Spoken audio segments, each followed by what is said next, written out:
Welcome into the Arcane. We're thrilled to announce the competitive circuit for the TFT America's esports umbrella, uniting the top TFT players from Brazil, Latin America, and North America. There are some big changes to this circuit from Magic and Mayhem. There will only be 2 Tacticians Cups as a result of the Holidays and TFT Macau Open. For the first time ever, we'll be allowing players from BR and LATAM to qualify through the NA server. There will be adjusted ladder slots and cup slots to reflect this change. We're also putting a lot more emphasis on tournament performance, expanding invites to America's Golden Spatula through qualifier points, while reducing leaderboard invites across all regions. More information and specifics can be found in the regional articles on the Americas website. For the ladder snapshots, they'll start on January 7th and end on February 11th, for a total of 6 ladder snapshots. There will be 2 cup snapshots, and players can sign up for the cups on the TFT America's esports website. These cup snapshots, along with the sub-regional tournaments, are your gateway to participating in the 2 Tacticians Trials and Tacticians Cups. Make sure to give it your very best in every event, as qualifier points are crucial for securing a direct spot to the Golden Spatula at the end of Into the Arcane. These points will be awarded based on placement. Finally, the America's Golden Spatula will be held on February 28th to March 2nd. This event will be the penultimate event for America's best players. 3 will come from ladder snapshots, 2 from Brazilian sub-regionals, 2 from LATAM sub-regionals, 4 from Tacticians Cup 2, 1 from Tacticians Cup 1, and 20 qualifier points. With the new changes to our competitive format, we hope to continue to improve the quality of the competitive scene. We invite you to step into the world of Arcane, to duke it out and rightfully crown our next America's champion. Don't forget that ladder snapshots and cup snapshots start early January. For more information, visit our website, americastftesports.teamfighttactics.leagueoflegends.com.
To help, but you stole everything from us.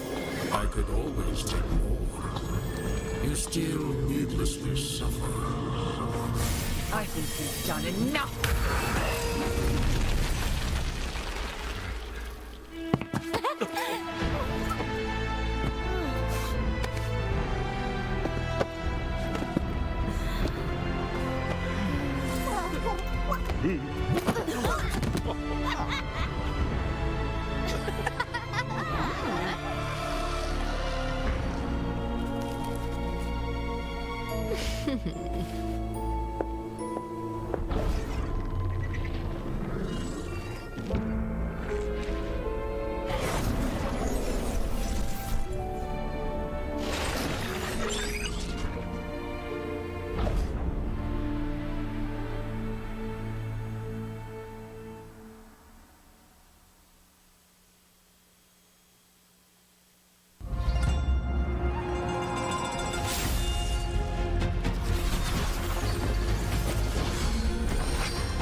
Welcome into the Arcane. We're thrilled to announce the competitive circuit for the TFT America's esports umbrella, uniting the top TFT players from Brazil, Latin America, and North America. There are some big changes to this circuit from Magic and Mayhem. There will only be 2 Tacticians Cups as a result of the holidays and TFT Macau Open. For the first time ever, we'll be allowing players from BR and LATAM to qualify through the NA server. There will be adjusted ladder slots and cup slots to reflect this change. We're also putting a lot more emphasis on tournament performance, expanding invites to America's Golden Spatula through qualifier points, while reducing leaderboard invites across all regions. More information and specifics can be found in the regional articles on the Americas website. For the ladder snapshots, they'll start on January 7th and end on February 11th, for a total of 6 ladder snapshots. There will be 2 cup snapshots, and players can sign up for the cups on the TFT America's esports website. These cup snapshots, along with the sub-regional tournaments, are your gateway to participating in the 2 Tacticians Trials and Tacticians Cups. Make sure to give it your very best in every event, as qualifier points are crucial for securing a direct spot to the Golden Spatula at the end of Into the Arcane. These points will be awarded based on placement. Finally, the America's Golden Spatula will be held on February 28th to March 2nd. This event will be the penultimate event for America's best players. 3 will come from ladder snapshots, 2 from Brazilian sub-regionals, 2 from LATAM sub-regionals, 4 from Tacticians Cup 2, 1 from Tacticians Cup 1, and 20 qualifier points. With the new changes to our competitive format, we hope to continue to improve the quality of the competitive scene. We invite you to step into the world of Arcane, to duke it out and rightfully crown our next America's champion. Don't forget that ladder snapshots and cup snapshots start early January. For more information, visit our website, americastftesports.teamfighttactics.leagueoflegends.com.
You promised to help, but you stole everything from us. I could always take more. You still needlessly suffer. I think you've done enough!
everyone, and welcome back to our coverage of the America's Golden Spatula for Into the Arcane. We are already at the final day of competition, but that I think makes it even more exciting because the stakes are going to be so high. I'm back with Casanova and Dobz to take us through our first part of the day. And how are you both doing ahead of this final day of competition? I am always so excited for Championship Sunday. Today we get the big cash prize out to everybody. We get to assign the slots to the Tactician's Crown. I mean, it's all the hype for all these players. This is what you train for the entire set. Exactly. I'm super excited to watch today.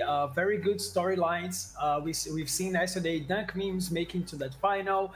France B locking that spot for Latam, as well as Bio blocking his spot at Wars and playing the final. And actually, it's his birthday today. So I'm really excited to see these players, what they get for us today.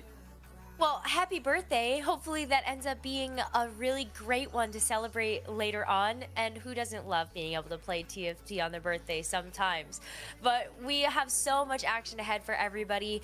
And it was quite a road to get here. The previous 2 days of competition, we started things out with 32 of the best players across the Americas region, including North America, Brazil, and Latin America.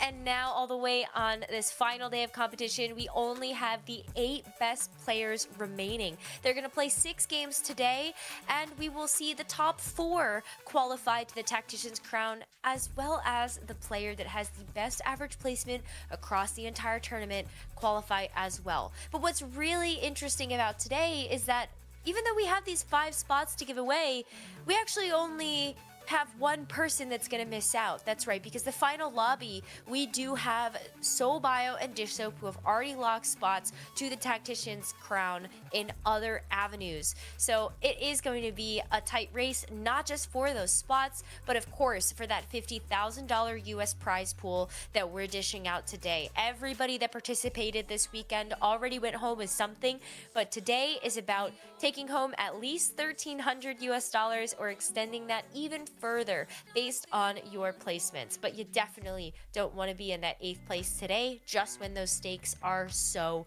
high. Getting here though was so fun. Let's take a look back at some of our favorite moments from yesterday. Yeah, I mean, yesterday was just so incredible, right? I mean, we had these amazing storylines throughout the day, right? We were following Vapacasa trying to lock in that spot for the Brazilian qualifier points and just barely unable to make it there. If he was able to score one more point, he would have been able to make it happen, but instead, Bio being able to make that top 8 is actually the one who ends up getting the qualifier points to do so. And so we were just following that journey the entire day, and it was so exciting. Yeah, so many great stories we could watch, like from the cameras, the reaction from the players. Prestivet make it to that final, barely won. Barely made it actually, even though he was like going 7th in that last game. And that final lobby that we watched with like Eagle trying to make his spot at the finals, Kambuli as well as Dank Memes that was able to win out with that vendor. And that was a really exciting game, and I expect even more for today. Oh, especially that Vander game. I think you guys were calling it out yesterday. What the heck happened with a 3-star a 4 cost? That wasn't good enough to defeat the Ultra family. Yeah, 3-star 4 cost, and then in that same lobby, right, Kambuli getting the 2nd place behind Dank Memes, needing just one more point, and he would have been able to qualify, but 61 feeling like, oh, that might have done it. That 2nd place might have been enough, but just at the end, it was not quite enough. 62 being such a high threshold for these players to have to have reached, and the fact that Dank Memes needed exactly this 1st place that you're seeing on the screen to lock that spot in this final day. Yes, we can see how emotional that he got yesterday after placing 8 one game before this one. So you kind of feel the pressure of like losing the spot, and then he actually got it back by winning this game. It was really great to watch.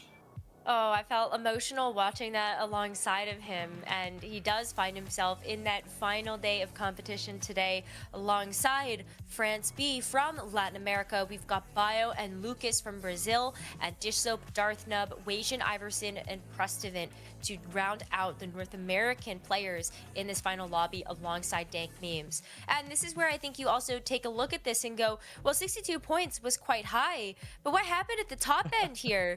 Dish Soap had had 78 points in total from 12 games across 2 days of competition, and that is unprecedented.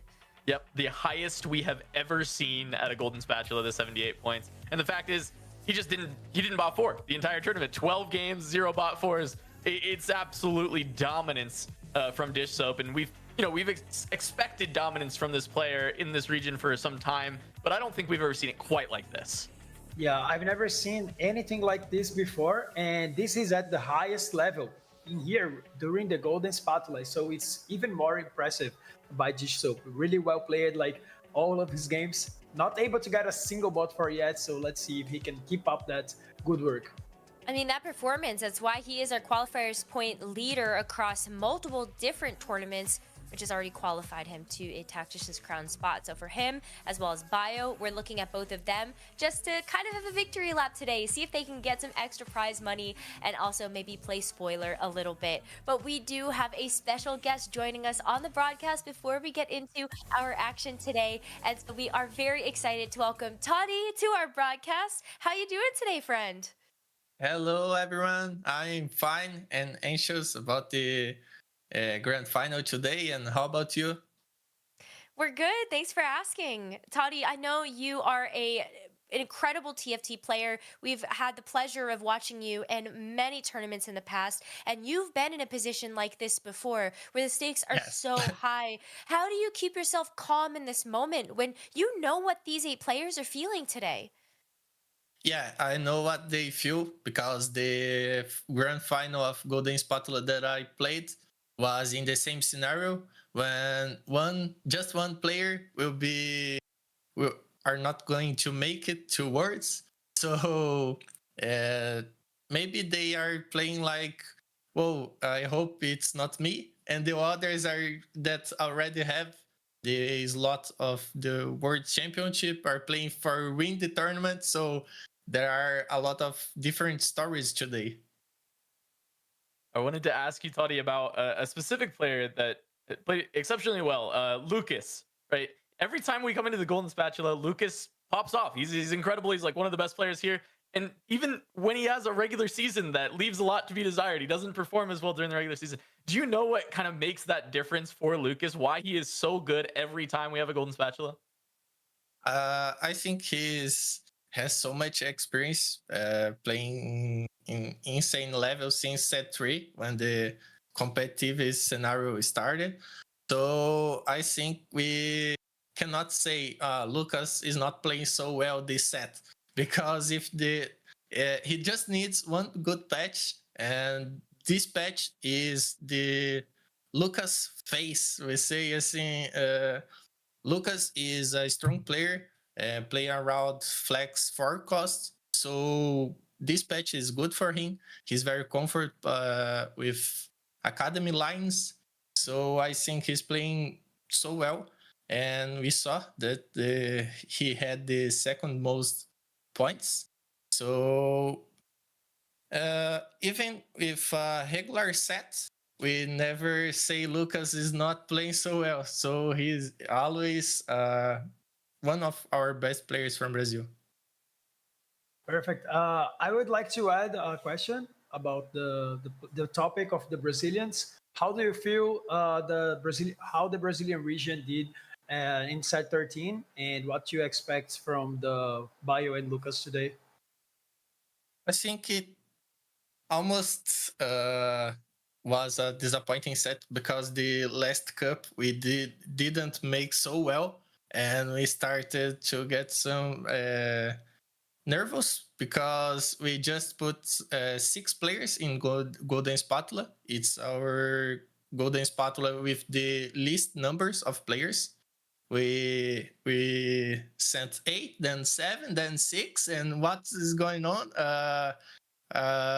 So the players that are in Golden Spatula had a little more pressure because the region needed they play well in Golden Spatula, and they make it.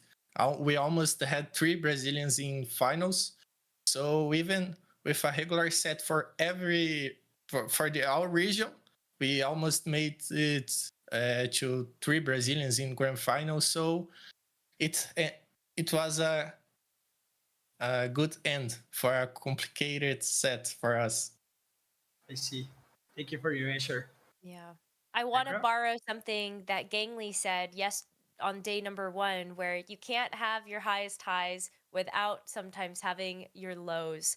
And so maybe this Yes. just is a great thing for Brazil for today. Toddy, thank you so much for joining us. Is there any final words of encouragement that you'd like to give to our competitors today? Thank you for the invite. I hope Bioluk can win today in his birthday. So he deserves it. And I think our both players are going to play for the win. They're not think about words slot. Bio already have it. Lucas is one step already inwards. So he are going to play for the title. And I hope he made it. All right, well, thank you so much, Toddy. I hope you enjoy the games today, and please wish Bio a happy birthday from us as well. Okay, thank you.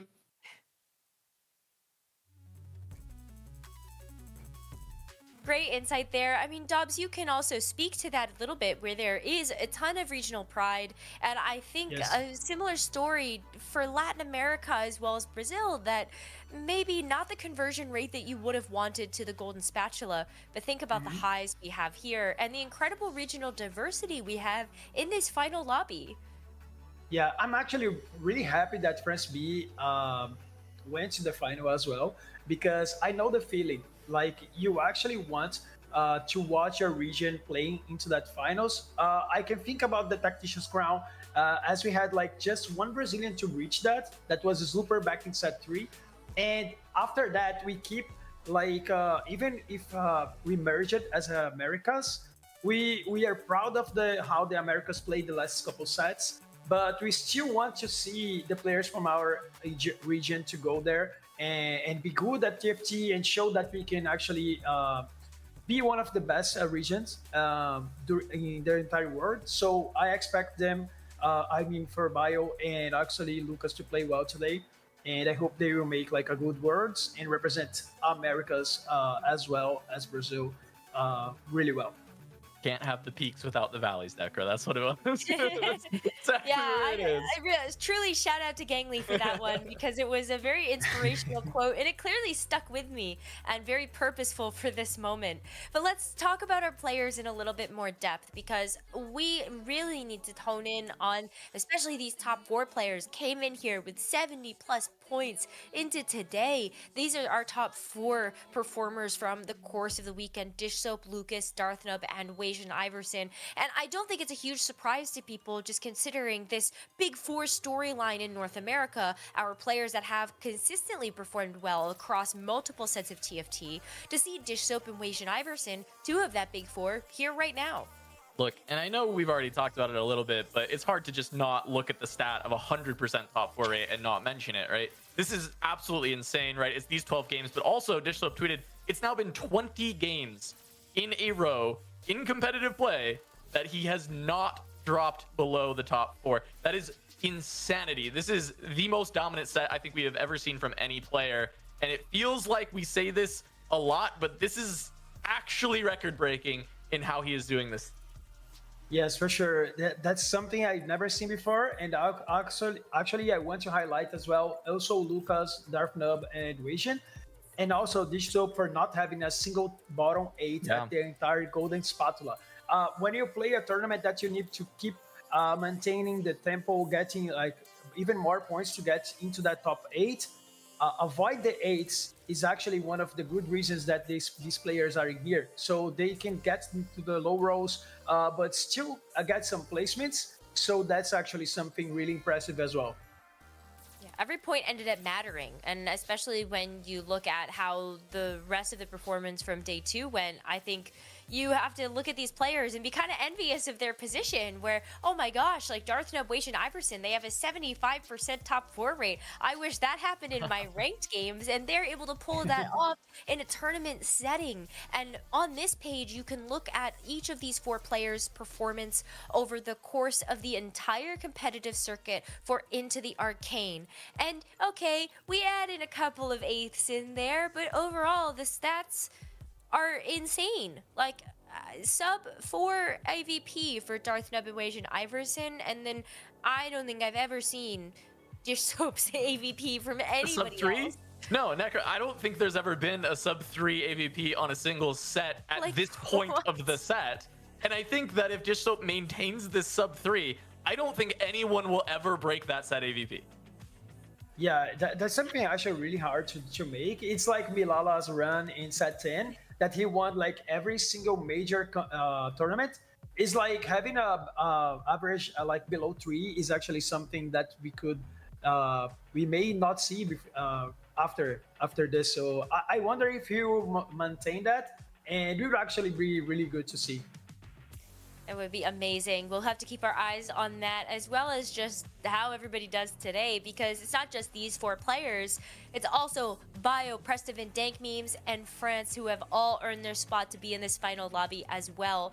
Prestivan does have a 0% eighth rate. It's a little bit more with looking at how Bio, Dank Memes, and France did this weekend, but who cares if you got eighths if you can convert into these like 62 plus points that you needed to be here today. Yeah, exactly. I mean, the rest of them were able to still, even with those 8s, kind of come back and make sure that they could still, secure a spot in this top 8. And Prestivan, I just want to point out the win rate, right? He's winning a third of his games. His top 4 rate doesn't look as amazing, but he's really good at playing for these high cap outs. And when he low rolls and doesn't actually get the spot where he can push for that first, he's being able to mitigate that and not go 8th. He's going 7th and 6th instead. And those few extra points, they matter. He scored 62 points, 1 less, and he was not here today. Exactly. The standings were like so close. We've seen like a lot of players missing the finals for 1 point. And we saw like players like Khroen that actually missed for like a couple points. And it's so important that you can actually get good games and actually get the most of it, like Prestivan.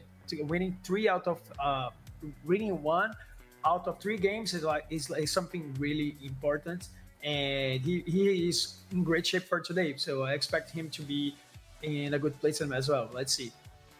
At Dank Memes and France, I mean, you look at 25% win rate, and that's 3 out of 12 games played over the course of 2 days that they were winning. And that's certainly a reason why they are in this final lobby today as well.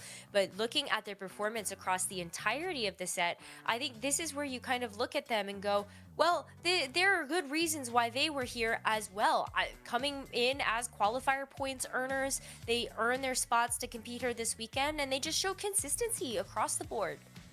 Yeah, I think one of the stats that's always really fun to look at is Biostat line, because it really kind of embodies him as a player from what I watched over the course of the Golden Spatula. It's like, yeah, he takes kind of a few more 8s than a lot of other players do, but he wins a lot. And it feels like this kind of high risk, high reward play style that we see from Bio sometimes. He'll take a line that feels like, wait, why is he going for that? And then it'll start to piece together over the game where you see him start to pick up thing after thing, and it results in a first.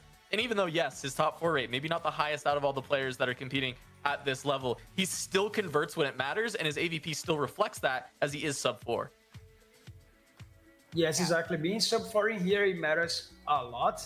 And we see France B, it's the only player that is not. It means it's not because about his golden spatula that he's been doing amazing. It was more like that in the cups he didn't do quite well. But he actually showed that the highest level during the golden spatula, he improved a lot, and he deserved that spot to be in the final. So let's see how it ends today for him. Yeah, I mean, talking about that game count, Dobz, right? That was just mostly Yes. from those Latin American Open qualifiers. And it's amazing to see that France not only put his name on the map in those sub-regional tournaments, but is now bringing it to this wider America stage. We have 8 incredible tacticians that are about to take the stage as we enter into our final day of competition here at the America's Golden Spatula to see which players will be making it to the Tactician's Crown to represent the Americas region. So for that first game, we're going to send it over to Jupeson and Gangly to kick things off. Thank you so much, Nekkra. We're about to advance to the first game of the day. 7 will celebrate, and only 1 player will be a story of tragic. Gangly, or how I wanted to change a little your nickname. For me, you're like Nick, the Stat Master Gangly. You like it? Yeah, I love it. I love it. The stat man. Listen, days 1 and 2, exciting to watch. Love to see it. It tested the players on how good they were able to compete, how well they knew the meta. Day 3, this tests for an entirely different set of skills. The most important skill coming into day 3 in my mind is mental resilience. You said it before, 1 player is not advancing to the set championship, to the Tactician's Crown. What I want to see is those players who find low roll early on in the day, the player who goes 7th or 8th, how likely are they to actually bounce back, and how likely are they to tilt? Because you can't afford to lose your confidence with only 6 games left before qualification. Yeah, we were talking about this on the break. You told me that maybe people like Weishan, for example, are not affected by bottom 4, but maybe Franz, someone who's new here, only represented for Latam, feeling the pressure. Sometimes he has very high highs, and sometimes like day 1 of this Golden Spatula, things didn't perform for him, and then it got worse. So actually a good start, as you said, I think is most important for any of them. Normally we started seeing some smiles here, only Dan memes here smiling, now Bio smiling a little also, and Bio's the rest always are smiling. really focused. Just to visualize that stat that you were talking about before, and for everyone watching, France, across the entirety of set 13, when he goes bottom 4, there is a 50% chance that he follows that up with another bot 4. Weijin Iverson, on the other hand, only 11% of the time will he find a second bot 4 2 games in a row. Okay, no encounter. So this will be the vintage game, a classic game of TFT. Yeah, Take it slow. To Ease start into the day. Yeah, the variance will not be affecting this player so much. It will be more an expression of skills, and now the augments will be the one who will have more importance here. You know, something we didn't actually talk about too much throughout the day was the study groups. And the 2 players that I want to call out, Darth Nub and Weijin Iverson, are 2 players who were studying together and were scrimming together. I got to sit in on one of their VOD review sessions, and I have to say, Darth Noob, despite, I think, being maybe undervalued player in the Americas due to some lackluster results that are contrasted with some high highs. When I got to listen to this guy talk, my perception of him changed entirely. This guy is a genius. He knows the game on a different level than a lot of players because he's so into the math side. And so it's interesting to see that perspective kind of come to light when people are looking at the game, because he's trying to read what is strong and what is weak on a different level. Yeah, totally agree. And normally he also is the only one who's playing in a standing desk. We see him walking. A little resembles to Robin, the Robin walk. Now we have the Noob walk. So actually he's always there. He's always taking, I think he gives his energy, and we haven't seen him sit down throughout the tournament. So I think this is both healthy, and I think he's part of his game, right? It's the way he feels more comfortable. I love paying attention to what units people are willing to hold. Something I want to call out, holding on to this Nocturne. We don't know for certain that there's any sort of artifact, but it is a line that's played from both Lost Streak, but also one that could be enabled from artifacts. On the other side, holding some AP stuff despite his drops. Gold augment coming through does mean that there are a lot of different reroll lines that can be opened up with different augments, whether it's artifacts or econ or even hero augments. Yeah, some interesting topic here. He goes for the support item. Normally you want something is interesting here. Yeah, Banshee always good. Zeke's as well, yeah. Okay. But I feel like these items that I'm seeing, if you have Darius 2 and Mumu 2, you might actually lean more into itemizing like this Darius, for instance. make Zeke, make Bloodthirster on the Darius, and then lean into perhaps. I imagine it's probably either Quick Strikers or Ambushers. Personally, I think I like Ambushers a little bit more with Zeke's than I do Quick Strikers because you don't get as much value with Quick Strikers because you have to use it on Akali and Nocturne, whereas with Ambushers, you get it across your the entire spread of your carries. Yeah, now we're seeing Weishan with already committed to a comp. He's going to play this Visionary. He already has no Scout Motivo. We saw it before. So normally this is a Aument that is played with family, but we have seen this line, and Dobz was explaining us a little more. Normally you go for the Morgana 3, you go for the Rel, go for the Singe, and then just fast tempo onto level 8 and try to get the Malzaharian, try to get the Heimerdinger. So I don't think it's the best comp right now, Gangly, but in this spot, obviously it's what we were talking in the beginning. You need a path. You need to hear the game, what the game's giving you, and then perform as much as possible. I think this is not a top 1 comp, but he will for sure get some points in.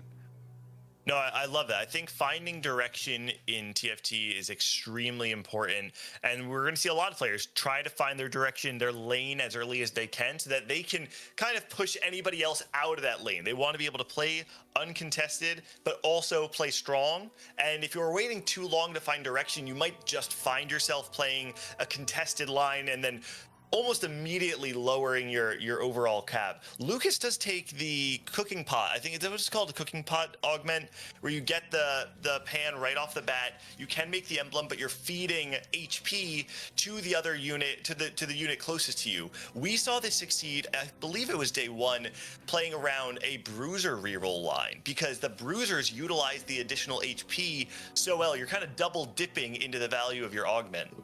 Yeah, I think Bruiser is a good possibility. Also, could be Ambusher. He was holding some units there on the like the powder. I think he's still open. He was holding also Source, so I think he's always open to possibilities. Even he could reforge the frying pan and then trying to go for a spat and open up a new amount of possibilities. Even the Enforcer line could be. So I think he's still open to whatever the game gives him.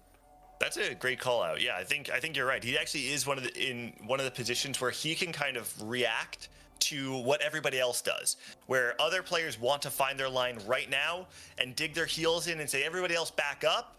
Because there are so many different emblems that he can make that will enable his late game, he can play it a little bit more slowly, see what rolls come in, and then find an optimal and uncontested line. I think it's a really, really great call out. Bio, on the other hand, I mean, I wouldn't say entirely locked in, but very clearly leaning towards the Sorcerer line. Of course, there's always a potential to make a big pivot into something like the Dominators, but Sorcerers, I find, are very good at mid-game tempo. If you can find the Swain, you become very stable. The problem for me is, if you lack frontline on stage 3, the Sorcerers don't do enough by themselves to stabilize you, and you can lose some pretty crucial fights in the mid-game. Yeah, I totally agree with that. Swords is a comp that we've seen maybe fast 8, rolling a little and trying to find those Emissary as a possibility. You don't have the emblem. You play 4 and 4 for Swords for Emissary, and they come strong in that mid game. But then until you find the LeBlanc or you find an emblem, you don't feel like you can really win the game. But obviously, good stats for a top 4, and that could be a good option here for him. We have Lost Streakers, France, and Prestivan. Prestivan, I'm actually not exactly sure what this direction is. Has 2 bruisers in the front line, has the heroic grab bag, so clearly leaning toward reroll. Doesn't seem to have a very clear line. On the other side, though, Dishsoap and Aoso Lucas, Dishsoap taking the Bramble Vest augment. I really love this. If you see that there are players playing for a later game cap or taking econ augments right off the bat, taking the Bramble Vest augment gives you so much tempo in the early game and makes it significantly easier to find that 5 streak through stage 2, which can propel your economy for the entirety of the game. Yeah, also gives you so much tempo here on early game. The basics, the auto attacks of players are so important. As you don't think of them as a damage, but in the early game, no one has items. So actually, for example, this Seri has a lot of attack speed, but doesn't have enough raw damage. So actually, she's doing so much work here with the Bramble Vest. So Dishop, good tempo, very, very strong. I think it will be a 6-0 here, 5-0 against France. So France again with the lose streak, taking a huge chunk of HP, and Dishop in a good position here to maintain the win streak. Jupe, this is embarrassing, but sometimes I am so bad with the augment names. France's is investment strategy, right? Not health is wealth. I know it's the heart. There's the two that they look so similar, sometimes hard to decipher them. We can call it the heart from now on. Well, I believe it would make sense if it's investment strategy, right? Yeah, so if you are loss streaking, you're leaning into the econ, playing Zeri with investment strategy, that makes sense to me. I know the primary lines I think of with investment strategy tend to be the things that reroll the one cost a bit more, because you don't need to spend as much money. You can reach the interest thresholds that's giving you the most HP per turn. But with Zeri, it does make sense. You're playing around Watchers. You can also play around Sentinels, both of which get the highest amount of value from raw HP versus just straight defenses, right? So the line checks out. I think the question is, does he have enough gold to get full value out of his augment while still hitting Zeri on tempo? Yeah, I think it will be a matter of having a little luck into the game. So you're playing until the high roll. So you're trying to go maybe to stabilize on 3-2, try to get the Seri 2 very, very quick into the game, and then just good front line to accompany it. So he will depend, as you said, on the game and not only on talent to make it work. Now going up against Lucas, the two Brazilians going up against each other, and it will be a win for Lucas. Disho maintains the win streak, and we have two lose streakers. So Weishan and France, both with good economy, but with a good chunk of HP, both at 70 HP. I think we just saw Lucas hit an early Silco as well. And we did mention before he hadn't slammed anything that gave him too much direction right off that. Oh, no, it wasn't Lucas. Somebody did then. I saw somebody take an early Silco out of their shop. Whoever that is, though, finding that early forecast, when we're talking about the importance of finding a lane and sticking within it early on, pushing other people out. We know that Bio, for instance, had the potential to maybe play into the Dominators. If someone does show him right off the bat that it is a contested line, they can push him off before he gets too invested into the line. Yeah, it could be also Prestio, and I want to call out that he had the duplicators, and he's going for the normal, as we're seeing, maybe for the Sork line. So maybe this will be like the reroll Sork that we haven't seen so far, Gangly. So he could use it now for tempo. I think he's going to use it now, is my theory. And then, or maybe try, maybe roll a little at 6 and try to get the Nami to. No, he goes at once again. Yeah. Normally this element is used for tempo. He used it perfectly. Now the Swain will give him so many front damage, and now it's just a matter of fact to itemize him with the defensive items he already has assembled or will assemble right now. Yeah, I'm not gonna lie. This is actually like a near perfect streak for Preston. Takes the heroic grab bag, loses 3 straight fights off the start of stage 2, but he wins in the back half, which I imagine is off the fact that Weishan Iverson and France are both streaking. And now on stage 3 with a 2-win streak is able to play around Swain 2 and a strong backline, right? I mean, he has the upgraded Zyra and 4 Sorcerer with the Nami. There's an argument that maybe if he had hit the Swain, an additional Swain or an additional Nami, he would have rolled a little bit like you called out. But I think he might be strong enough to streak through stage 3. This is interesting. We saw France with the Seri. Now he makes that switch and he's going for Tristana. A little weird because Tristana, we know we wanted in the early game so that she can stack more, but he was losing, so it doesn't make sense also to have Tristana in the early. He will switch now to a Tristana reroll with the Sentinels, and now we have the possibility of additional emblems. Bio with the Academy, and Memes goes with, I think this is one of the combination, and we will see it recently now. I think is. That might be the Silco powder one from the looks of it. I can't tell from here. Yeah, this is... Wait, is this? Menaces. That Silco powder? Who else could it be? Yeah, it is. There's no one else. There's no one else it could be. Like, I know it. There's no Trundle Silco duo augment. Until now. Yeah, so, you're giving ideas there. Okay, exactly. More, please get in your notes for the next set. We have some possibilities. Next set will be... futuristic, right? It's like Cyber City. Yes, I believe that is the next one. With menaces, by the way. So this is the augment that removes family from powder and gives her dominator instead, correct?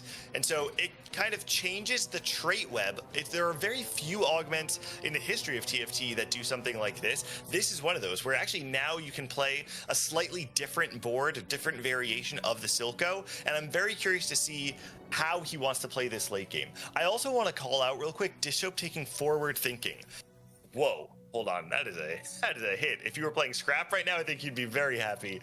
Wow. But Dishope taking forward thinking, I want to call that out because he leveled to 6 on 3-1, which means that because of his streak, he had spent more gold than the majority of the field. He probably was only sitting at about 30 gold on 3-1, whereas most of the field is sitting at 40 gold, maybe even close to 50.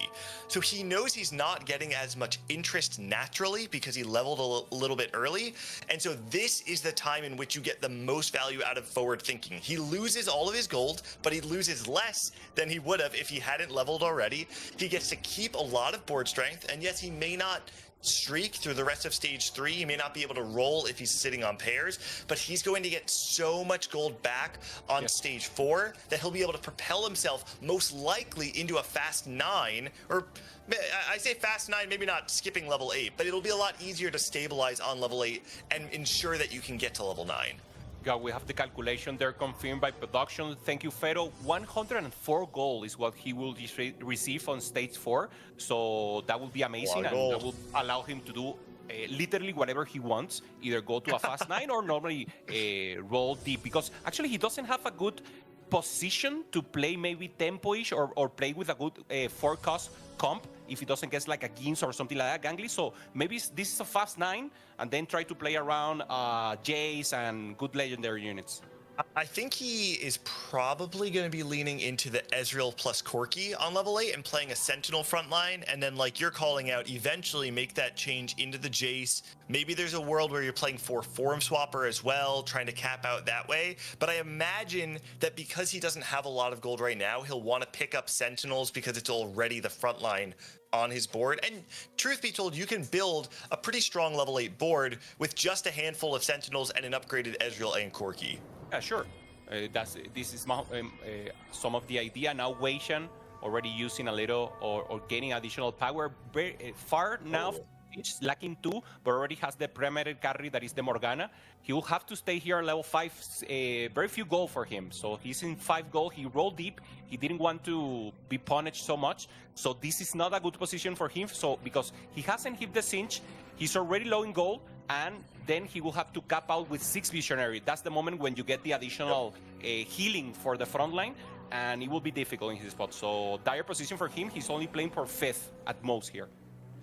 I will say, in defense of Weishan Iverson, I think that his top end changes if he's able to streak through stage 3. Because like you called out, he spends all of his gold. He doesn't upgrade any of the front line, which I think is certainly the scariest part of it. But because he has no scout, no pivot, he's going to be getting stronger every turn. Sure. And with every fight that he wins, his cap slowly increases.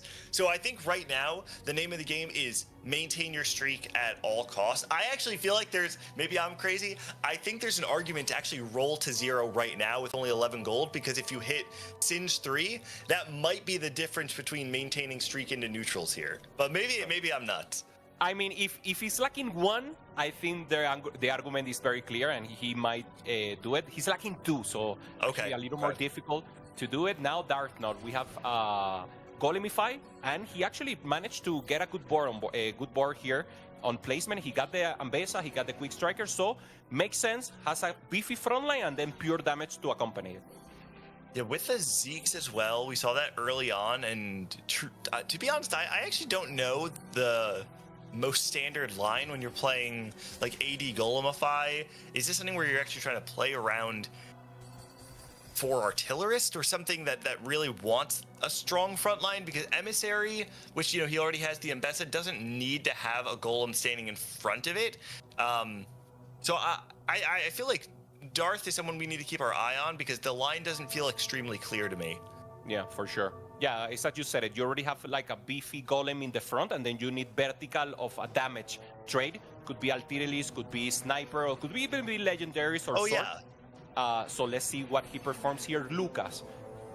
He has the duplicators. He decides to go for one additional Chen Baron cash out.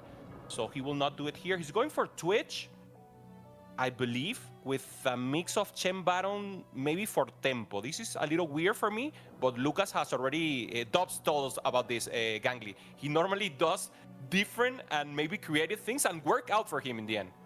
Yeah, marches to the beat of his own drum, I believe is the phrase. And we're seeing it you play out before us now. Lucas, one of the historical creative players from Brazil who, maybe has a different approach to the game, but it's gotten him here, and it's not the first time. There are no other players in the field with as many top 8 finishes at regional finals as Lucas. So he's certainly not here by accident. The fact that he can do it while playing creatively, I mean, more power to him.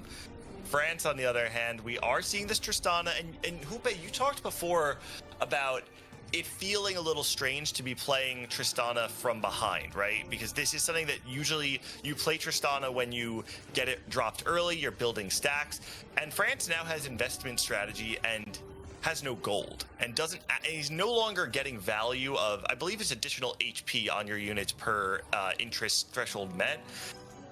This feels like a dire situation to me, to be honest. Yeah, it does. It does. It will depend on placement, on whoever he face up against and try to win. But he's very difficult. He's at 37 HP right now. He has good front line. He managed to get the Rel. That is most important. Obviously, you would love to see also the Leona 3-star. But now it's just a matter of fact of going for the vertical, trying to go for the 4 artilleries. Or maybe just frontline. This additional emblem that he has will enable him 4th hit, but normally for him to cap out, he will have to get to level 8, get, 6 sentinels, 4 artilleries, and then the comp will make sense. That will be a cap out. With the goal he has, as you said, very dire position. We said earlier on the cast too, France, one of those players that when he goes bot 4, has a 50% chance of finding another bot 4 right after. So if this does not go well for France, I really want to see him show more resilience than he showed thus far in set 13 and be able to bring it back. Yeah, now the fight here means using this Super Silk with Dominators, getting the early Jace that give us so many strength here, giving additional support both in damage and utility with the Hex.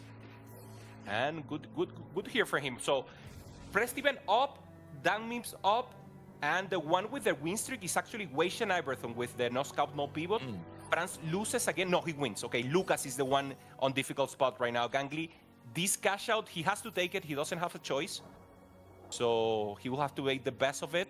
And let's try to see how he managed to assemble this, because I don't see... Only the Rennie will be a good unit here, but he's not close to anything. There's a Twitch. Yeah, it does find the Twitch. So if he's trying to play around Twitch, I mean, he's basically there. He's one off of being able to play Rennie 3. So if he rolls a little bit more, he can play 6 Bruiser with the Rennie 3, but it's not going to happen this round. Man, these items are tough too. He doesn't really have anything he can slam that feels too powerful. Even after this, he's going to have to slam.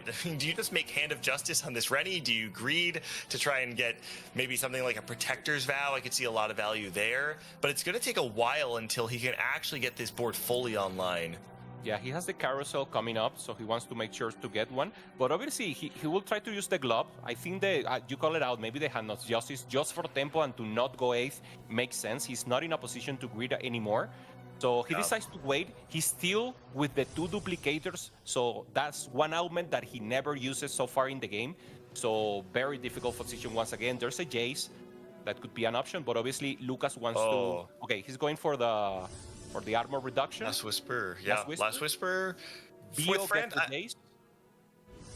Oh, you're right. Bio does take a Jace. Bio playing that Vertical Academy line too. That's it. I mean, fantastic hit. Okay, Prestiven is still fine. Prestiven, we didn't know what he was playing. Actually, he went in the end for when we saw the duplicators on the Swain. Fully vertical Zork.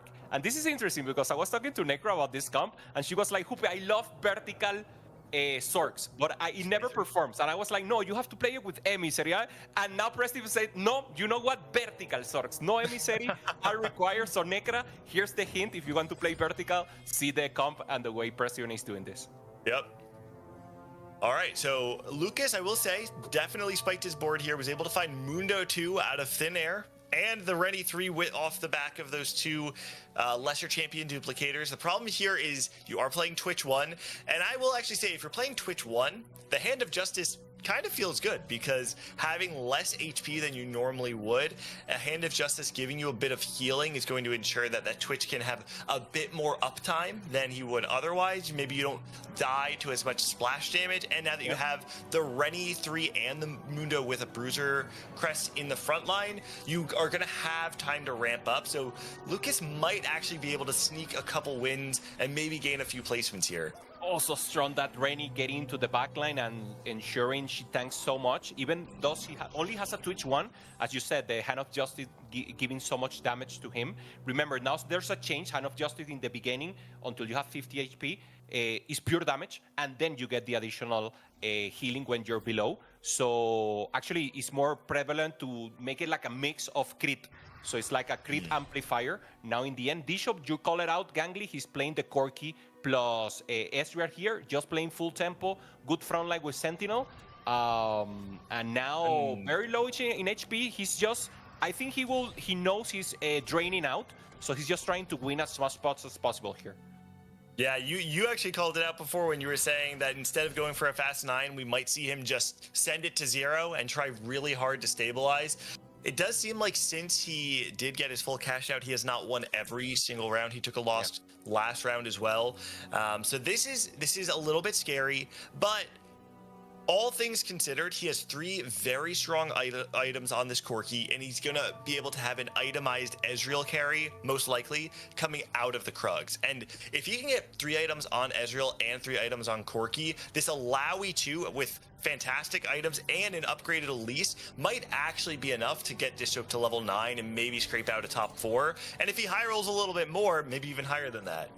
Yeah, 100%. Weishan, on the other hand, now with the Visionary Emblem, has the Morgana 3, has the Beck 3, has a good front line. But for now, the Illaoi of Dishok couldn't hold up in the end. So Weishan now in a good position and Dishok in a difficult position. I think we jinx him. So 20 games so far throughout the Tactician Trials Cup and Golden Spatula, we call it out. Well, he called it out in Twitter, in X, and now it could be the first bottom 4 for him. Yeah, it's definitely not looking great. I will say in his defense, that matchup is very hard. He wants to play a front-to-back fight, right? You have 4 Sentinels. You just want someone who cannot reach your backline. Morgana does not care how strong your front line is because she's going to target whichever unit she has not targeted already. And so Disso probably has a handful of matchups that he can perform well into. The question now that he's on 19 HP is he's on a timer. Can he get those wins before playing against someone that he's going to lose to because of a bad matchup? Yeah, sure. He has the Rumble, but it's only Rumble 1. Just to remember the Academy items, the first one is the Bramble. So that's why he got 2 Brambles here. That is perfect with his helmet. Then we have the Infinity Edge that will be great on that Ezreal as a possibility, but there's no way for him to include an additional Academy here. And then we have Static Shift. That in his comp doesn't make sense. Maybe for Weishan could be a good possibility that he's going for the vertical of Academy. You see this play. He actually, because he has the Thieves Gloves on his Form Swapper, the Elise rolls the blue buff and the red buff and says, okay, listen, she's not going to do as much in the front line, so because I'm lacking damage, because I couldn't get additional items for Ezreal, I went with the Rumble instead. This Elise is going to have to serve as a secondary carry. Prestion on the other side is very strong. Frontline will make the difference here. The Illaoi is doing good to support. She falls out. Only the Rumble sustains. Access to the backline now for Dish. Wow. And the damage for the Elise making the difference here. And Prestiven, who was already strong, lacking a little frontline. Good result here for Dish. Now going up fronts against Dan Memes. I think it was Weishan, not Memes, yeah. Because it was the full Academy line. And now Prestiven. Okay, so Emissary Swords, he decided to move away from the vertical and now go for the Emissary. So that's the way so you're to play. Correct again. Yeah, you go back and forth. At the end of the day, you were correct. And he's going to be able to get to level to 9 now. And now that he has, when you are playing it without the emblem, on level 9, you're able to add Black Rose. He still really wants to try and find the LeBlanc. There's the question here of when you find LeBlanc, do you keep the Zoe in? Do you drop the Cassiopeia? Are you playing 5 Sorcerer? Are you trying to go more into the Black Rose? It's actually, I'm not exactly certain what's stronger. I always struggle to feel like selling a Zoe 2 for a LeBlanc 1 is the correct play. Yeah, sure. I think you can drop another of the Zorks. You could drop the Zaira, you can drop the Lux. It will depend. But as you say, it depends on whatever items you have, if it makes sense to transfer items or not. So we'll see later how Prestiven performs. Bishop now in trouble against France with the Tristana. Tristana very strong, so huge hit here for Bishop. He's one life away from getting a bottom 4, and he knows it. Okay, now he's trying to get... He decides not to get anything here for... I know he gets the rockets for the Rumble. And now Darth Knob and Bishop both in trouble, both very low in HP, Gangly. Yeah, we said before that Bishop really wanted to play those front-to-back matchups, and he did play a front-to-back matchup, but he played against someone else who really wants a front-to-back matchup, playing the Tristana. France B, someone who we said didn't seem to be in a super great spot, but once they stabilized very hard. And I want to call out, I was saying before, Darth Nub may not want to play around Emissary because you don't get as much value, because oftentimes you have your Garen in the front line alongside Mbessa, and he finds a shortcut. He says, why don't I just backline everything so that the Golem gets all of the aggro? But we're back on Dishop now, on his last life, is going to fall almost certainly here, and the 20-game top 4 streak will end. Dishop finding his first bot 4 of the tournament, going 7th this game. Yeah, it was difficult. The tempo didn't work out for him. He didn't get good units in the mid game, so he lost some HP, and then he got in the jail of level 8. He couldn't get to level 9. That was the initial idea for him, so he rolled deep, rolled later, and then Darth Noob, who was the one, also low in HP. He managed to get the ghost of Dang Memes, so now he's at least in 6th position. So Dishop, remember, this is important, Gangly, because even though Dishop made almost this 80 bomb, he made 78 points on day 1, day 2. Yep. Day 3, the points are reset. So everyone starts with 0 points. So actually, to get the championship, that's why Dishop is playing. He's already qualified to Tactician Crowns. You need high performance in these 6 games. Yeah, and it's important to note, like you said, Dishop already locked into the Tactician's Crown. Lucas, on the other hand, who went 8th this game, not locked in. One player is not going to be making it into the set championship. So despite, if you ignore BO and Dishop because they're already locked into their spot, those other 6 players are contending with one another to not be on the bottom. Okay, on the left now, Prestiven getting a Mel and triple items for the Mel. This is Crit Mel. We're talking about the how do you call it? The lucky gloves for Mel that were actually giving her so many defensive and AP items. In this case, this is something I haven't seen before, and she's doing actually good damage here for Prestiven. On the other side, Darth Nub playing this full damage Mbessa. I love this. Runant, Hurricane, Deathblade, Edge of Night on the Mbessa. Not only does it have strong damage output, it has the potential to sneak into the backline. We saw it there, was able to find her way onto the Tristana, take out the Tristana before she could ramp up and take a win over France B. Yeah, for Prestiven, it wasn't enough, so now he ensures this 6th place. So in the end, this vertical of swords with Emissary didn't work out for him. And again, once again, matchmaking for him didn't work out. And he couldn't get the ramp up. He couldn't get to the Blanc, where you really get the strong, or he couldn't get a good front line. He had to use the Swain as front line because he was lacking a little of the rest. France most likely did find, a stabilization point in the form of both gold collectors because of the rocket collection augment that he took on 3-2. It's made a huge difference on this Tristana, but we are getting to a point where everybody's getting very strong. Up against the 6 Dominator board, it's a question of whether the front line can hold. It's looking very close. Nothing left in front of the Silco, and the damage is there. Dank Memes are going to take another hit, and France B's holding on as Darth Nub on the other side goes out in 5th. France B finds himself into the top 4.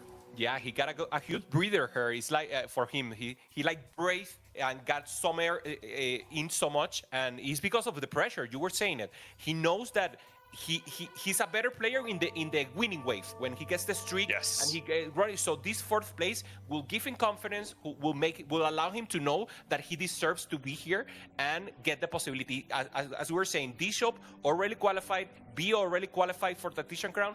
France is not. France needs to perform. He needs to avoid that 8th placement at the end of the 6th game today.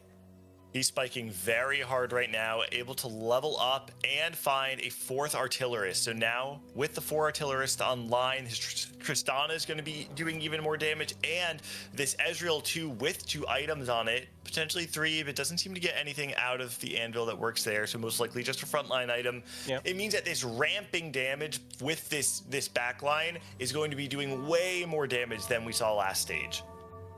Is it the double redemption? No, adapting help for France on the right and on the left. He will be facing a Weishan, damn memes. So very, very strong scaling for the Dominators versus full burst damage and AoE for Weishan with the Super Morgana.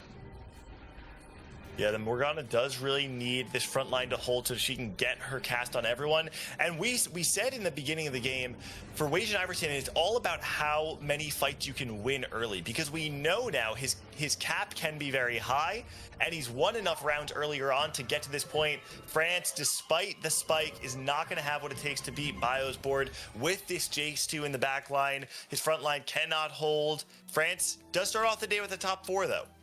Yeah, and so Weishan very strong, and Bio, both of them with win streak. They haven't faced each other, and I think that's one of the reasons, Gangly, the players were a little angry. It's like I think so. They have not met each other, so they're actually, there's the two strongest here with the Morgana, and obviously Bio with the Jace 2 and the Academy vertical. So they have to face them in some moment, and so far they've just been eliminating everyone. See. Looks like Weishan Iverson gets the ghost fight on the right-hand side. Dank Memes up against Bio's board. So we've seen it before. Dank Memes has been a bit on a free fall. He's got a lot of strong stuff, though, but no Mordekaiser 2 is a little scary. The Scion will jump in front of the Mordekaiser and the Silco, but everything is just crumbling. There's too much damage on the other side. One more cast will do it, and Dank Memes will fall in 3rd place. Yeah, on paper, I think Bio is stronger than Weishan right now. Weishan 1 Rumble away from Rumble 2 star. That could make the difference here. So now we're seeing the board. Very, very strong triple items. Double infinity on that Jace. And remember, it's a sponsor item, so the damage amp is more on there. So Jace is doing a significant amount of damage here. 9 win streak for Weishan, 8 win streak for Bio. Yeah, I think the matchmaking here certainly went in the favor of the two of them. And we actually are going to have at least a handful of rounds. We're most likely going to be getting into stage 7 because both these players are just so healthy. I believe both have over 30 HP. Okay, let's see the start of the fight. Here is a little of a resembles. For some reason, he decides to get the Rumble on the backline. This is good to see. Trying to protect a little more, trying to get the 2 casts in. The reduction of healing. Rumble ults twice here for him, so it's very good. But Bio is still very strong. Ilau is holding up so much, and he has so much damage here that is being amplified by the sponsor items. For the Morgana with the damage. Wow. Should be enough here. Wow. What a Look close at the fight. face of Bio. He didn't see it coming, man. It came down to a 1v1 between the Lux 2 and the Vex 3 on the other side. Both players have extremely strong board, and it's these two immovable objects fighting for their lives at the front line, both desperately trying to hold on. I'm shocked, to be honest. I thought that Bio's board was going to have enough damage to break through, but the Gunblade from this Morgana, who's been scaling up, and just the raw HP on this Singed 3 in the front line, there are so many defenses going the way of Weishan Iverson, and it buys him enough time to allow Morgana to kill everything. And the Vex 3, putting in a lot of work. Yeah, Vex is doing so much work here. And so maybe Bio will try to make a positioning change here, trying not to get the Vex to hit 3 of his units, maybe more a spread in the middle. He decides not to go for it, so he moves only to the left. A little to the right, the Jace, so trying to concentrate damage on the other side, so the Morgana should very safe here on the corner, Gangly. Yeah. Like you called out, getting the Jace away from the Morgana, buying time before he is damaged, and also keeping the Alawi a little bit further away. Your redemption is going to fall a little bit earlier, but this time the Singed will fall. There's enough damage, it seems. Question is there enough damage on the other side? Okay, no. The one-on-one. This time, Jace 2 and the Lux are alive, and each of these fights are so close. Weishan now is going to get the upgrade for the Rumble, and that actually could make the difference with fights that are on such a razor's edge. Yeah, if I'm not mistaken, he got the tank buster, but anything he gets here, also access to backline is good because of the Morgana hitting everything. So just any additional that he can get here, he doesn't get the ramp up with the Rumble 2 that could have made more difference here. So it should be a little in favor of Bio going up to the end. So if Wei Shan loses here, he will be second place for sure. I know, 36 still, so we still have a lot of fights here in the tank. Yeah, with all these fights going so close down to the wire, everyone is the same. It comes down to which front line can hold up for longer. Both have an absurd amount of damage in the back line. It's just a question of who can break through the other's front line. The Alawi's still alive, and this is actually a huge win for Bio. This fight looks completely different.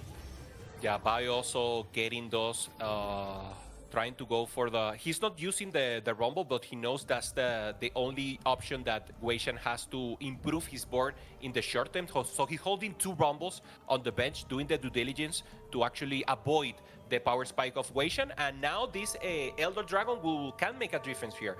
On the case of Bio, only needing maybe a little defensive items. And same on the other, maybe something more utility-wise. Both of them still... cutting, they have everything they need. They already have burn. They have reduction of resistances, so this will only be like an additional damage or additional defense for them. Oh, there Rumble it is. 2 comes in for Wei Shan Iverson. Going to be a huge spike. Has a potential to maybe change the items if he wants to put the Ionic Spark somewhere else, maybe even Protector's Vow to get a second cast. Rumble 2 comes in, he's gonna, and Bio is actually gonna drop out of the Rebel package, right? Or no, I think he dropped out of Form Swapper, it looks like, to play Rumble 2 with a Thieves Gloves. And we did see a swap from Wei Shan Iverson playing Giant Slayer and Hand of Justice on the Rumble. He's going for full damage and wants to break through this very strong Sentinel line as fast as possible. Okay, so Wei Shan moved to the back as much as possible. All the damage is concentrated right now on the Cinch, giving additional attack speed to the Morgana. Oh, another cast! Oh, that's... Look at the Rumble. Backline. Is going infinite. So much damage coming in from Wei Shan Iverson. It looks like he's done it. Bio knows it's just too much damage. Wei Shan Iverson takes it away here from Bio, both with great performance in this first game, Gangly. Wei Shan with the first place, Bio, and Dang Memes closing it out with the third. France, great performance also for him. We thought it was a dire position. He started with a loose streak, Gangly, very, very bad. And in the end, he closed it out with the Tristana, making a good fourth. Yeah, I mean, listen, there are 4 players that are able to say they had a good start to the day and 4 players that are going to have a poor start to the day. And the question here is, if you're on top, how do you keep the momentum? If you're on the bottom, how do you turn it around? I think that mental is so important on day 3 of the competition, and I really want to see those players on the bottom be able to bounce back in game 2. 100%. This is only game 1, so just don't go away. We'll have a short break, and then the analyst desk will break down this game, and we'll start with game 2. See you later.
Hello, everybody, and welcome back. It is the final day of competition at the America's Golden Spatula into the Arcane, and Casanova, Dobz, and myself are back to break down that first game of action that we had. And I feel like the story of this game is a lot of never give up, never surrender. There were a lot of bad spots for our players, but they dug deep, and a lot of them were able to get themselves out of that hole. Yeah, immediately it kind of was like our rerollers in France and Wasian, right? France with the Tristana reroll, usually you want to play it from ahead, but France was instead behind for the majority of the game. But he was able to kind of turn that around, find a couple good stacking bonuses, especially with the attack expert, alongside getting the artillerist buff with the gold collectors, and just stacking all that AD on the Tristana, and eventually kind of turned the corner and actually made that top 4. Yes, I would say that this game was like a roller coaster. I mean, in the early game, we would look into the Wasian's board, not looking so great. He was like so slow pacing into getting the 3 stars, as well as France B having a super bad early game for a Tristana. That's a composition that needs actually a good early game. And you had like Lucas that had such an amazing early game, leading him into a bad spot, and then the game started to change upwards. I mean, this soap had Infinity Gold to look out of the academies, but was Bio with so less gold to was able to get that composition online. So it was a crazy game to watch. And it's so interesting because Wasian Iverson is one of just a few players that this tournament has locked into no scout, no pivot, but with an AP line. I feel like that's a little unusual. Typically, when you take a look at that augment, you really are looking maybe at family reroll or something that has to do with AD and melee, where you can utilize both of those stats. But, you know, what do you think about using it now for AP? Clearly it works because Wasian Iverson got first with it, but it still looks a little weird on paper. I think it's just the power of the visionary line as well. So you're giving it all these extra stats, as well as it being a very easy line to play with no scout, no pivot, because the restriction is so great with no scout, no pivot. You have to find a line that you can ensure you're going to have the right units at the right time. Visionary kind of fits that bill, and the Morgana is quite powerful. And I think Wasian, I mean, we see had to roll so much, right? 34 rerolls at level 6 trying to find it. But on top of that, he was able to just compound the stats once again because he's getting all that extra HP on these units. He then goes with the Titan of Teamwork. He's got all the 3 stars, and he has, I believe, is like 28 to 30 durability on this Singe that had been stacking HP the entire game. So it is so incredibly tanky. And I think it still works in that way where, yes, maybe you don't get to use the AD as much, but everybody auto attacks. You're still getting some value. And then the HP is the really big factor. Yes, for sure, that HP is a huge factor in a composition that relies a lot on that Singed staying alive, as well as the Rumble. When he got that Rumble 2-star red, we kinda could expect that Rumble with that Visionary Spat so strong. I mean, I wonder how he could fit the Rumble because he was playing like no scout, no pivot. So he might get the Rumble right on time to level up. And so that made a huge difference for him. We actually saw him not able to play a Malzahar because he already had the 6 Visionaries. But he found a way into putting that Rumble on the online, and that made a huge difference for winning the game. Oh my gosh, that Rumble 2 was absolutely destroying. So even though Bio actually did get a Rumble 2 as well, it was definitely all Wasian Iverson today. A little bit of an interesting development though for that first game. We had Dish Soap and Lucas on the outside looking in, and so maybe this is going to be the time for them to turn it around.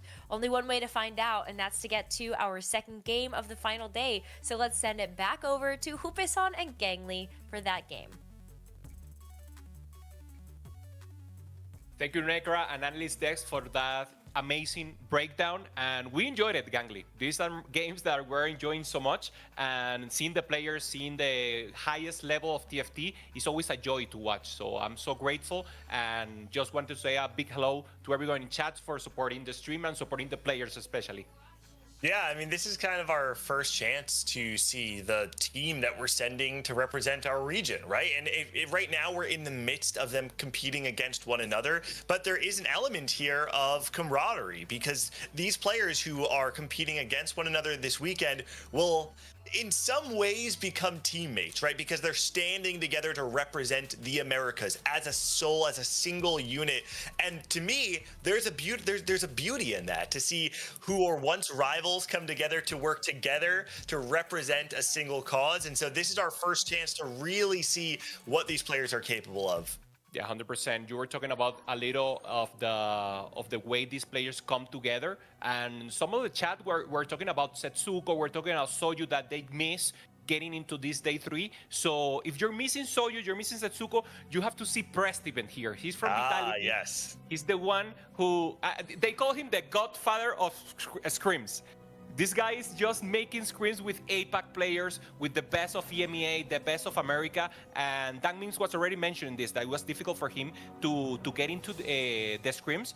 And Prestiven he's tryharding so much, he's doing amazing, and I think even though he had a bad performance in the first game, his mental is okay and he's well prepared. I know he can take it, and remember, of these 7 players, of these 8 players, only 1 will not qualify to Tactician Crown. Prestiven has been playing at an elite level of TFT for the last 2 years, and he has just narrowly missed qualifying to the set championship twice now. In set 7, he was 1 position short, and in set 10, he was a handful of positions short. This time around, though, it feels like Prestiven is a favorite to make it into that set championship. I would argue he is the best North American to have never qualified to a set championship yet, and more so than anything else, he's due. I really believe that this is the time we're going to see Prestiven representing our region in the set championship. Okay, love to hear it. Let's not curse him so far, Gangly. I'll curse everyone equally. Right? Okay, I like that one. Because Bio, on the other hand... yeah, because if you want someone to do good, then you're cursing the other 7. So it's like weird the way that we can phrase it. So yeah, let's just hype everyone, and then it just the universe will just balance itself. Prismatic augment right off the bat, and the immediate... Love it, man. Love it. No hesitation coming in from Bio. Sees that he has 3 Conqueror, finds the early Rel and the Draven pair, and says, this is more than enough with my items. I really like being able to play this tempo, right? Slamming the Sunfire and having 2 potential items for Draven coming out of the carousel here. I will say, I personally really like playing Conquerors when you have the something upgraded already, because playing it with 4 1-star units can be a little scary, especially if anyone is taking some very strong combat augment on 2-1. Doesn't seem to be the case though. We see a lot of econ stuff and other emblems going on, so he should be able to pick up at least a handful of wins, but I don't see Bio getting a 5 streak on stage 2, which is kind of the highest cap of this board. Yeah, of course. He has pairs, so there's a world where he hits both pairs, the Draven and the Rel, and he could get stronger, but it's exactly as you said. Bishop, on the other hand, he was laughing. He got the Pit Fighter emblem, and he already won a previous game. I know this episode. I've seen this one before. He played it, the 8 Pit Fighter. You remember, and it was amazing. And he actually outperformed 9 Scrap, outperformed 10 Rebels. So he knows how to pivot and pilot this line. Dank Memes immediately back on the Dominator line. I'm actually very curious with the Blitzcrank 2 and another open tier here. Do you think there's any world where we actually get to see the Cassiopeia reroll coming from this line? Several worlds. I think we have at least 2 out of 20 multiverse where we see the Cassiopeia. We already saw it 2 times yesterday, so I'm very confident that we will see it again. Just to clarify, it's 2 out of 20, not 1 out of 10, right? This is not. My math specifically just 2 out of 20. Yeah, the math is amplifying here. Yeah. Okay. With the Morello, obviously with the items that you have, the Morello Slam makes sense. I actually do feel like Morello is always a little bit hard to play with the Dominator line, because you don't really want to put it on Silco, because you want to stack him with items that are just allowing him to cast as much as possible. He doesn't spread Morello as well as some other carriers. Something like a Ziggs, for instance, is actually a pretty good holder, but I'm always concerned that you're using too many powerful components by killing the belt and the rod, which could be things like a Warmogs plus the Ionic Spark, for instance. So I'm curious to see how it plays out. I'm not exactly sold on the Morello Slam on stage 2, but what this says to us is that Dank Memes believes he needs to play higher tempo. He can't sacrifice all of stage 2 when playing this line. Yeah, it's a good item. It's a good item, but as you say, the reason why we don't see it that much is because the components are so powerful. Placed otherwise. Now Darth Noob, he decides to go for a Radiant item here, and he gets the Crown Guard on the Akali. So this could be simply a quick striker reroll. So far, he's just playing Rebels. We haven't seen Rebels as a vertical unless you have the emblem. So let's see how he managed to perform with this. On the other hand, Prestiven also with the Conqueror line and getting a Uranus Hurricane on the Draven. Good tempo for him. I don't know off the top of my head exactly what the stat differences are between the Radiant and non-Radiant version of Crown Guard. A part of me wonders, though, if this actually could be building into a vertical Rebel instead, if you're playing around Crown Guard Alawi, because she gets so many resistances and HP from her ultimate. I could see a world where Radiant Crown Guard on Alawi is a very strong way to play the line. Yeah, makes sense. I'm seeing the data here, and Crown Guard, just for reference, is the 6th best item when you get it Radiant. So not only comparing to the regular Crown Guard, it's a good choice. It's on the up tier. It's on the maybe 10 percentile of better items for Radiant. So it's not the best, but for tempo and the situation that he has, makes sense. Yeah, absolutely. Bio playing Last Whisper, Infinity Edge. What this says to me is that he's most likely going to be playing around the... Wait, did he just roll? Am I crazy? I thought I just saw him roll. Maybe I'm wrong, but rolled, yeah. He heard you. I think he heard you. He said, "Okay, I need to maintain the win streak." Gangly says I should be rolling here, so maybe a little roll, a timid roll. We call it timid roll. It's like, you don't break then. Unfortunately, you don't get value from the Infinity Edge on this Draven. He's not a particularly strong holder of it, but what this says is with the Conqueror line, he's probably just he's going to try and play around Gangplank. Of course, is a unit that utilizes Infinity Edge very well. But up against Dish Soap, with the Darius 2 with 3 items and 4 Pit Fighter, I believe on that board, there's just no real way to take care of it. Yeah, I really want to see Dish Soap right now because there's something changing now in his camera. And I think it's important for us to recognize. So for now, we're seeing, there it is. There's the light is getting to his room, Gangly. So first game was a shadow. Now it's the light. It's the aura that Bishop is accustomed to have. So I think this will be the change. And this could be the breakthrough for him to start in a good ramp up. So far, 4 win streak. Let's see if he can maintain it. I had no idea that Dish Soap was such an artist. Look at this. This is poetry in motion. Dish Soap saying, "Out of the darkness I shine."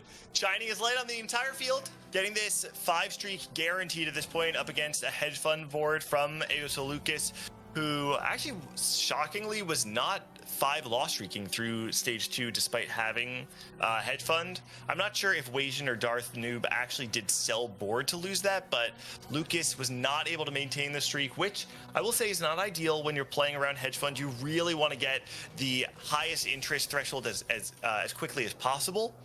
And so every bit of gold does matter there. So we'll have to see. Obviously, it does not mean your game is over by any means, but Lucas not having the optimal start with that line.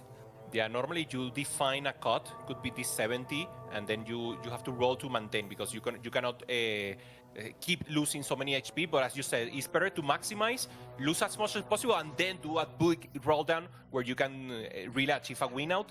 He's very into the reroll comp here for Quick Striker. I don't love the items so far, so maybe this Nocturne will only be the holder. Normally I want to see this item maybe on the Akali, which is better, and so far maybe more AP here. Maybe it could be also holding a Smeech. Okay, he's holding the Smeech also, yeah. These items on a Smeech in particular would feel very good. Yeah, and Darth Noob already here in the line of the Akali also, so if both players are going to play this, very difficult for both of them to hit. We know this is a comp that requires a lot of elements, not only 1 3-star. You need the Akali plus the Twisted Fairy plus 1 tank 3-star to actually perform and contest the first spot. Yeah, it has 3 items on the Akali. It is Akali 1. I will say I'm also this is a different kind of Akali. When you see things like the Jeweled Gauntlet and the Hand of Justice, you've got the Akali that's got like the oomph, you know? She hits hard, she kills, it's front loaded. This is not the oomph Akali. This is the drain tank, take it slow, take my time, whittle them down. Yeah, She the wants to pew pew. heal up This is the the pew pew Akali. This is the Pew Pew Akali, exactly. But the Pew Pew Akali, enough to take out Lucas's board on the other side. Yeah, it's certainly strong. It's just a different shape of the unit. Okay, there's the knob walk, so he's still standing, getting the still in, and I love to see this. Now once again, the Dominator line for Dan Memes doing work. Bishop still with the aura, still with the ramping up, and now remember, this is Prismatic's party because we have Echo encounter, so once again Prismatic. And I think this is the reason why we saw maybe some timid rolls about Bio. No one wants to stay behind. Everyone is getting good offensive performance here. Look at the face of Dan Meme. Something bad happened here. I don't know if that's something bad. To me, it looked like something good happened, right? Because he did find the what could be an augment. Yeah, so he gets the Silco right off the bat, has Dominator +1, and he gets an additional Spear of Shojin out of it. So that we're actually seeing back-to-back games of Dank Memes playing Dominator +1 with the team-up augment, a Silco team-up augment. So itemization for this Silco is really strong, and already he's going to be hitting that next rung in this board that he's trying to build. And he did make the switch over to the Morellos on Ziggs. So like I was saying before, not a super strong Silco item, but Ziggs very good at spreading it.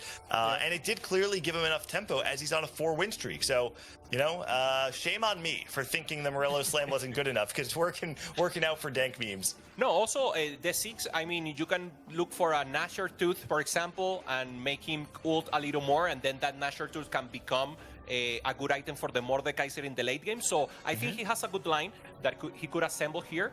And on the other hand, we're seeing now Franz with also 5 Dominators. So the line will be contested in this case. He already have he doesn't have the Silco, but he has the 6-2, and he has 2 Mundos on the front line. Does have 2 Mundos. That's quite impressive, actually. Where did those come from? And the Ziggs 2 is going to be a lot of damage, but we're seeing it already on the 2 loss streak. There are a lot of boards that have spiked extremely hard, or boards that are still experiencing the spike that they found on stage 2. Dishsoap's still maintaining that win streak. Dank Memes on a 5-win streak already. Darth now down to 16 gold. And France doesn't want to play this like a full win out. It's very hard in a prismatic lobby to play for a full win out when you aren't set up that way from the very beginning. And we said last game that it did not look like a particularly inspiring position for France. I'm gonna say it again, but last time we were proven wrong as he found his way in the top 4, so maybe he can pull the rabbit out of the hat once again. Yeah, he did the late Tristana, now the late Dominator lines. Contested now, the Tristana wasn't contested, so it was easier to hit. In this case now, he's just lacking the Silco to get the 6 Dominator in. If he gets it early, maybe on level 6, a low time Silco, that Elise will be a priority for most of the lobby also.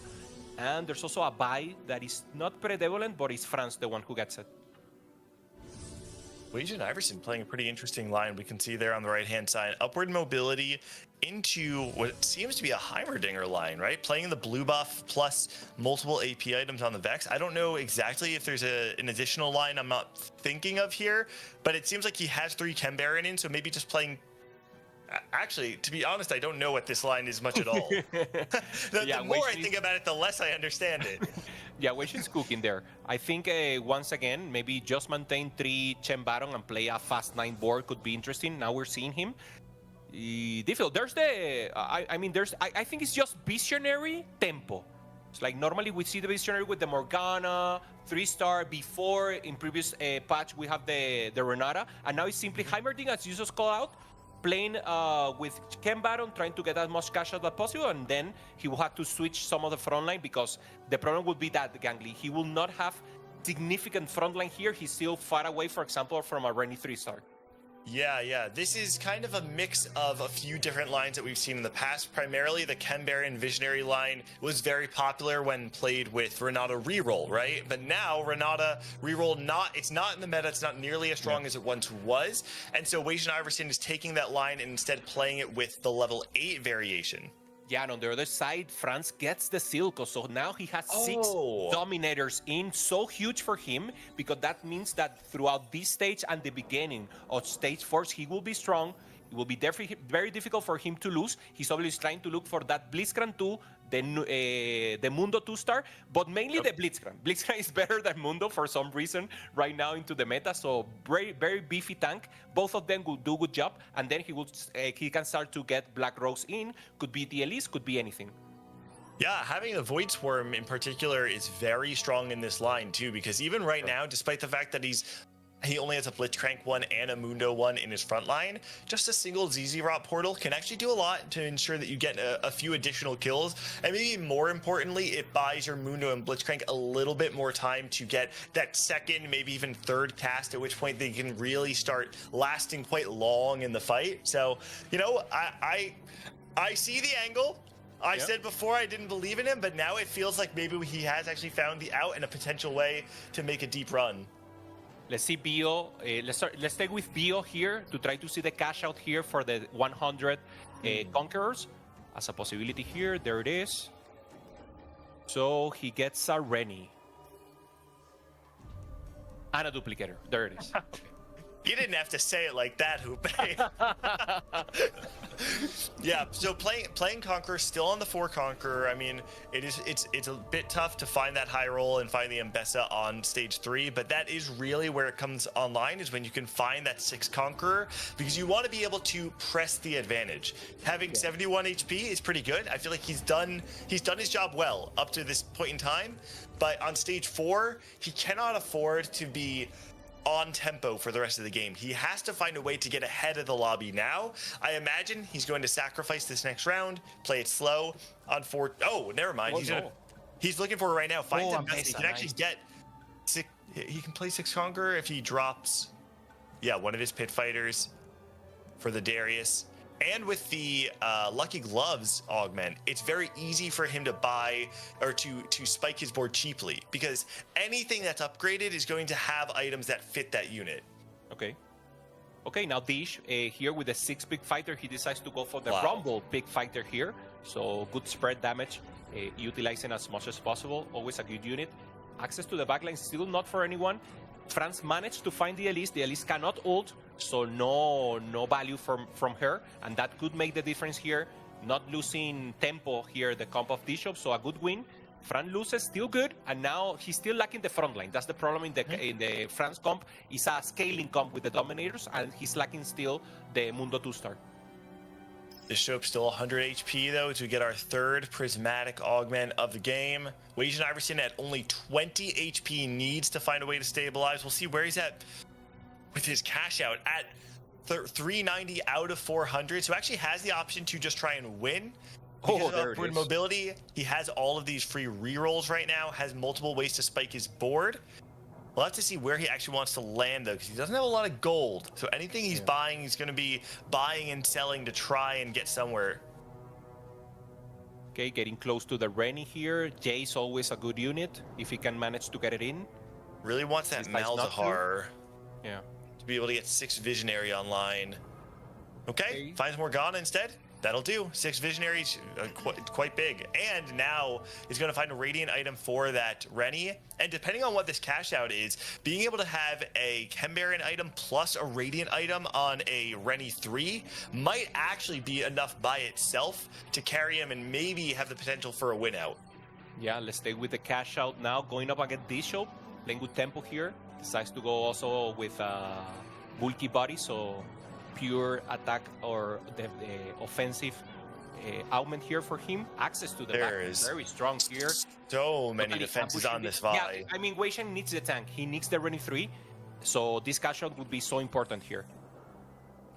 Finds a handful of different things there. I actually, so the concern here I have is that while there are things that are strong, I don't know that his board is made to have 3 different Chem Baron items on it, right? Yeah. So you have the destabilized chem tank, which works, you know, that's going to give you some value, but the unleashed toxins and the flesh ripper are not going to be optimized for this board. Yeah. I wonder if you just reforge. He could definitely reforge them, right? Oh, that's nice. The Shimmer Balloon, you get that. That's the additional, the increased shielding and healing, correct? So this might actually be enough, perhaps. And now Unleash Toxins on the Renata does mean that you're going to have some value shielding your front line as well. Yeah, Dangmis is not happy. He's just facing the Weishan with the cash out. So once again, matchmaking for him, not doing a good possibility. Still with the Silco 1, not pair for him, so he will start losing from now on more. So 59 HP for Dangmin, but he's not in a good spot, Gangly. He will start diminishing a lot, so maybe for HP, he will avoid a 6th, but maybe a 5th, 4th place at most, I think, from his spot. There's a Mordekaiser on the carousel. France has the opportunity to take it, but it's actually going to skip it. Looks like he has 6 Dominator online. Doesn't feel like he needs to take this off the carousel. Actually, 2 different 5 costs still available, who I would say are pretty high priority units. Both LeBlanc and Mordekaiser now going to be picked up. Yeah, in the end, Bio was the one with the Mord, so no Mordekaiser for the... Bio is playing Conqueror. Oh, and he was lacking. He already had 6, right? He did already have 6, but now he can drop the Darius if he doesn't if he feels he doesn't need to play that, because right now he has a Darius 2 plus just a Scar 1. Yeah. I'm sure there are other ways to play this where you can get a little bit more value. I mean, 7 Conquerors make more sense. You have a lot of raw stats, so they could be better.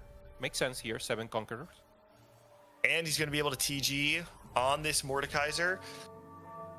Eventually, he will be able to add another synergy, whether he wanted to be something like the Dominators or Quick Striker, for instance, if he can upgrade the Mbessa 2. So he now has a little bit more flexibility in the way he wants to build out his board. But like we said earlier, Bio needs to get ahead of the curve, and still only under 200 stacks. It feels like he may not actually be able to get there soon enough. It's going to be a little scary for Bio. Yeah, already the front line assembled here for France. That was what he was needed. On the other hand, that means has a possibility of having a great comp, but still with the LeBlanc 1, with the Dominator emblems, and the 3 items are on the Silco 1. So that's what's making the difference. He has a choice now to make, Gangly. He could either change the items for the LeBlanc, get some additional damage, or pray, get some faith that actually the Silco 2 pops off.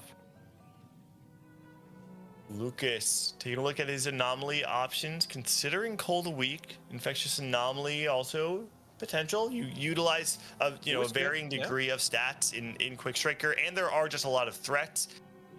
I feel like Picture Frost I could see on TF being pretty valuable. It's cool. There's multiple forms of AoE coming in through his kit. I actually kind of like this a lot, to be honest. I think I would take this personally. He doesn't want it though. Yeah, I wonder what he's looking for. Center of the universe. Okay. He decides not to roll more. Center of the universe, we've seen it with a high pick rate. Both this and Infectious Anomaly, one of the most pick anomaly we have had in Golden Spatula.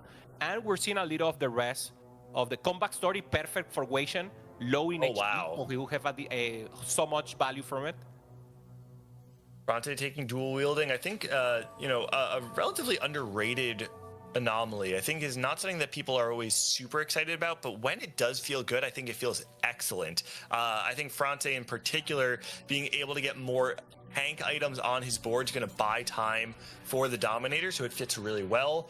We're watching Lucas play out right now, though, against Pressfin, who has the quality over quantity augment and has a Radiant item on every single one of his units. This fight's extremely close, though. It's just the TF left against a Corki 1. Ooh. Barely TF able to hold on. Pressfin going to take a hit, but sitting at 30 gold. Pressfin's at this point in the road where he has to decide whether or not he wants to try and go level 9 or whether or not he has to roll down and stabilize on level 8. Yeah, we come again now with France B. France is already stable, trying to look for that LeBlanc to have an additional possibility. He's still working with Elise. Elise doesn't have items, so there's a chance she doesn't ult. So she's like a little protected there on the side. And for now, for France, dire position, 11 HP. I mean, he's not totally bad in a spot, but he needs the Garen 2. He needs a little more, and we saw that already the rest of the lobby has a perfect angle for comps. So I think this is a great comp, but I don't see him performing that huge. He managed to get another Silco, so he will punish here Dan Memes, who is the one who's playing the same. Yeah, he has a lot of damage, has 6 Dominator by itself just has a lot of damage built into the kit, but it's all a question of whether or not you have the front line to support it, right? And right now, sitting on the Garen 1, I do wonder, do you actually remove the items off the Garen and put them onto the Elise to ensure she casts? Instead, it looks like he's just going to put a 3rd item on Garen instead. Yeah, maybe having the option to then change all the items together. He goes against this show. The light has diminished a little here, Gangly, but still getting into the face. So he's actually fully focused after the face game, maintaining 100 HP. Let's see if he can maintain it until the end of the game. Yeah, it doesn't look like France is going to be able to have what it takes to break through this. That Vi is still alive and drain tanking. But wait, the front line does fall. It's going to come down to the last cast. And barely France holds on as Bishop takes his first hit of the game. Now sitting at 89 HP. With this one is not our fault. This is Observer's fault. We didn't request to watch Bishop. Observer put Bishop, and then he lost. So it's not our fault. We wash our hands here, my friend. Wage Iverson, since taking Comeback Story, now on a 4 streak. And there are a handful of fights that I think are extremely scary. The one that stands out to me is Dish Soap. Mainly because your front line can get wrapped on, right? If Dish Soap does something kind of cheesy, like putting the Vi in the back line and forcing a wrap around that Rennie, it's very easy to find that Vi somehow finding herself into the back line, and then that Heimer will not have a great time. For now, though, we're still seeing France, or Dank Memes, excuse me, on the left-hand side, who has that Silco 2 and the LeBlanc online.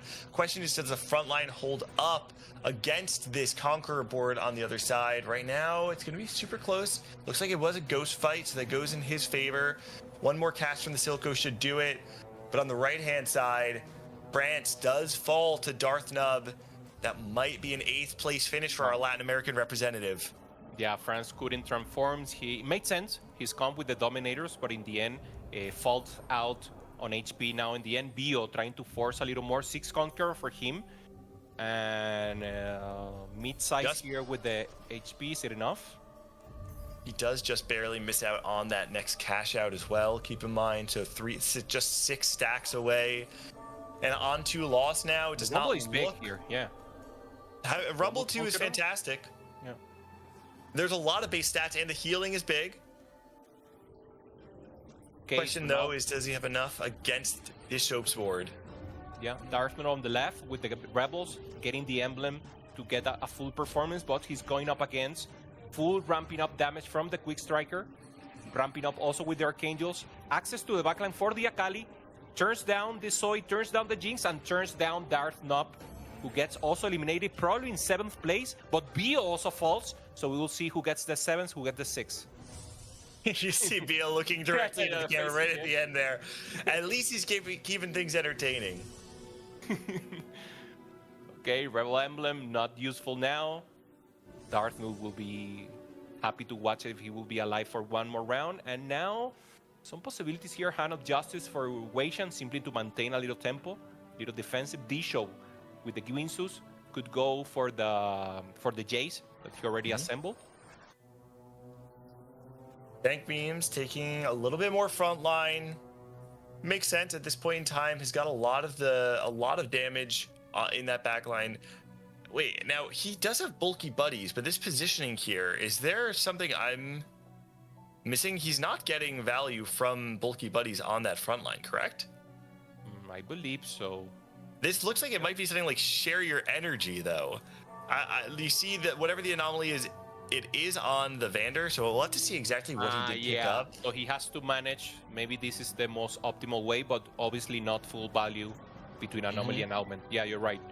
He's going to be up against Wage and Iverson on the other hand, on the other side of the board, though, and there's so much frontline with that Rennie 3, who is just healing and shielding infinitely. The Mordekaiser's going to fall. That frontline's going to fall. Wage and Iverson will take out Dank Memes here. On the left-hand side, Lucas, playing for his life, finds a win over Dishsoap and stays alive into the top 4. Yes, sir. So good win here for both of them. Dank Memes now a little angry, getting the 5th. So once again, bottom 5 for him. He made a great performance yesterday. And remember, these 7 players are playing for the Tactician Crown possibility of getting there, and only one will not make it. So it's very important to win whatever point possible and then try to outperform the last one who get in points. On the right, Weishan managed to get a Mel here, so that will be an additional life for him, just in case of placement. Very good to get that additional placement that we've been saying so far is so important to ensure the qualification. Yeah, I mean, Weishan and Iverson sitting level 10 up against Dishop here on the left-hand side. 2 players at Elimination Station, though. Lucas and Prestivit up against one another. The quality over quantity board of Prestivit, and then the quick strikers. We're seeing the front line still hold for Prestivit, which means he might actually have enough damage to break through and access the TF, who is ramping up. Another cast comes through. Is that actually going to be enough? Will he heal up? No. You can see Lucas takes the hit. Close fight. But Prestivit leveling to 9 when he's about to get eliminated is just enough to get him over the hump into a top 3 finish. And it feels like this might be the end of the road for Prestivit, sitting at only 11 HP. But who knows? Maybe there is a way for him to cap out higher than Weishan and Iverson. But level 10, comeback story, 6 visionary plus Mel feels really hard to beat. Yeah, he has good items here. He will get an additional item here for the B, and Bai still 1-star, and Besa is still 1-star. And remember, each of these units are doing so much damage because each of them has a radiant item. So I think a little goal here, Gangly, trying to get those two, or at least one of those 2 units to 2-star could make a big difference here in level of power.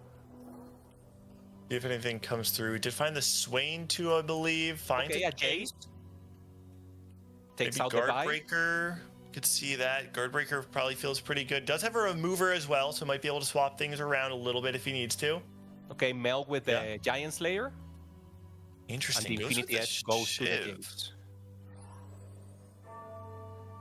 Okay, so a lot more power definitely coming in with a radiant item on a Jace 1. It's going to be way more value than the Vi, like you called out, and he's playing Dish Soap, so he does need to win this round. If you can't beat Dish Soap, you're not getting any better than 3rd, as Weishan is positioning himself right now to try and go first again in this lobby. And the front line's holding up. Vi hasn't broken through yet, but it's going to be close. She can heal up so much. And the burst comes through. Actually, huge hit on Dishop, who is 1 off of the GP3 and the Savika 2, but has not found that spike yet.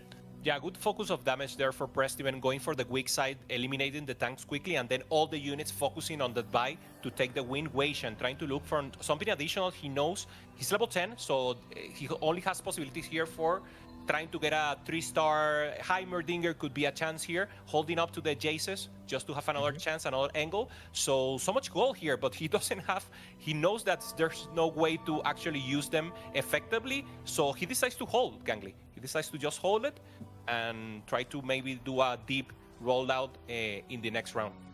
Keep in mind, he has this Mel, so while he only has 13 HP, he has 2 lives, right? He is not going to die if he does take a hit, so he can afford to sit at 50 gold until he needs to roll down. And truth be told, his board is so strong already, he may not need to roll for the rest of the game. Okay, going up again, Prestivent here. This will be a huge chunk of HP, and he's taken down. Vitality Prestivent confirmed. 3rd place, good 3rd place for him. Great 3rd. Great 3rd. And he bought 5 on the previous game, so this is great for a ramp up here on strength. Gunplan 3 here for Dishon on the left. So huge power spike to try to balance the level of power. Weishan was winning so easily from now on, so now it should be a closer fight. He decides to roll, gets an additional Heimerdinger, but still 3 Heimerdingers away from getting a 3-star. Yeah, 2 scaling boards, right? Comeback Story versus Infectious Anomaly. The GP3 is a huge hit. Has Savika 2 as well. So there's a lot of healing coming through. The question, though, is do you have what it takes to break into that backline? The GP3 might actually be enough. The Rumble finds himself immediately onto that backline, though. Oh, and the Heimerdinger will fall. Almost certainly, I imagine that this has to be enough for Dishop to win the fight. If he cannot win this one, he's not going to win any fight. But this Reddy's still alive. The disruption comes through. She finally will fall. The Jace actually doing enough. Wait a second. One more cast. Okay.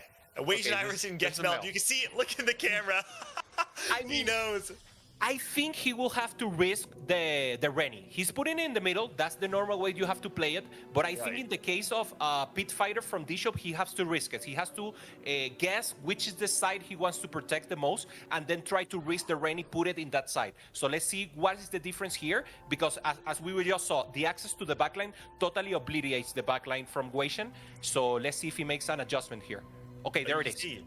Yep, like you said, he's saying, I'm not going to get full value. Listen, I know I have the Radiant Gargoyles, but I would rather not get wrapped on. And so at this point in the game, he's sacrificing a little bit of value for better positioning. And I think this is the right call. This feels like it should be enough. Also, keep in mind, he's holding the Vi, has one in his shop right now to make sure that Dishope doesn't get any sneaky Vi 3s, and this is going to be the last fight of the game. Okay, swapping to the right, the Rennie in the end. This is perfect. She will be able to stock so many damage. Sepik in the back, hitting the pole. Malzahar is down. The Heimerdinger is protected. Okay, no second cast for the Elise. This could make a big difference. And now the pure damage, raw damage from Guation takes it away. Bishop is not happy, taking the second, and the win is for Guation. Iverson, comeback story, makes it once again. So great win here, Ganky, for him. The last time we saw Wajan Iverson in a regional finals, the Golden Spatula, he was in the set 11 final lobby where 7 of the 8 went to the set championship, and he was battling Toddy for that last spot. He ended up having a poor run at the final day and then a poor run at the Golden Spatula. But we know Wajan Iverson is a contender. He is a North American great. To some players, being here in the final lobby is the event of a lifetime. For Wajan Iverson, it's another day in the office. I truly believe the 1-1 we're seeing here is the start of something great. Wajan Iverson looking in a great position to make his way back to the Tactician's crown. 100%. We'll have a short break, and then the analyst desk will break down this game too. And remember, we still have 4 games to go, so don't go anywhere. Be right back. Wow!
welcome back. We have now finished 2 out of 6 games for the final day of competition here at the America's Golden Spatula.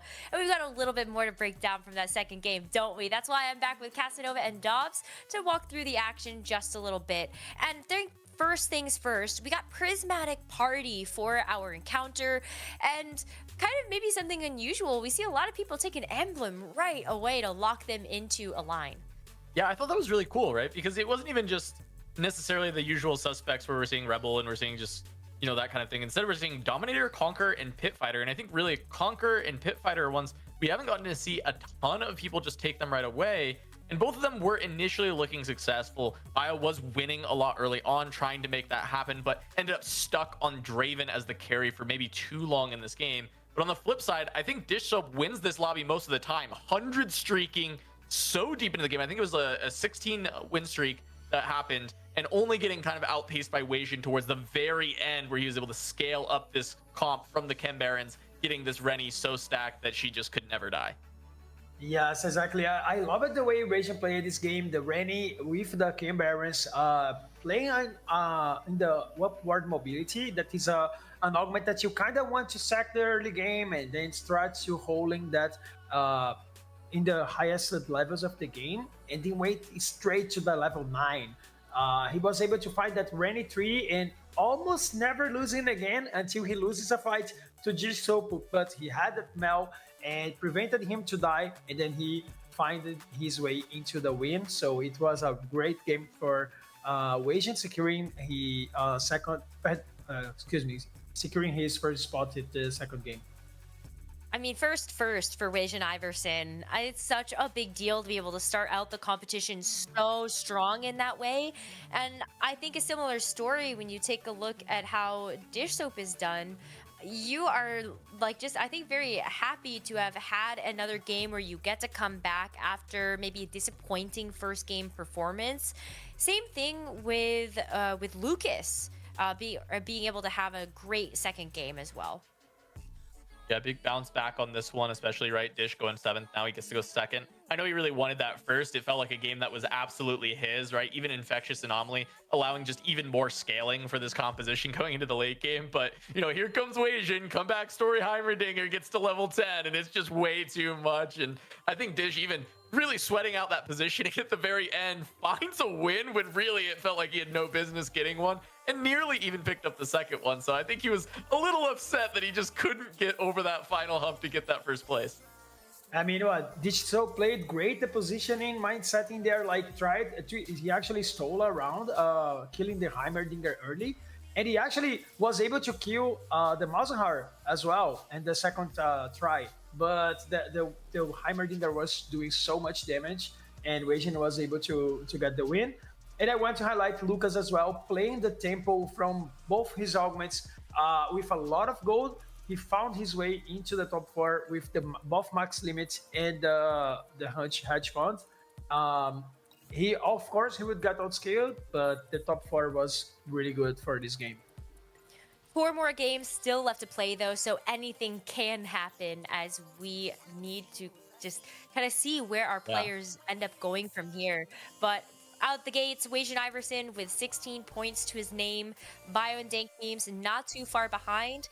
And when we look at Lucas, Darthnub, as well as France, they kind of need to start to pick it up a little bit. So that's why we're going to take a short break, give our players a moment to breathe. And when we come back, we're going to have game number 3 of the final day for the America's Golden Spatula.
Welcome back, everyone. Casanova and I are on the desk to take you through this third game. And Cass, I'm so excited to jump into the action, especially after sitting on the sidelines. I'm like, yes, I'm ready to sink my teeth into this one.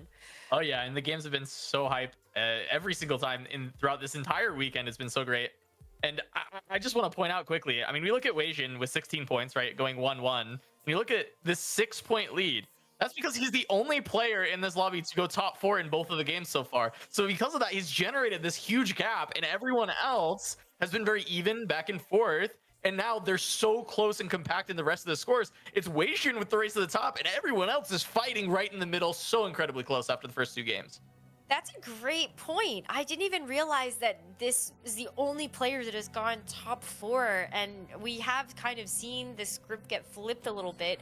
A little bit of work cut out for our players that have gone bot 4 in both of the first 2 games, but maybe this is where they can turn the tides. Cass, heading into this game, we've got Vi as our encounter, so all of our players are going to be starting out with 2 component anvils. Yep, we got the component anvils, which will be really nice. And immediately we see Darthnub is dropped a Rennie. And we saw how powerful Rennie can be just in this last game. And immediately seeing a Singed in the shop, Darthnub is definitely going to keep this Chem Baron option open as a way to potentially play around that Rennie throughout this game. And yeah, the anvils, it's a little bit rough because everyone's going to be slamming more items. So you might end up taking bigger losses if you try and play that Chem Baron early on. But it also means you can tailor really fantastic Smeech items and Rennie items from the front line. Just need to see that Renata show up in shop, and then maybe we're cooking. And yeah, oh wow, distance. You've got the Chem Baron start, and Darthanov must be so happy about that.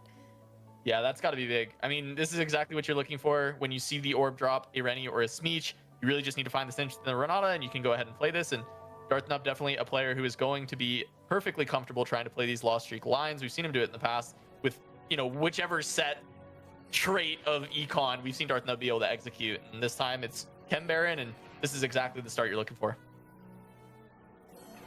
Good stuff for now. Needs to look for a couple of items to make this maybe not so tanky of losses, but looking at the augments here, I wonder if you take Heroic Grab Bag.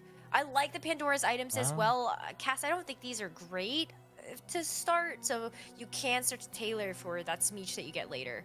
Yeah, especially because he was dropped AP items. I think this kind of makes sense, right? Like, yeah, I mean, there you can itemize like a Silco later, or you can put it on the Renata, but really you just want the Smeech and the Rennie to be fully itemized up, fully kitted out. So I do like the Pandora's Bench. You just kind of wait and roll into exactly what you want and go ahead and play it from there. As we jump over to Prestivant, hey, this is what you were talking about with no scout, no pivot. Usually the family line being one of the strongest ways to play it, and Prestivant immediately having a great spot to go there. And I love being able to play this family line when you've been dropped 2 anvils from the Vi encounter as well, because you know that you're going to be able to give your Violet 2 items right away. That's going to make sure that you can actually try to build up some momentum early on in the game and try to generate some win streaks. Over here with Lucas, we've got a Wandering Trainer, Quick Striker, and Scrap as the options. What I do like is this is a bunch of extra items for the Scrap, so if you end up kind of leaning into that instead of the Quick Striker, you actually are getting a little bit of extra value by having those additional emblems on your board already. I like that too, but I think it also depends on what you see everyone else going for. You definitely don't want to play that contested. So as we kind of start to scout around the lobby a little bit, we'll also see that Bio is trying to go for a lost streak. Now, risky, right? Because we did see this setup for the Chem Barons coming through from Darthnub, and when you're this early on in the stage, how easy is it going to be to actually string together those losses when you know that that could be in your combat pool? Yeah, and you also know that Precedent was on No Scout, No Pivot, but we do see Precedent has slammed items and has a Darius too, so he's actually not going to be looking to lose streak. Oftentimes you can see a loss streak with the No Scout, No Pivot, but this is good to notice for Bio that Precedent is not doing that. So instead, it's going to be Weijin and Darthnub that are the other ones that you kind of have to watch out for. But it feels like Bio might even look for the Visionary 1-cost reroll. He knows there's another 1-cost reroller in the lobby, so maybe kind of leaning towards that direction, see if he can get his units even easier. Taking a look at France's board, we've got this Watcher start with a possibility of switching into either Sorcerers or Dominators from this position, and France was able to lean into that in that second game, contesting, I think, even a better spot that Dankmemes had for the Dominators, but finding the Silco 2, being able to stabilize, it unfortunately didn't result in a very good finish there for France in that game, but maybe when you know you have the Ziggs early on, it's like, okay, I at least can put some items onto the Ziggs, and maybe I get to keep some HP for later when I'm really starting to dig for those Dominators. Yeah, second time we're seeing France use Ziggs as an item carrier. We haven't seen a whole lot of Ziggs, but I think it's because Ziggs 1 is pretty abysmal, and this is the second time we've seen France actually just kind of find Ziggs 2. This is a very early Ziggs 2 as well, right? 2-3, picking up that 2-star 2 cost. Gonna be really good for trying to keep this win streak. So far, so good. As we look around the rest of our lobby, we're starting to see those win streakers come together for Prestovit and Lucas, as well as those loss streakers for Bio, Weijin, Iverson, and Darthnub. We'll see as we enter into the carousel who can maybe keep those streaks alive heading into the final couple combats of this stage. When it comes down to some of these components, though, I can certainly see a couple more items start to get put together. I mean, you look at Dish Soap, kind of maybe hoping that he can get a nice item for the Twisted Fate that's actually going to make a Shojin for that. So yeah, Mana Generation on point. Yeah, it's a great pickup, and we actually start to see some of these compositions taking shape. Right, we had a Bruiser emblem as well as a Ginsu's already, so that's definitely going to be the Bruiser's Twitch coming online. Dish Soap looking towards the Quick Strikers with the Twisted Fate in particular, right? Definitely wanting to play around that Shojin that he was just able to pick up. Now we go over to Lucas, and Lucas is the shape of this one is a little bit harder to find, but definitely looks like it wants to utilize the scrap and play around a Corki later. Maybe play around Ezreal Corki as the duo carry with the Sentinels in the front, and maybe just try and find 4 scrap or like a smaller amount of scrap put together to add to that board. I like that because like the Corki's already going to give you that, and being able to hold on to something like this Trundle, you are able to actually look at maybe putting in the Bruisers in the front line instead. But this is a tough combat to have to take. Lucas is going to get this win streak snapped by Dish Soap as he's really starting to put together this kind of Rebel Quick Striker board. And when the rest of these combats finishing out for the 4th round, we're not going to see only Prestovit stay with that 4 win streak here, as Darthnub and Weijin Iverson, they're going to keep their loss streaks, as Bio unfortunately can't keep his. Yeah, because France was able to lose the first round, and then from there it stabilized around the Ziggs 2. So definitely does not want to run into Prestovit. It's possible that actually that France even lost the first round of Prestovit. I'm unsure. But looking at this board, it does feel like this Darius is strong enough for Prestovit to maintain the win streak. And funny enough, actually, 2 copies of Darius 2 right now, and I'm curious if that ends up kind of sticking around, if he actually even just rolls for the 3-star Darius to go alongside this board because he's already so close. He hasn't had to roll a lot either in order to find these copies, and I think that's going to be great when you're looking at making sure that you have enough econ to really start to roll down and get these 3-starred. And I love that Prestovit has made this choice to keep the combat items onto this Darius until you do find that Violet. Because right now, Darius is able to do so much AoE damage. You can see how big his cleaves are actually able to heal him up, but with this board that Dankmemes has put together, you're actually not going to be able to keep your win streak. And Prestovit may be a bit surprised by that Dankmemes has really started to push the gas on this Bruiser comp. I'm surprised that Darius couldn't hold on because the positioning worked out. Everything wrapped around it. He was getting the full cleaves, but that's just the power of this Bruiser Redemption Swain. And the Ginsu, even though it was a Draven 1, it just ramps up because the fight is taking way too long.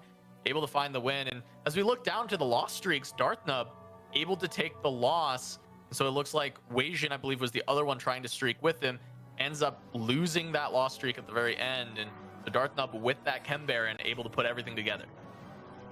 That Chem Baron cash out is going to be so nice when you start to look towards leveling as well, trying to find extra copies of that Rennie. And we do have a couple of contests, I think, for that, just in terms of maybe the smaller units. Bio is still going down this route of the Visionaries, so you have the Singed that's going to be slightly contested.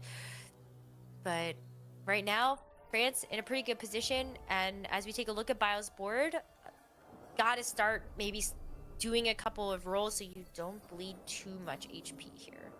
Yeah, I was gonna see if he ends up rolling to that, like 33 threshold, but staying at 50 only on Morgana pair, does not even have the Morgana 2 yet, so probably a little bit concerned about rolling too heavy right away on level 4, even though usually, I mean, trying to get those odds for the 1 cost is quite good. I kind of wonder maybe if you, I might be overreaching with this, but I kind of wonder if you wait for some of those 1 costs to come out of the pool because of the family reroll, or because of Lucas's board is also kind of looking for some of those smaller units like the Morgana, as well as the Automata. So maybe you just wait and you're like, hey, maybe my odds get a little better if somebody else actually takes some of these units out first. Yeah, it's possible. I mean, it's hard with the back sizes on 1 cost, right? Of course, it's like taking some out is good. It does improve your odds, but by how much is really a big question. How much life are you willing to sacrifice for something like that? But it is possible that is on Bio's mind.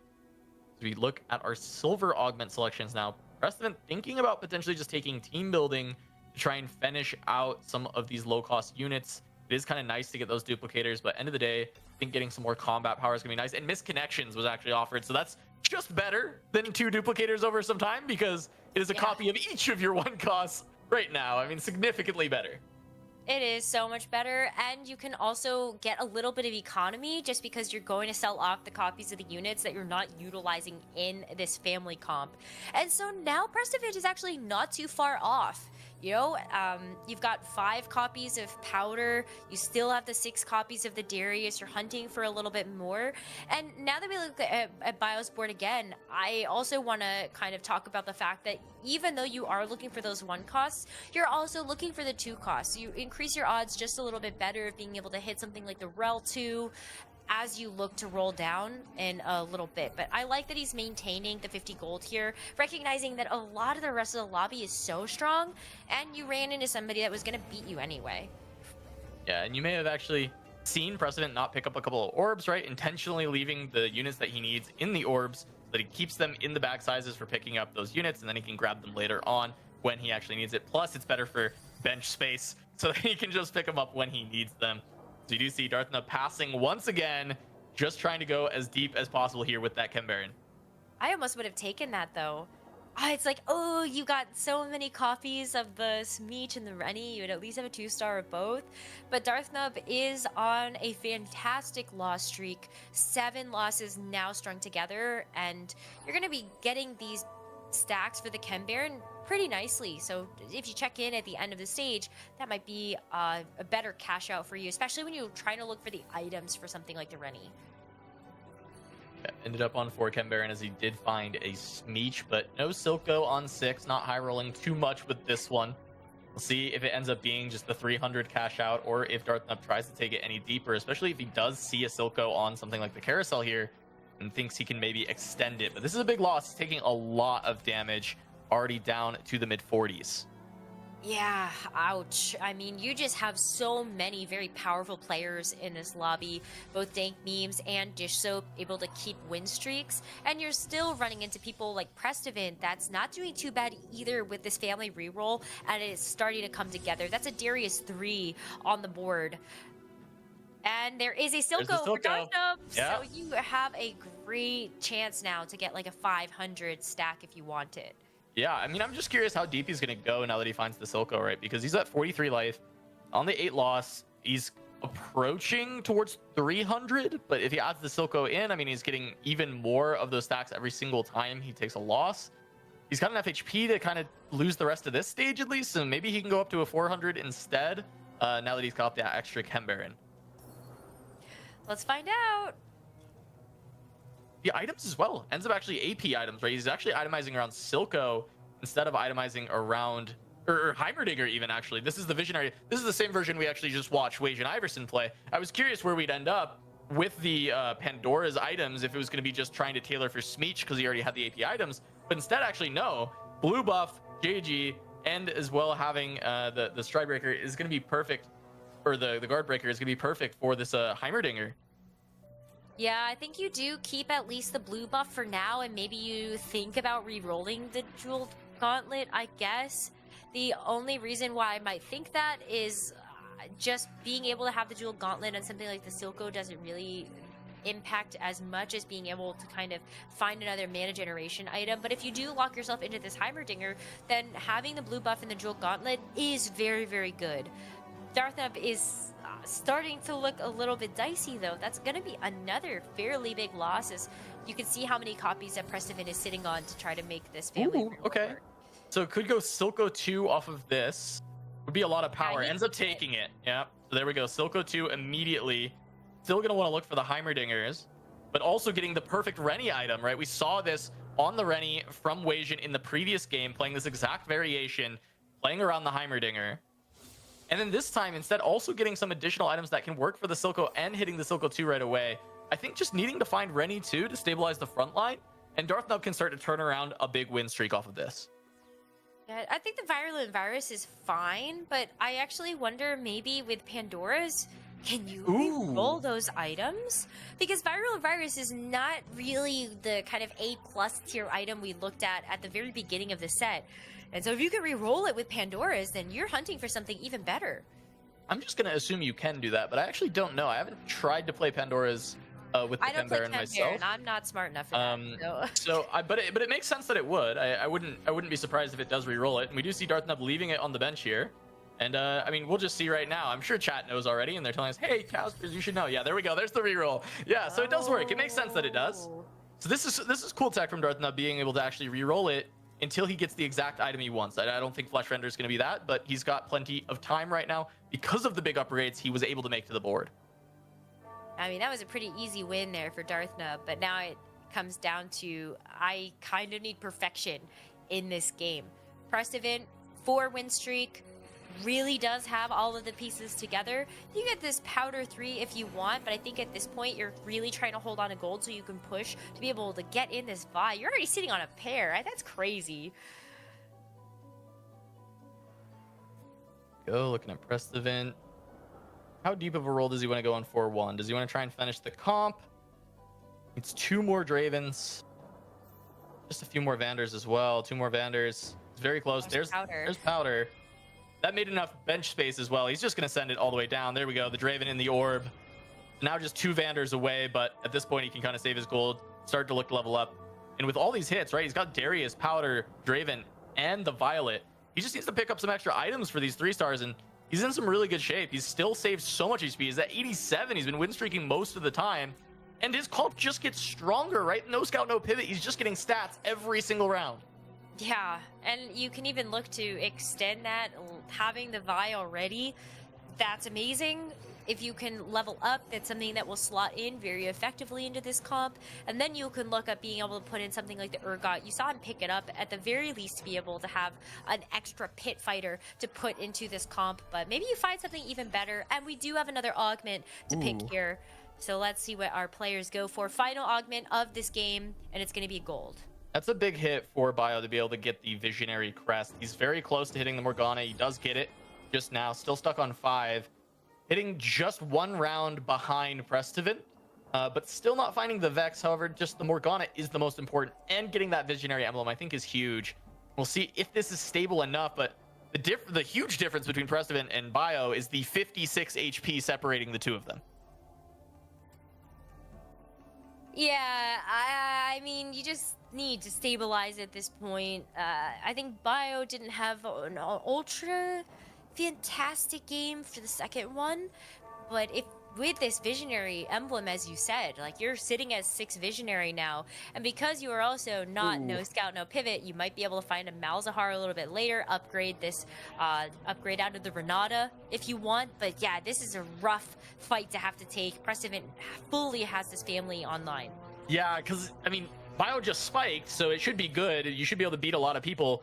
But the other person who just spiked as hard as you, if not harder, was actually Prestivent. So it looks like Bio is able to take it. I think the 6 Visionary was so massively important here, because just on unit quality, Prestivent could have won that.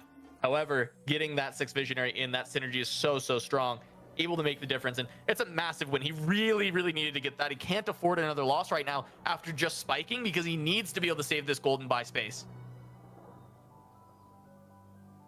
Couple more rounds though before we get to the anomaly, and then another PvE round, so maybe you can turn your fortune around there. But Dish Soap also looking very healthy, maybe on a loss streak for now, but you can really see this board starting to come together. I feel like looking at this, you also get sort of the classic Dish Soap in terms of the positioning. This is awesome.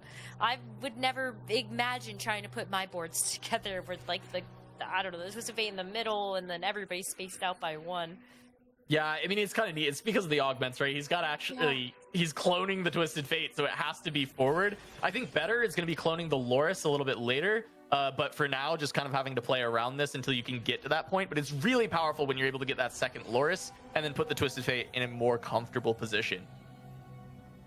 That's going to be a scary board once Dish Soap does find all of those pieces. Another carousel, though, and Bio took a loss in that last round, as does Wei Iverson. So the two of them not looking super healthy towards the end of the stage 4. But a nice pickup here. Wei Iverson does get a chance to pick up a sword. And so at least that's another item that you're able to put on like the Nocturne or your Mbessa or something. Does help out with a lot of these Quake Strikers. And everyone else also looking for some nice upgrades here.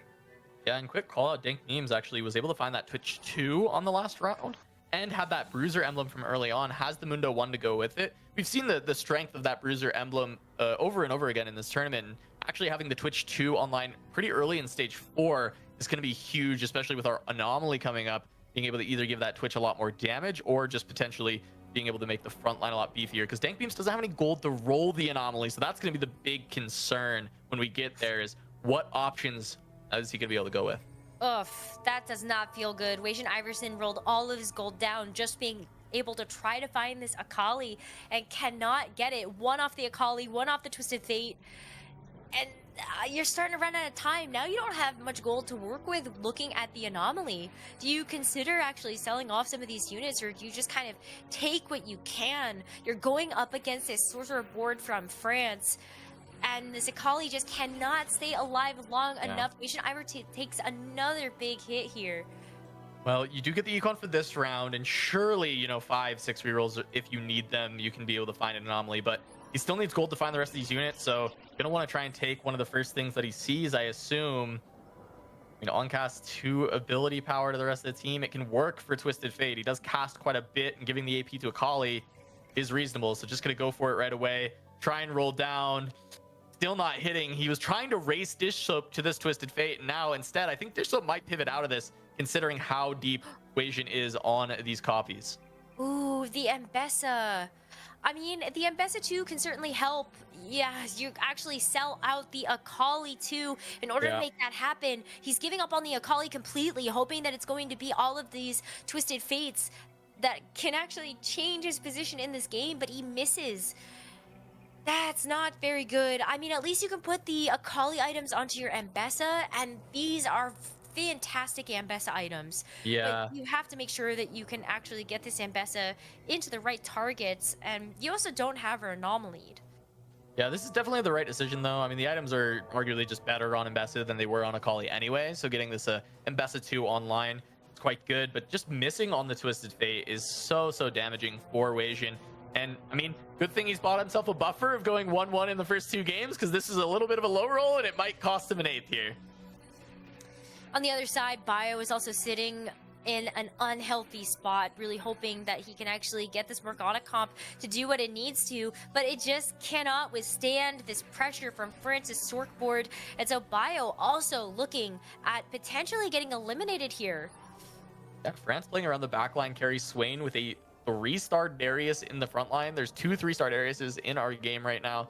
1 on France's board, 1 on Prestivence, and using the backline Swain to just play for tempo and keeping a lot of HP. A lot of players are falling quite low, so 65 HP at this point. You've got your Zoe online for the Sorks. I mean, France is in a very good spot with the HP and should be able to hold on for a top 4 unless there's a tragedy on these power spikes and some of these low health players can start to claw their way back. Bio is sitting at level 6, where there are other players in the lobby sitting at level 7 or 8 and still trying to find enough upgrades where he can actually string this board together. But you gotta level here, you gotta start to push, and what else can he actually fit onto this board when you are not looking very healthy, and you also just use all of your gold to get to level 8. It's a 1-star Aurelia that you have to put, or Leona that you have to put in just to be able to make the Sentinels, and you still need to try to figure out where is this Malzahar or where is just anything else. Yeah, okay, there's another 7 Heimer. Straight to 8, finds a pair of Heimers.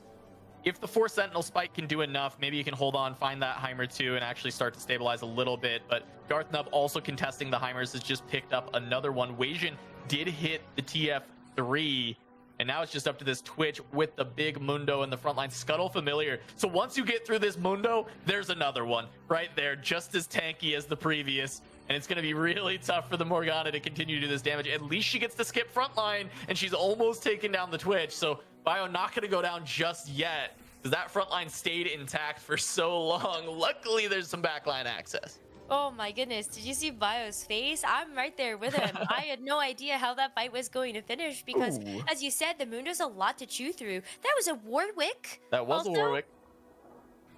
That was a Warwick picked up by Lucas. Warwick. Look at this dish soap comp. So contested on the Twisted Fate, decides, okay, instead I'm going to go for Zoe. The items are really good for Zoe. Ends up getting the Zoe online and puts together 4 Emissary for Sork as well there. That's very, very nice. Pivot out of where he was and trying to find just a very strong board from there. Deep roots on the Garen for the front line. Oh, despite the fact that Weijin Iverson also found that Twisted Fate 3, he goes out in 8th in this game. Very unfortunate after having to wait so long to actually get that unit online. But look at Lucas on the right-hand side. That Warwick goes absolutely crazy. And that's going to be a big hit across the way. Bio ran into Darthnub, who we know is incredibly powerful from that cash out early on. Had found the Heimer 2 as well. Just going to be able to put that to rest as he's got the needlessly big gem on top of that. So because he's got this Rennie that's so tanky from the Chem Baron items, he's always going to be able to proc that. Those long front to back fights with the Deep Roots Rennie, having that gem, and then the Heimer online. Darthnub, very good position.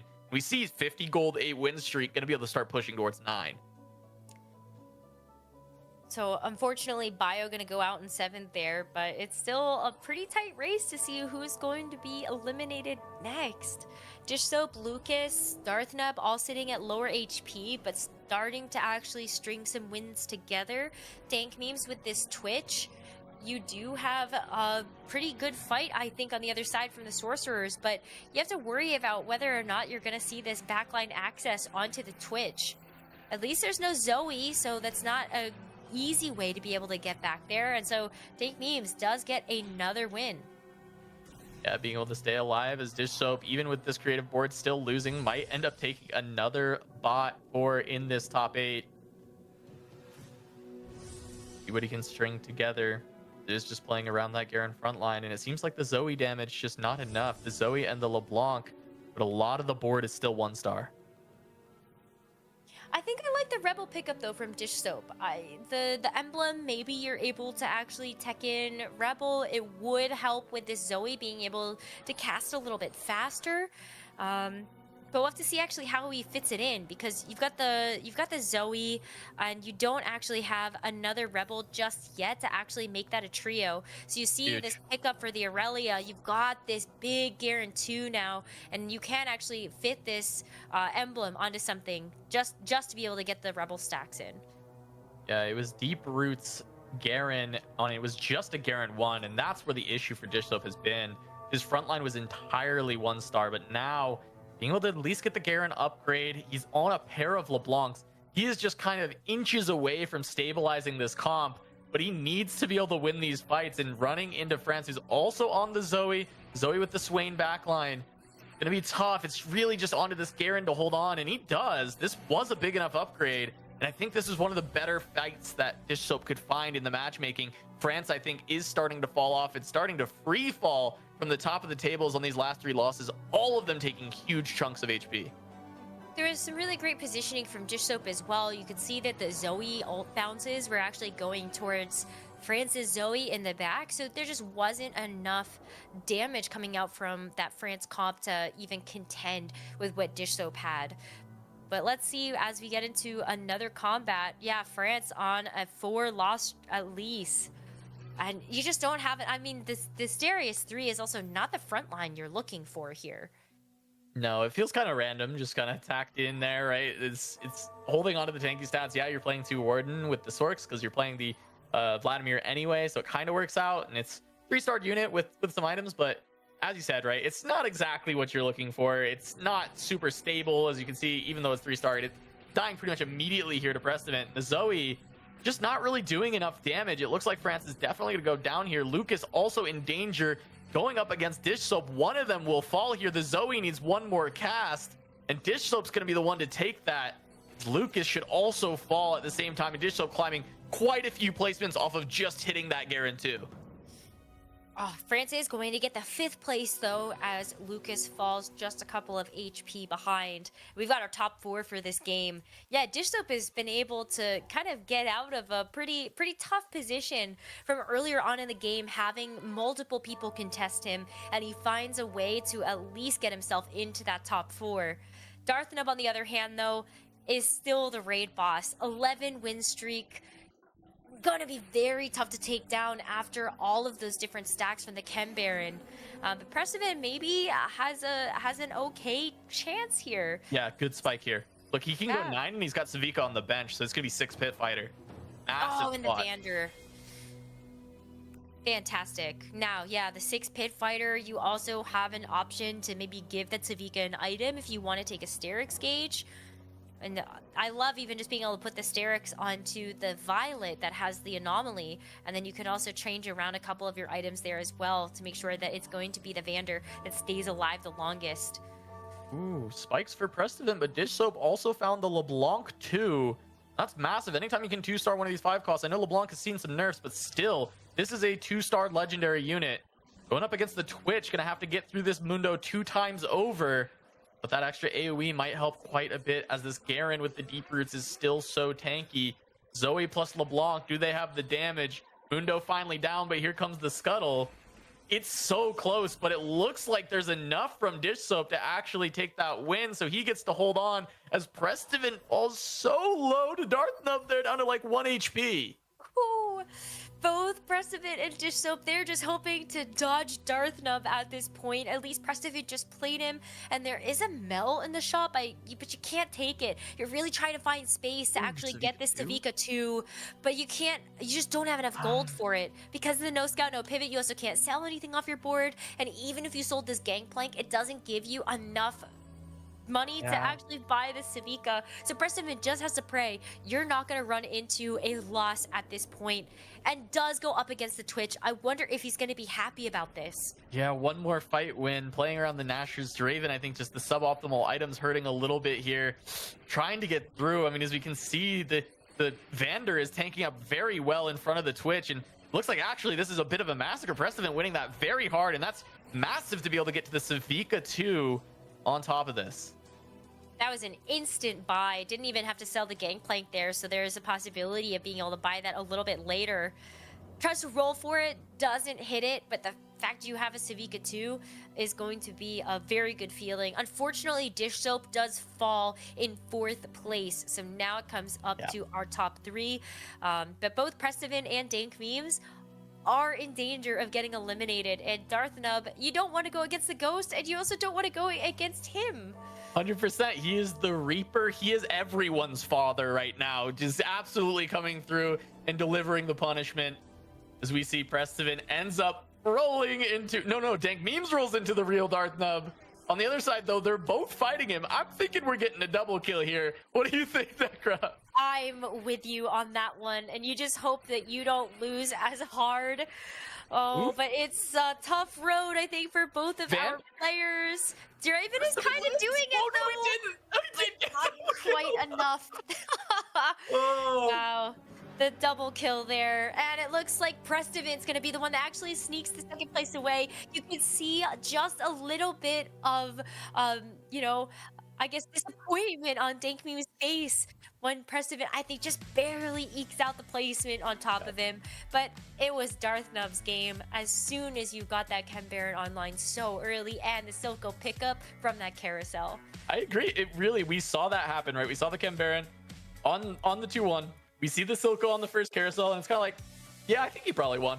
And it did. He absolutely did.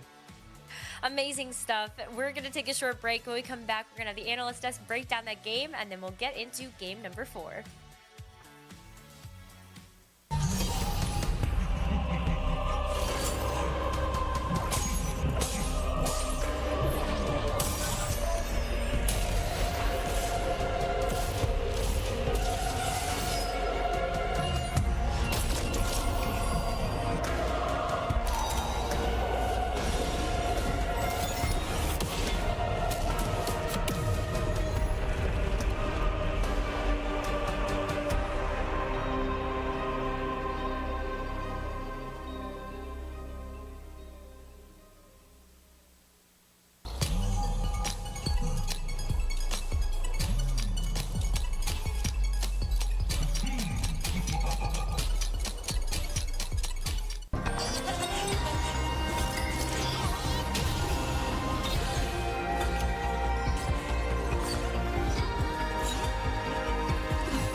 Number 3 of the Into the Arcane Golden Spatula has concluded, and I am Gangly here on the analyst desk with my two good friends Jupeson and Dobz. Jupe, I feel like we got to start with Darthnub, the player who did win that last game. Going into that game, Darthnub had taken 2 consecutive bot 4s, and you and I, we got to cast those first 2 games, and we stressed the importance of mental, of being able to stay calm, being able to be resilient, and finding your way forward. And Darth was actually able to convert on it.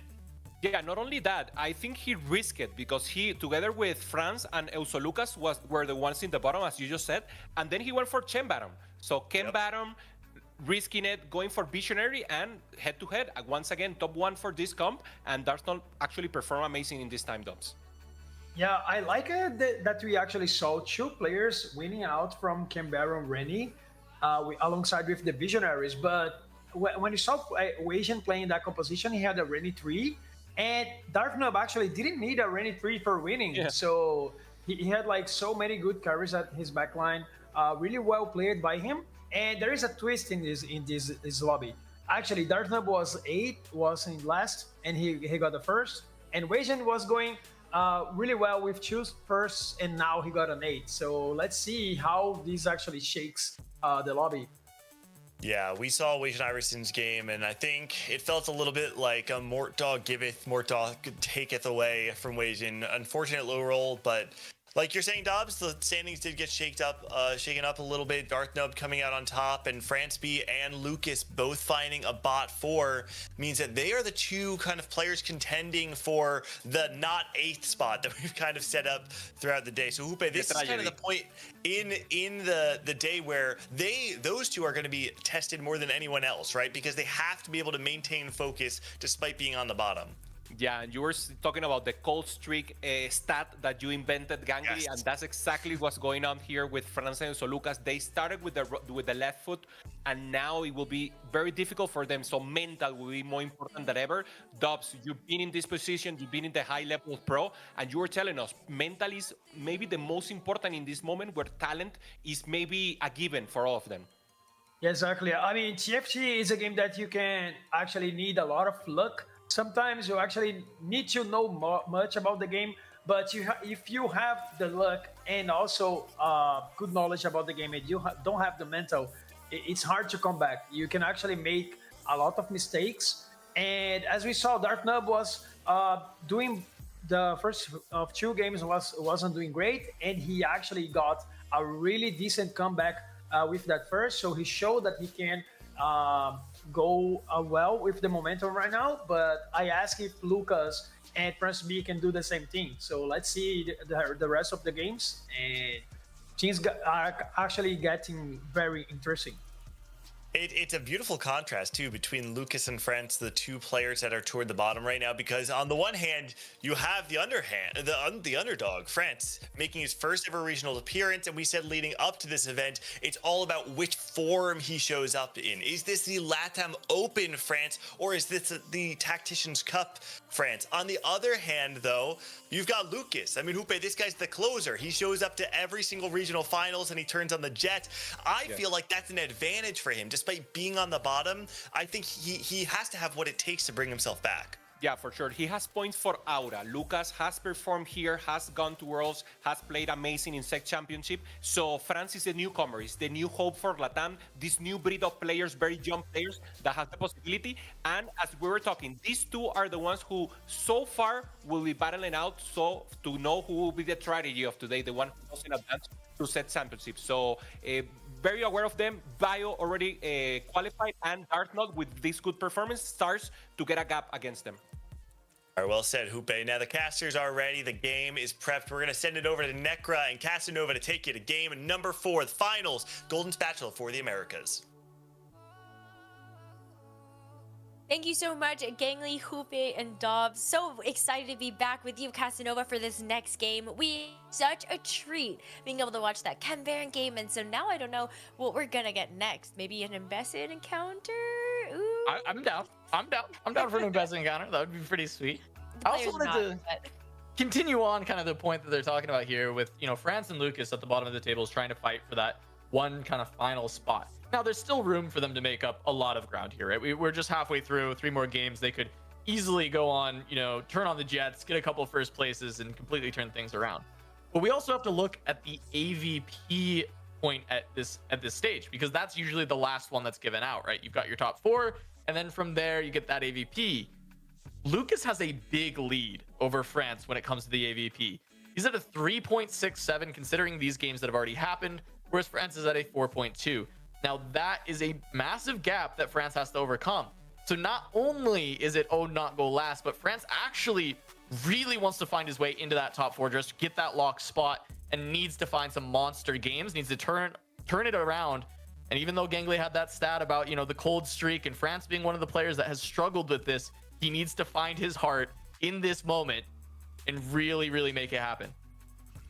Well, he made it all the way here to the final lobby of the America's Golden Spatula competition. So I think if he can clutch it up, he certainly has the ability to do so. But it is tough, as you said. I mean, who do you overtake at this point?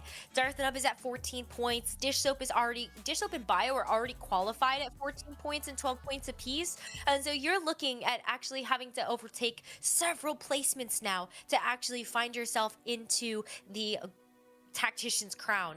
But it's not Mbessa, Cass. It is going to be Vander, which I think the players appreciate just a little bit more, having less variance. Yeah, you asked for 3 emblems, you got 3 gold augments, and I don't know if that's a trade offer that I really enjoy, Nekkra. I'm not happy about it, but we'll take it. Maybe not.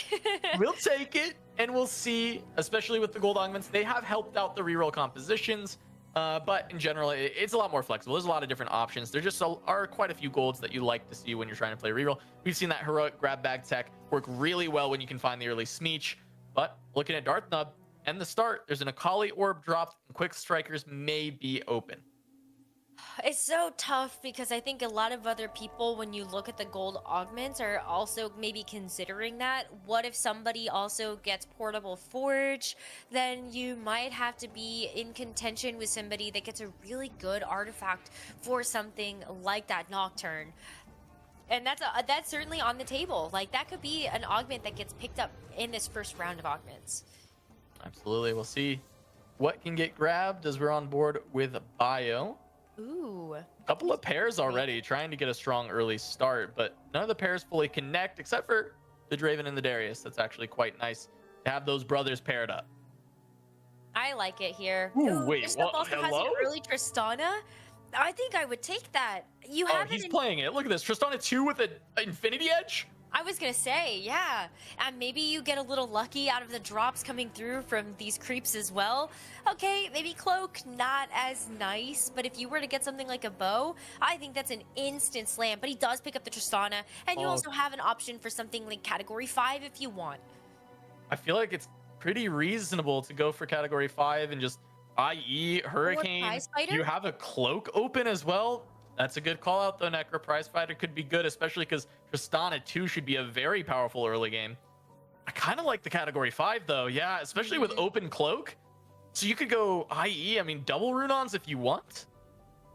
I still think you might want to have the Rage Blade, so it might be you're right. big problem with just needing so many bows to either make that second Runins or be able to make a Rage Blade. But either way, I think you just like, oh, I'll figure it out when I get to Carousel or when I get to Krugs or something like that. And so, yeah, instant Tristana 2 take. Let's take a look at the rest of the augments that got picked as well. As we're on Dankme's board, we do see him with this dummy, and it has Rebel and Watcher as the options. Yeah, and it lets him play 4 Watcher already. I mean, that's pretty nice, but he runs into Dish Soap immediately. This is actually crazy because Dish Soap, expecting to probably win the stage, but runs into Dank Memes, who has a Ginsu Draven 2 behind 4 Watcher. That's arguably significantly better than just this Tristana 2, and it is showing that it is actually going to be able to fight. Oh, no! Oh, and Dank Memes, you see the pop-up, how upset he is. Dish Soap just chuckling in the top corner there, knowing that he got away with murder. I was with you. I thought, okay, this is absolutely going to be a win for this Draven. Look how many stacks you're seeing on that Ginsu. And then out of nowhere, the Tristana bowls, and that's going to be a stack for the Tristana right away. This is where you're going to really see that Tristana pop off, having that Tristana 2 so early. Oh no, poor Dank Memes. I think there's like almost no world Dish Soap doesn't just win streak the stage now, because Dank Memes was... Yeah.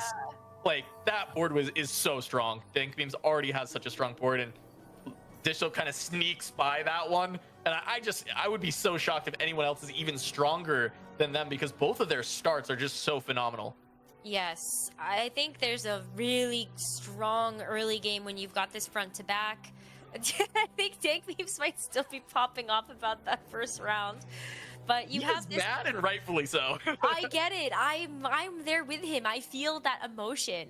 But at least you have a win right now over Lucas, and you'll start to recover a little bit as you get through the game. But we've got another dummy here. Tower defense coming through from Wajan Iverson. Got a Black Rose emblem. Can't really make a whole lot of use of that right now, but I think you have got some great items to be able to go for Dominators later if you want. You just have the Bruiser start for for now.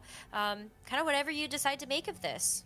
Yeah, as you said, I mean, the Shojin, right? That can either be Dominators or it can be Sorcerers. We've seen the Sorcerer Black Rose kind of combination True. actually work quite well in this tournament so far. So Weijin, I don't think it's something he's necessarily showed, but definitely something that is an option, and we know how flexible he can play. On the other side, Bio is going to start things off with a Zeri. And so I wonder if this is maybe a Zeri Watcher angle that Bio can go for. You do have this Ginsu Rage Blade on the Zeri, so that's one way that she's going to be able to cast a lot faster, but it's just going to be tough to actually get these wins against some of these stronger comps. I would consider Weijin to also be as strong as Dish Soap or Dank Memes. Yeah, actually Weijin has played 2 different variations of Black Rose, once with the Sorcerers, and it was one of his bot 4s on one of the previous days, and then once kind of just a very big high cap out Silco Legendaries board around the Black Rose as well. So a little bit of experience so far in this tournament already playing it. It hasn't been his best composition, but of course when you're handed a Black Rose emblem, oftentimes that's the direction you've got to play. Let's take a look at everybody else. There's some interesting augments here, Cass. We've got Raining Gold from France, so he's gonna have quite a bit of economy here. He's sitting at 10 gold right now. He's able to push that into at least like getting some rolls. But as we look at everybody else, I mean, Prestivan. Is this shop glitch? Yeah, I believe that is shop glitch, and we've seen shop glitch quick strikers be very, very strong over the course of this tournament. Just confirming, I'm struggling to remember exactly what it looks like, but I believe that is shop glitch. Yeah, it is confirmed. That is shop glitch. So we've seen this a couple of times. So we got to look and see what happens on this this creep round. Is Prestivan trying to ensure his loss streak, ends up going up against Lucas, who is also trying to loss streak, and Prestivan's definitely going to get him here. Going to be able to hold on to his loss streak and snap Lucas's. Lucas on the other side, I think, took 2 trick. I can never tell if it's 2 trick or trade tracker. But I think that's 2 trick. Production help. All right, there we go. Weijin trying to hold on to his win streak and barely not able to. That is incredibly tough to lose that right now. Dish Soap is going to hold on to his streak throughout the stage. One more fight to win, but he's able to get another sword onto Tristana. Definitely wants to look for, I believe usually it's just going to be that Gunblade is that last item. Gunblade is going to be really nice to have just when you have such a strong front line as well. That's going to help you at least extend a lot of those fights for you and give this Tristana some time to actually make sure that you're getting these stacks together. But, on the other side, like, Lucas is actually quite close to being able to get this 3-star Morgana. Yeah. So that's also really going to good. be very On scary stage for that 2? first stage. Yeah, I know. Massive. So Definitely early. big for Lucas. And of course, this is still going to be an easy win though for Dish Soap. Going to be continuing to stack up this Tristana. Lucas was trying to loss streak, but was snapped by Prestivan. Now, Prestivan and Darthnub, the 2 trying to full loss. Looks like they both are actually able to get it here, I believe. Weijin actually going to lose the Dank Memes. Dank Memes able to turn things around, loses to Dish Soap first, but as we predicted, Nekkra, they were the 2 strongest players in this lobby. This Dank Memes has that 1 loss and then 4 wins afterwards. Makes sense. Also, this is 2 trick, so I expect that maybe we got a Morgana as one of the 2-star 1 costs that came out of that augment. And maybe that's why Lucas has decided to go in this direction. You've been given it on a silver platter, so hopefully you're going to be able to find that Morgana 3 very early. And it should be easy enough. I mean, just a couple of rolls here, hopefully for Lucas. Still on level 4. The weird thing is he can hit the Morgana very quickly, but he is very far away from his front line. And it's always a consideration of if you hit the carry, do you just actually start pushing levels and try and find front line in a different way instead of playing around the low cost rerolled, or do you actually just keep rerolling them? And maybe the Loris pair decides to have him stick around. I mean, Loris 2 has hit the back line. Could just consider pushing levels and just playing higher level Sentinels instead of playing around the Singed and playing around the Leona. And we might just see that because the Loris 2 came through. Yeah, I think you still hold on to things for just a little while. Wait till you see what augment you get and whether or not that's actually going to enable. What if you get like a Sentinel crest? And then maybe you start to look at, oh, well, I don't need to level because I'm going to have that 4 Sentinel online anyway. So we'll see. We'll see where he decides to go with this. But for now, Morgana 3, you really want another tier so you can actually make this blue buff for her. But otherwise, you're sitting pretty. Yeah, I kind of like the level push angle with the Loris 2 being hit already. So like you're already stable, so you don't really even need to roll for too much stability. And from there, I mean, it was a good call out, right? If you get the Sentinel emblem, okay, maybe you could play 4, but also maybe you just go to 6 Sentinel in that way, and you just level up anyway, and you're able to just push higher limits there. So we'll see what gets decided for Lucas. I mean, you always kind of have the choice when you get to that spot where you hit your main carry early, and got to figure out what you're going to do from here as we jump on board with Dish Soap. Gonna be rolling down. All the shimmers. Ends up, yeah, there you go. Oh, I mean, gold collector for the Tristana. That is the easiest pickup ever. And he's gonna start to roll to see how many copies of that Tristana he can find. So we'll check back in with that. As we see, Wajan Iverson took another Black Rose emblem. So there's a possibility here, Cass. I think we could see 7 Black Rose. Yeah, vertical Black Rose, something we haven't really seen. We were talking to Dobz about it, and Dobz was telling us like it's not as broken as it was early on, but it's definitely still strong if you can get the 7 Black Rose online. I mean, absolutely, it's a vertical trait, 2 emblems early. This is definitely an opportunity for Wajan to go in that direction. On the other side, Darth Nub here, looking at this sorcerer line, but now with the Vlad, the Morgana, you see the Cassiopeia being held as well. I wonder how Darth Nub decides to navigate the rest of this mid game. Wajan Iverson has beat you to the punch. You have this Black Rose online. Yes, you can go the Silco route if you're Wajan Iverson, and in fact, actually, Darth Nub is able to get the win this time around, but you're still going to be fighting for some very similar units. Yeah, but you're looking at the itemization from Darth Nub as well, and he's got those kind of bruiser items, right? He's got Bloodthirster and a Asterix, so you're going to want that on Vi, maybe Mbessa, but Mbessa does kind of like the more melee assassin items. You're actually wanting things like the Edge of Night instead. So we'll see what the comp ends up being, but Darth Nub has a lot of flexibility because he has some kind of mage items and some bruisery items as well. On the flip side, France is going all in on this sorcerer line, picked up that sorcerer emblem, so you've got that 6 sorcerer already without needing to find that LeBlanc. It's tough. I mean, look at how many copies of this Tristana Dish Soap already has. 7 copies, just needs to find 2 more, and this Tristana is going to be getting some big stats. I mean, that's so just rich. a 1 hit onto the Vlad. Yeah, and he's getting all this gold from the collector as well. Look at this, 3 gold in this fight alone. Does he get any more? No. Ends up losing the fight, but still, I mean, he's just going to be making more money, finding the Tristana early. Just needs 2 more copies. I mean, this is the exact spot that you want to be playing the Tristana from. You just want this big lead, getting plenty of stacks, hit early, and then just snowball from there. Prestovin is on an 8-loss streak right now. A little bit of a consolation that he gets to pick first from the carousel, but I don't think the shop glitch has given him a whole lot yet. Maybe after Wolves, you're at a level where you're going to be able to find the Akalis and the Twisted Fates a little bit better, but you have a lot of gold at least. Positive is his economy, right? His economy is in very good shape, and he's going to get all those extra rerolls when we get to those Wolves. So really just the big question is, Prestovin, can he absolutely rubber band from that point? Does he hit enough to really pull it back? Because so far in this tournament, Prestovin has put himself in a very good spot to try and make it to the Tactician's Crown. And he's wanted it for so long. He's been so close so many different times. And it really has felt like his time for a couple of sets now, and he just hasn't quite gotten there. So really the last thing he wants is to take a rough 8th here and just kind of start to turn things around on his overall positive day so far. You just got to wait and see those Wolves, what he can get on the rolls, because now he's level 6, 50 gold.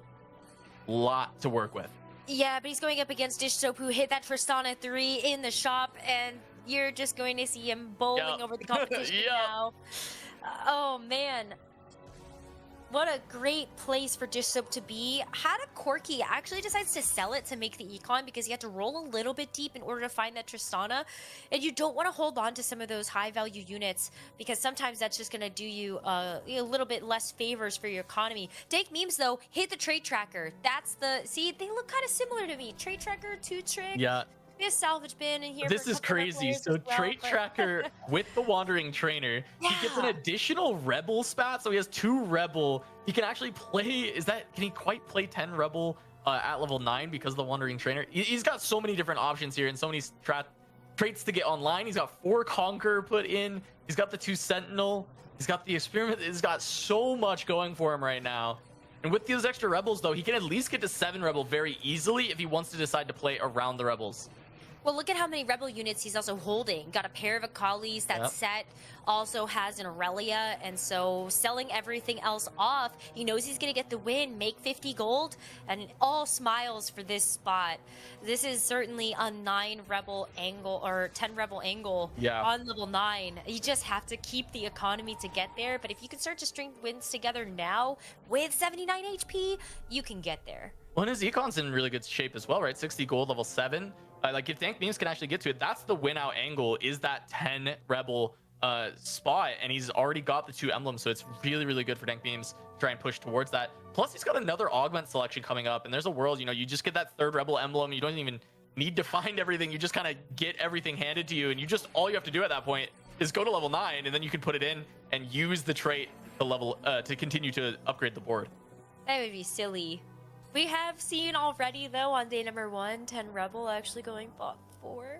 But I think this game isn't as extraordinary with all of these different Ambessa lines that you wouldn't be able to actually see that 10 Rebel pop off.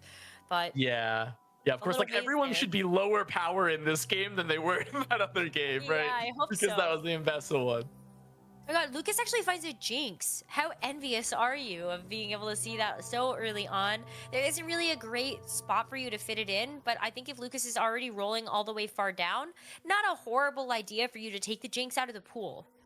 Yeah, and I do like that Lucas did end up opting for this this line, right? He decides to just level up to 8, play around the Loris as the front line, not worrying about re-rolling the low-cost Sentinels, and instead playing for the Alawi and the Loris as the main frontliners. And yeah, right now it does mean that he is going to kind of have his front line get caved in by Dish Soap, and that's going to happen. But overall, I think he's been winning more on this 5-win streak because he decided to push levels and get more of those Sentinels in and get more high power immediately, whereas rolling might have taken a lot longer. Ooh, Percivan actually does find a win. Got the Akali 3 before that last combat, and so maybe starting to turn things around. But we see our 3rd and final augment selection here. Darthanub is going to take the mana flow, so we're going to see the Silco get a little bit more mana generation as well as everything else in the backline. Rolls a little bit deeper to find the Cassiopeia too, as well as a pair of Silcos in the shop. And now this Dominator Black Rose board is really starting to come together. And look at how many amazing items you can make too. With the salvage bin, you get to handcraft the perfect items here for your Silco and your Cassiopeia. Yeah, really nice. A little bit rough to not find too many upgrades, right? Still on Blitzcrank 1, Silco 1, Elise 1, Nunu 1, right? Like a lot of these 1-star units. So even though the item situation looks good, the trait web is solid, I'm a bit worried for Darthanub overall because a lot of this board needs upgrades. He's on a lot of pairs though, so he's very close to making it. He does run into Prestivant, who did just find that Akali upgrade. We'll see if he can push through this. The Twisted Fate is still not nearly online. No, but the Akali is good enough. You've got the Bloodthirster on her, and so she has so much burst damage. And with a couple other executions, at least this does look quite close. Darthanub doing enough for this round, and you're right. I mean, 30 HP and a dream.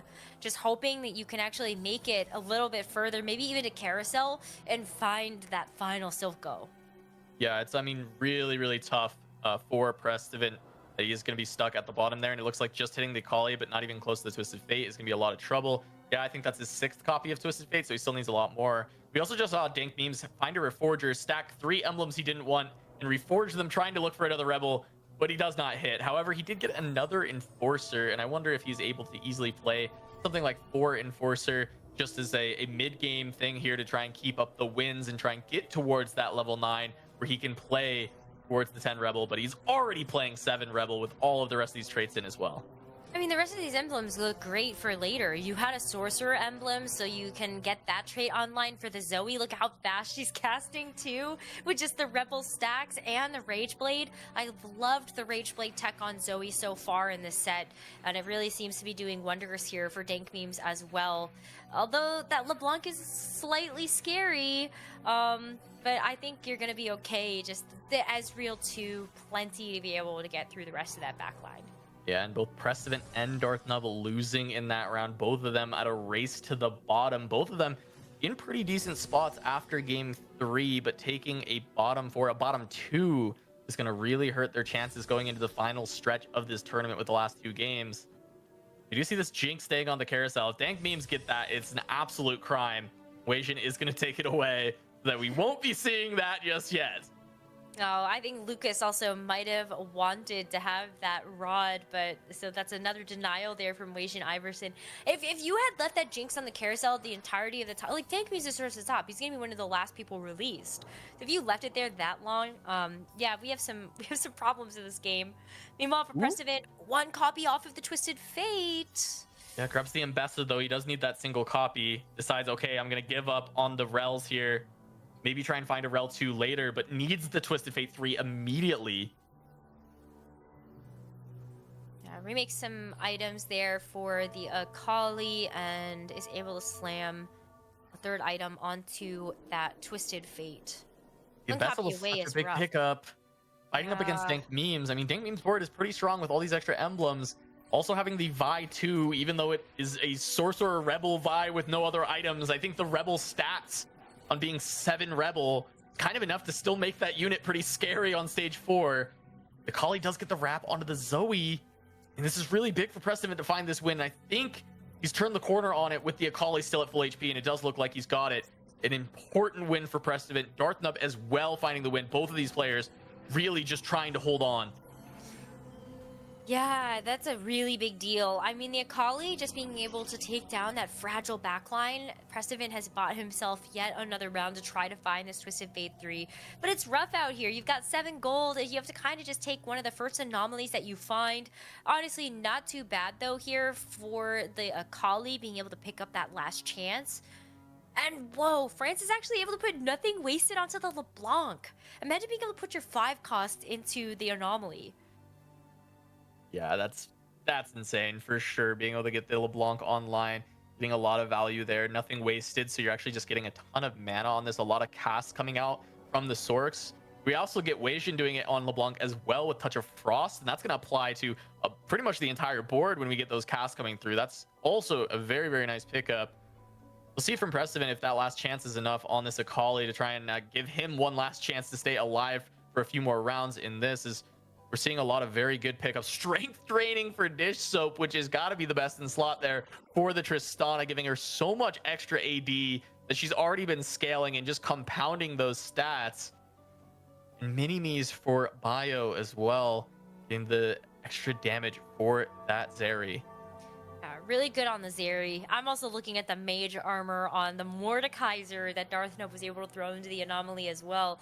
So let's see how much work this 1-star LeBlanc can do here for France with that nothing wasted. They're at least going to be able to cast with the LeBlanc a lot. But this is also a very good test of strength here for Precedent to be able to see if this Akali can actually do what it was intended. And it's starting to look kind of close. At least the Bloodthirster is able to help make sure that this Akali can stay alive. But I feel like this fight was just closer than maybe you would hope if you're in Precedent's position right now. Yeah, I think at least the last chance had not procced yet, so it's still a lot of value remaining for Precedent in there. So basically playing without an anomaly. As we take a look at Weijin, there's the 7 Black Rose, there's the big boy Scion. Love to see it. We haven't seen, I don't think we've seen a 7 Black Rose in this tournament so far, and it's really nice to see him show up, our 4-star Scion, in the middle of the board. It's a hard trait to complete. You need the 2 emblems. The fact that Weijin Iverson was able to get the 1 off of the tower defense dummy, and you also got the 1 from just being able to pick up the emblem from the augment. those are the conditions that you need. Still maybe looking at a couple of extra upgrades too, but he has so much gold. Like, you can push level 9 in this position and then start to look for the Mordekaiser, which you've got great items on. Jewel Gauntlet, plus you also have the Edge of Night. So this Mordekaiser is in such a good position too. Yeah, it's nice having the 4 Dominator in, getting the items on Cassiopeia as the carry for now, and having this support anomaly onto the LeBlanc. You just need her to cast once or twice, and she's applying that attack speed slow to everything on the board. And when you have such a beefy frontline like this, and you're slowing the attack speed of the opposing team, you're buying so much time for your Dominator just to scale up. Oh no, Prestivent going up against Dish Soap. This Tristana has had so many stacks this entire game, does get denied and takedown, but there's just not a whole lot that you can actually withstand. This Akali is able to take down just a couple more key units. Yeah, last chance. Tristana actually gets another Last cast. chance. That's big. Oh, that is huge. The last chance actually making a big difference in this fight, giving just one more chase through as the cast from Tristana just gets eaten up by the first life. And then the big AD spike that you get from it, you get that one cast and immediately take out that Tristana in one hit. Prestivent continuing to hold on, but Darth Nub hand in hand with Prestivent, both on a 3-win streak at the bottom of the tables. And now it's France is definitely the player in trouble on that 5-loss streak. France too, we talked about this at the beginning of the game. He's the one that needs to start to get out of this last place position, because this is the danger zone. And if this is going to be another 8th place, it's going to be tough for France to come back from that in these final 2 games to actually make it to the Tactician's Crown. Hopefully he can clutch up something big here, but it might take a miracle against some of these teams, especially with last chance. How good this Akali is doing. But Prestivent, barely is, I think, able to hold on, but the Mordekaiser there is almost perfect items. Yeah, losing to Darth Nub, the mage armor Mordekaiser, having that Edge of Night with a lot of AP, and then it just gives all those extra stats. You get the stats from Dominator as well, and it's just so incredibly powerful. Then what was unfortunate for Prestivent is the Edge of Night had not been procced by the time that the last chance procced on the Akali. And so she casts into the Edge of Night and barely does any damage right after losing that first life. And so she doesn't get the life steal. She doesn't just one-shot the Mordekaiser, and it completely blows up the fight for Prestivent. So funny how some of those interactions work out, but maybe this will be a difference. Going up against Lucas, Prestivent on the right-hand side. France is going up against Bio and this 3-star Zeri board. There's a big collapse here from Prestivent, but you have to try to get through this back angle, and Morgana is still alive. Bio on the left-hand side is going to take out France, and that could be in 8th place if Prestivent is not able to do the job. But that's another win for Prestivent, and another almost knockout there as Lucas just barely hangs on. But France with another 8th Casanova. Yeah, Prestivent trying to buy these placements, right? He's up 2 life, Lucas on 1. I think Prestivent at this point is just like, please let me get 6th here. Like, please let me just take out Lucas and survive. He takes the Black Rose emblem, denying that from Weijin, continuing to get more power there, but I don't even think that he cares about it. He's already on 7 Black Rose, and I don't know that he actually needs to take out any of these Black Rose units. No, I think this cloak is even better because he also has a Mordekaiser with an Edge of Night and a Jewel Gauntlet. And so now you just have that Quicksilver cloak. That's going to be the 3rd and perfect item for your Mordekaiser, as it is looking quite close to see who's going to be eliminated next. Prestivent and Lucas, they just want one more fight win so that someone else gets knocked out first. Yeah, and Prestivent just fought Lucas, so now it's just anyone else in the lobby that he can run into. He's got the Mbessa too, but no items for it. Helps a little bit, because she can still just do some decent damage with just the Quick Striker synergy, being able to help her out. Maybe it can be the difference maker, as we see on the other side. It is just going to be all the emblems running into Lucas. And on this one, it's just fighting up against Dank Beams. It's actually, they're both fighting Dank Beams, but Lucas is fighting the Ghost, whereas Prestivent is fighting the real Dank Beams. And that is definitely tough for Prestivent to actually have to play into the real player. And it is such a bad fight between the two. He loses so hard. They both lose very hard, but it was only a 1 HP difference. It could be a 1 unit, and we see the slam from Prestivent on his desk as it is a 7th instead of the 6th. Dank Memes has 10 Rebel. I think it was always going to be tough for anybody to win that fight. I was almost thinking, kind of lucky that it's only a Jinx 1, but look at how well supported this Rebel comp is with the trade tracker. You got the Ambusher for the Zoe, so you have that crit online for this Jinx as well. And not so bad to be able to see all the rest of those emblems actually work out here too. It's kind of the perfect storm here for Dank Memes.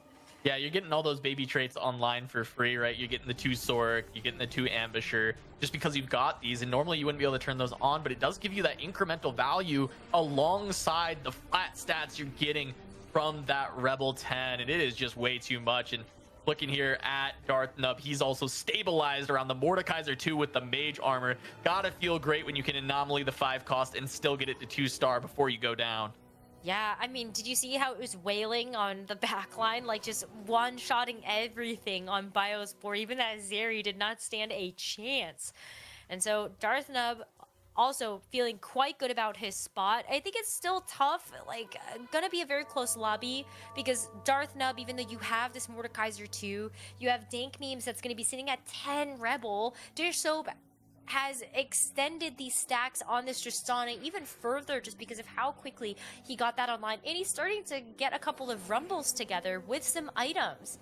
And at the top of the tables, you've got Weijin Iverson with this Black Rose Dominator board and still sitting on a win streak with that enormous Scion. It's anyone's game still. Yeah, it does feel with as strong as Dish Soap was early, and as much as you can scale the Tristana, you can still get outscaled by a couple of things, and I think one of them is going to be the 10 Rebel that we see from Dank Memes. Oh my That's God. pretty Jinx tough for 2. Tristana to deal with, and Jinx 2 with good items to be able to slam onto that. That is absolutely insane. I mean, the other player that you would have to watch out for is Weijin, because he's got the Vertical Black Rose, but Vertical Black Rose does not hold a candle to Vertical Rebel, and we'll see if he can even start to kill off a couple of units in this fight with only the Mordekaiser 1. And the Mordekaiser 1 is certainly helping out, but this dummy is putting in so much work as a tank, and the Jinx just one-shots everything after she gets that cast. She's building up so fast because of that Shojin, and this was a very easy fight win for Dank Memes. Okay, it's not anyone's game right now. No, it's not Dank close. Memes. I was really thinking, well, maybe we should Iverson with this, Soko board, maybe. But you're right, it needs the Mordekaiser too. And Darth Nub does get eliminated in 4th place. Yeah, I'm a little surprised that Dish Soap was actually able to just take down Darth Nub there, but he has been stacking this Tristana the entire game, so even that Mordekaiser 2 just not enough for Darth Nub.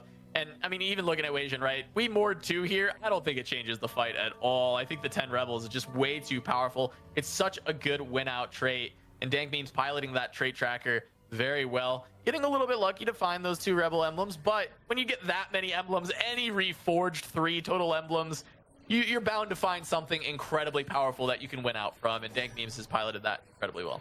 Oh my goodness. Yeah, Weijin Iverson goes up against the Ghost of Dish Soap, which has also found a victor onto the board. But the LeBlanc is enough. So there is going to be a win here for Weijin Iverson and a loss for Dish Soap. Now both of them hoping that you're not going to run into the real Dank Memes. Maybe that gives you a fighting chance, as Weijin Iverson also picks up a victor, but decides to sell it, knows he needs to hunt for something else, like a LeBlanc 2 even. You're still sitting at an Elise 1 as well. Yeah, I mean, there's a ways to go for this board for Weijin, but I think it's for naught. Like, I think even if you hit the LeBlanc 2, Mord 2, Elise 2, you've got all of those online, you're kind of full upgraded, you're still not beating this. You're still not beating the 10 Rebel board from Dank Memes. Does feel like a victory lap, and really, Weijin just trying to get as strong as possible to outlive Dish Soap. And it is going to be Weijin's clone fighting Dish Soap versus Weijin having to play against Dank Memes. And I think that might be able to lock up a 2nd place for Dish here with the Tristana if he can just survive against the Ghost. And it looks like he will survive against the Ghost. Yeah, he's fine. Unfortunately, Weijin Iverson is going to get eliminated there, but it's just, I think, still a pretty good 3rd place overall. Oh, yeah. Just the fact that you have to deal with the 10 Rebel board is always going to be tough, and I don't think there's anything that's on this carousel that's going to change the fate for Dish Soap either, unless maybe you can get some extra damage. Oh no, there's nothing to do here for Dish Soap, I think. I mean, we even see Dank Beam standing in the corner taking a random item because he knows this game is over. He cannot lose with these 10 Rebel, the upgraded Jinx with great items, even giving her Ambusher, as you called out earlier, from having the extra emblem. I mean, it's just like everything going right. I just think about how well these emblems work out. Even as I know you need the Aurelia in order to actually have this Rebel 10, but even with the Sentinel emblem, you could have taken out that Aurelia. You could have just looked at 7 Rebel. And everything still fits together perfectly for just the trade tracker emblem that he got, even after the reforge. So, Dank Memes going up against Dish Soap once again, and this Tristana, while she's had some good stacks, and you are able to actually chew through a lot of this front line, the Alawi is up, and the Jinx gets to cast. And so that is it.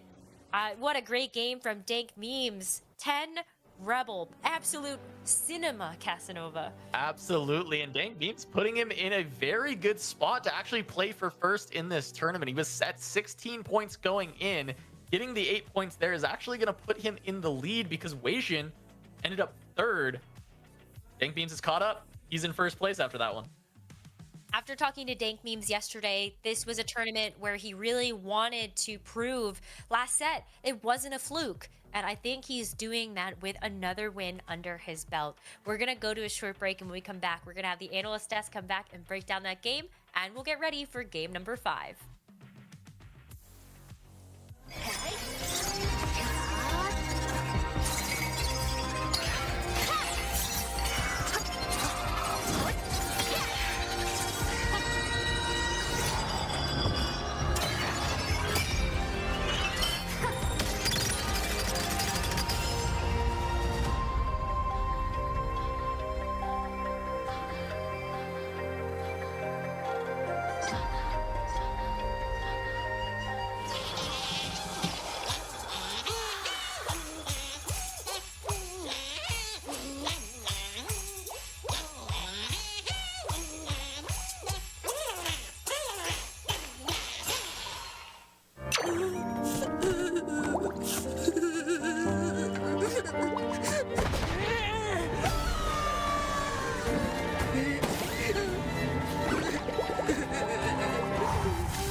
Welcome back. back, everybody. Game 4 of the final day of the America's Golden Spatula has concluded, and I'm back on the analyst desk with Jupeson and Dobz. And Jupe, I wanted to start off talking about a contrast we're seeing in the players. Okay, we started the day talking about Wajan Iverson, one of the most resilient players. Only 10% of the time that he bot 4s does he get a consecutive bot 4.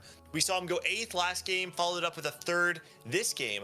On the other side, France, one of the players that we've seen really struggle to resist, whether you want to call it tilt, whether you want to call it being cold, that cold streak that you were talking about, has found his 3rd straight bot 4 and is now in a dangerous position in the tournament. Yeah, because it wasn't only a bot 5, it's a bottom 8 here for France, and he will be fighting it out with Lucas, Dobz, the one who are there in the bottom. And here's the winner. Amazing gameplay here for that memes. A little high roll. The people in the shadow viewers were saying it, obviously getting here, but he forced this position with his augments, and in the end, cap it out perfectly, getting the Jeans 2, the Ilaoi, and obviously 10 Rebels in this part of the game was actually more than enough, Dobz, to win out against the Super Tristana of this show. Yeah, so I mean, when you actually get the trade tracker and you cook a game like he did, it actually can feel about that he high rolled a little bit because of the 2 Rebel emblems, but the trade tracker does these things, right? So it's actually really nice to see a player winning with that augment every time. So well played by him. Risked a little bit during the mid game, got his reward, and found his first. Let's see how it ends. Dishsoap and Darth Nub are the 2 other players that rounded out the top 4. Dishsoap continuing his string of dominance, only 1 bot for the entire tournament, making sure that on his way to his next Tactician's Crown, his 4th consecutive Tactician's Crown, he's making a statement. And Darth Nub, I think one of the underdogs that's kind of going into today, contesting, I guess, like reputation-wise against France and Lucas for that spot of kind of just don't go 8th, make your spot at Worlds. The thing that stands out with Darth is that he's been in a similar position before. His career has been relatively quiet, but in set 9, he nearly qualified for the set championship, was 1 position short of making it there, and this feels like his chance for redemption. Yeah, sure. And on the other side, we're seeing now just Dartmouth against Pigot, Prestiven, who, you said it, Gangly, he's maybe the only one from NA region that hasn't gone to World and deserves it. And now with a 7th, he's not in dangerous position because France and Lucas are a little lower, but he's in a top spot. He needs to ramp up. He needs to start performing well here. If not, it could be also a dangerous position for him here, Dobz. It's only dangerous for him if he makes it dangerous, right? Because we've talked about the importance of mental all day, Dobz. If you go 7th in a game like this, find yourself lower on the standings, and then you let it affect you, there's only 2 games left, but going 8-8 in the next 2 games could ruin your chances at a Tactician's Crown. Yeah, I can tell you, I mean, those players show that they're actually pretty good at the game. We saw Lucas and France playing yesterday. They were doing great, but today they started with rough games, so it's hard to come back. So they are sitting with 11 and 12 points, and we can see a gap between them and the rest of the players. So this time you have to make us a comeback in order to secure your spot at Worlds, and it's just 2 games left. It has to be now or never. That's right. Yeah, we're running out of time. Yeah, I just wanted to mention that $50,000 is the prize for today, return or rephrase against everyone, and the first place takes 14,000. So also a good win there, and also Gangly getting the regional championship, getting the local crown or the golden spatula, always an honor for these players.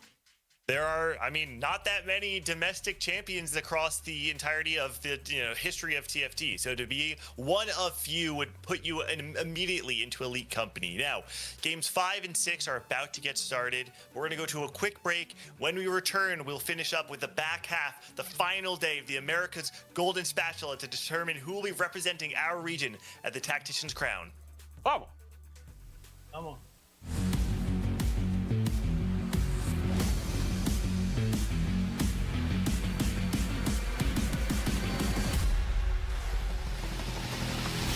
Welcome into the Arcane. We're thrilled to announce the competitive circuit for the TFT America's esports umbrella, uniting the top TFT players from Brazil, Latin America, and North America. There are some big changes to this circuit from Magic and Mayhem. There will only be 2 Tacticians Cups as a result of the holidays and TFT Macau Open. For the first time ever, we'll be allowing players from BR and LATAM to qualify through the NA server. There will be adjusted ladder slots and cup slots to reflect this change. We're also putting a lot more emphasis on tournament performance, expanding invites to America's Golden Spatula through qualifier points, while reducing leaderboard invites across all regions. More information and specifics can be found in the regional articles on the Americas website. For the ladder snapshots, they'll start on January 7th and end on February 11th, for a total of 6 ladder snapshots. There will be 2 cup snapshots, and players can sign up for the cups on the TFT Americas esports website. These cup snapshots, along with the sub-regional tournaments, are your gateway to participating in the 2 Tacticians Trials and Tacticians Cups. Make sure to give it your very best in every event, as qualifier points are crucial for securing a direct spot to the Golden Spatula at the end of Into the Arcane. These points will be awarded based on placement. Finally, the America's Golden Spatula will be held on February 28th to March 2nd.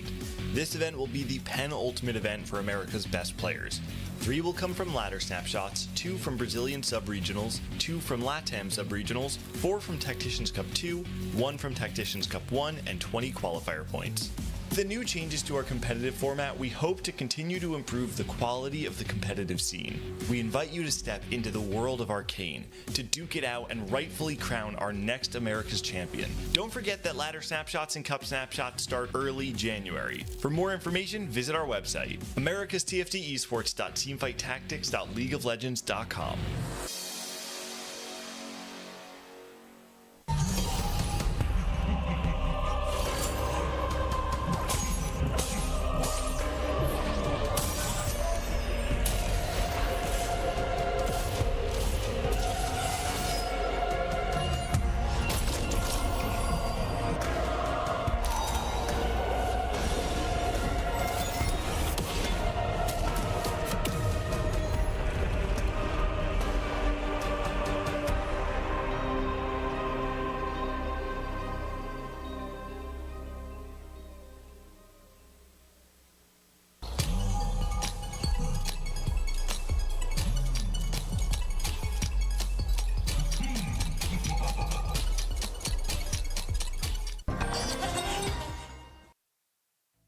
Welcome back, everybody. Game number 5 of the finals of the America's Golden Spatula into the Arcane. Gangly, Jupeson, Dobz, here to bring you in for our last 2 games of the day. Jupe, this is where you have to zone in.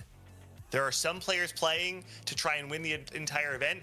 There are some players just trying to hold on. Each of them have a different way that they kind of need to approach these last 2 games. Yeah, 100%. I will start with the bottom, Franz and Eusolucas. One of them will be a disaster here, Dobz. They both in the bottom, and one of them will not make it to Tactician Crown. And some of them, as Dobz said, are actually looking for the win, looking for the Golden Spatula and the championship. Exactly. It's so heartbreaking when you're so close to get your spot into the Tactician's Crown. And we saw like a few sets before with Todi versus Wajan, like the 2 players fighting each other for the last spot. And that kind of is a repeat of that. Lucas is facing France B with the very latest spot for Worlds. So let's see who will outshine. And actually, there is another group, Gangly, with Wajan and also Dish Soap and also Deck Memes that are playing for the win. So there's a lot going on in here. That's right. Wajan Iverson and Dish Soap both have the potential to become the second ever 2-time regional champion of the Americas. We saw Robin Songs become the first ever last set. Wajan did it in set 9. Dish Soap did it in set 10. And now we could be on the precipice of history as one of those 2 players might join an even more elite club than they're already a part of. Yeah, 100%. And Darth Node, with 2 great performances in the last 2 games, stand a little aside, right, from that bottom side. Obviously, a good placement here would give him safety to be on the middle of the table and advance to the Tactician Crown. Maybe an 8th or a 7th could put him in some danger, but obviously that's not what he's playing. He's playing very consistent, very strong, always with a good line, and we have never seen him like in a total dire spot. He always has a plan, and that's always great to see. That's the confidence that you want to see in this level of game. Yes, I actually wonder something, Hupe. Is there any player from Latam that actually won Latam regional twice before? Because there are the group that Gangly was talking about is so rare. I mean, there are like a few players in the world like actually able to get the regionals twice, and I think it's not more than 4 or 5 people. In the previous format, when we had the Latam regionals, I believe maybe Fandekiki in a moment there was a moment when he gets good into finals, and maybe Tex Somers or Michael. But the thing, it was a little share. I don't think there was one who win 3 times, but maybe one of those I just mentioned could easily win both. And now we're starting with a little tone it down here, Gangly. Let's start with Silver. Okay, I actually was very interested in seeing Lucas consider item grab bag specifically because you had the additional components. Instead, though, this is patience is a virtue, correct? This is the reroll augment that Lucas has picked up, where it's almost like a soft open fort in a way, right? The way he's going to be playing out stage 2 is by waiting until if there's nothing in his shop that he wants to make himself stronger right now, he's not going to buy anything, and then he should be able to have enough rerolls to stabilize toward the end or toward the beginning of stage 3. Should be enough here. He decides to go for Shojin here, Lucas.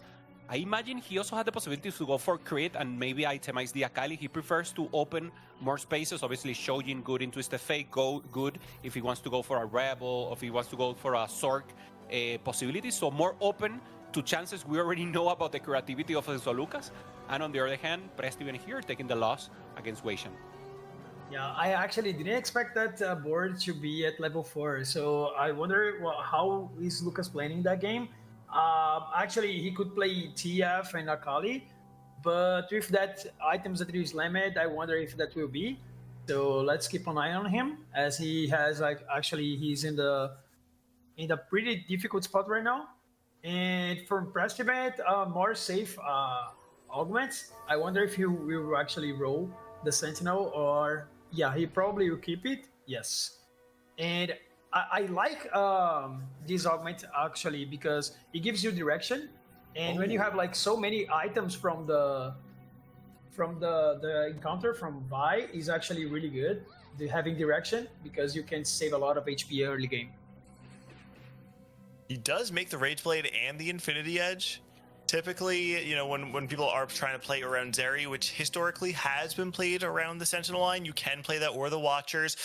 We do see people prioritizing the Gunblade more so than the Infinity Edge. Oftentimes the Infinity Edge slam, at least in my mind, feels like you're angling a little bit more towards Twitch and less Zeri. But with Sentinel, I feel like you can't really play Twitch with the Sentinel line. It feels a bit against the grain.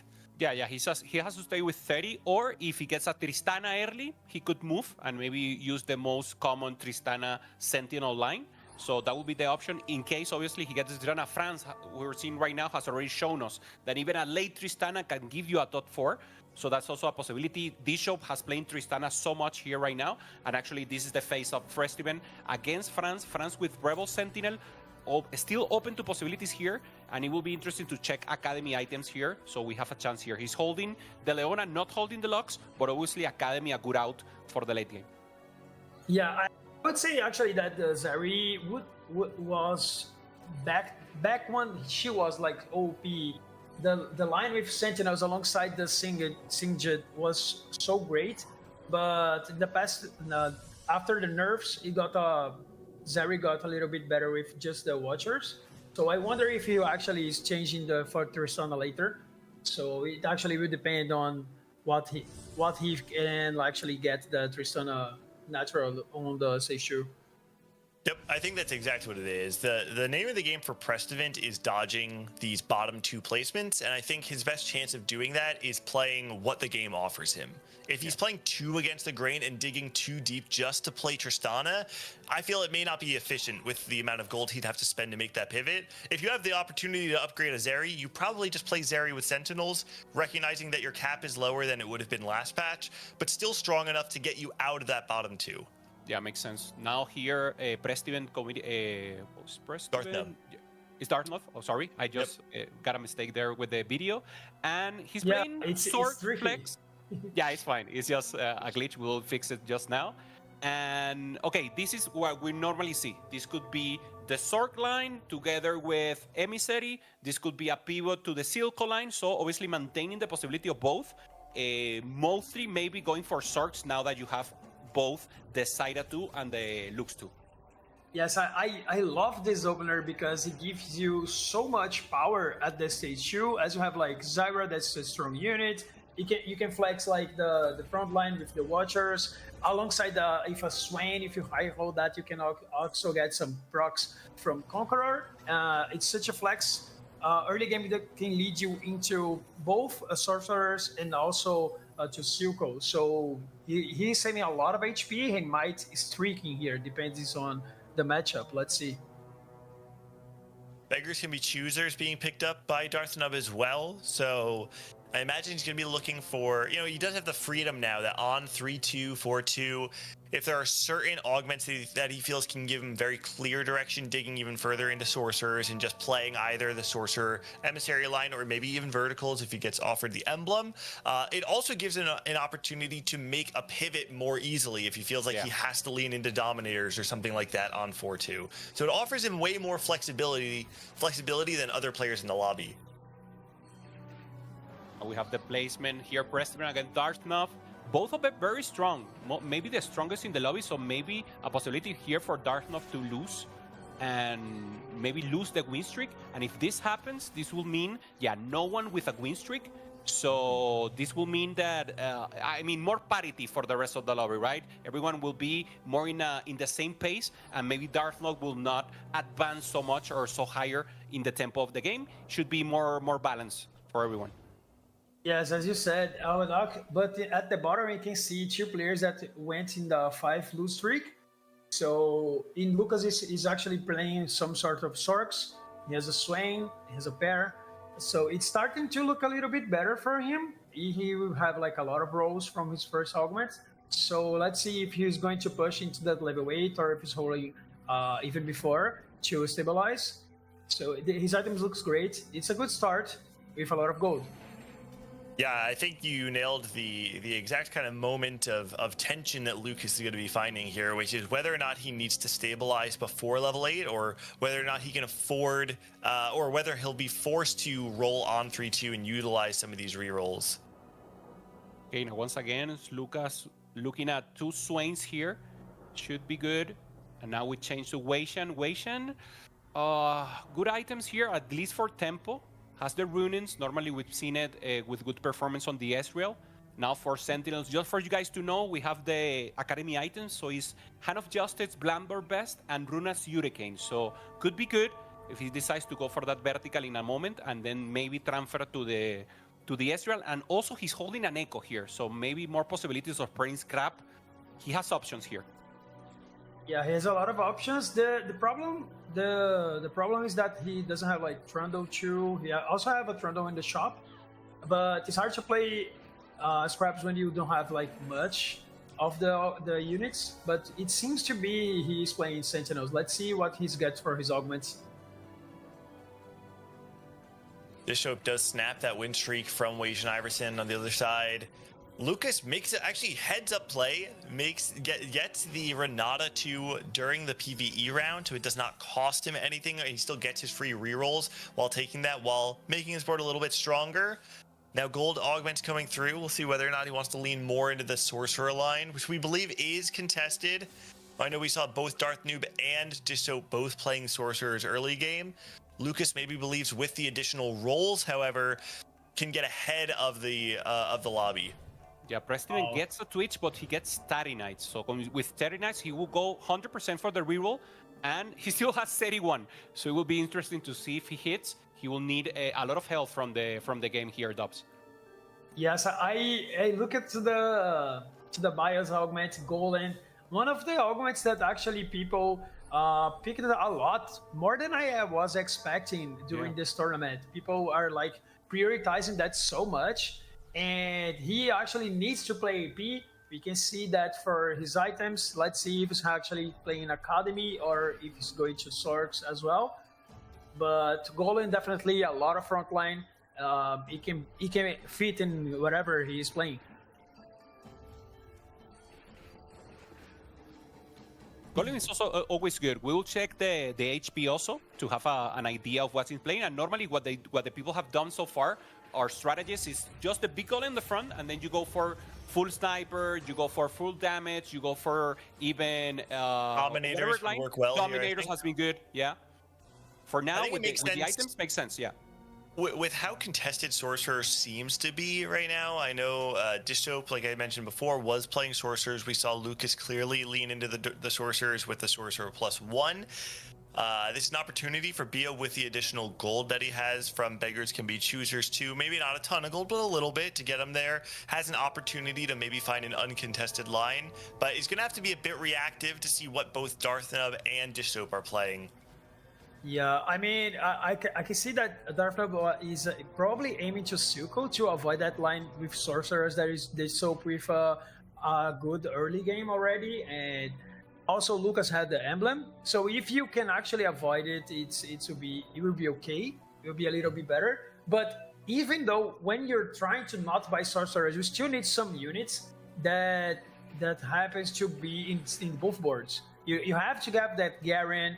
You have to have like the Vlad and maybe the Swain to stabilize. So even if French B is actually trying to avoid the Sorcerer line, he will still need some units that will be like really contested on this game.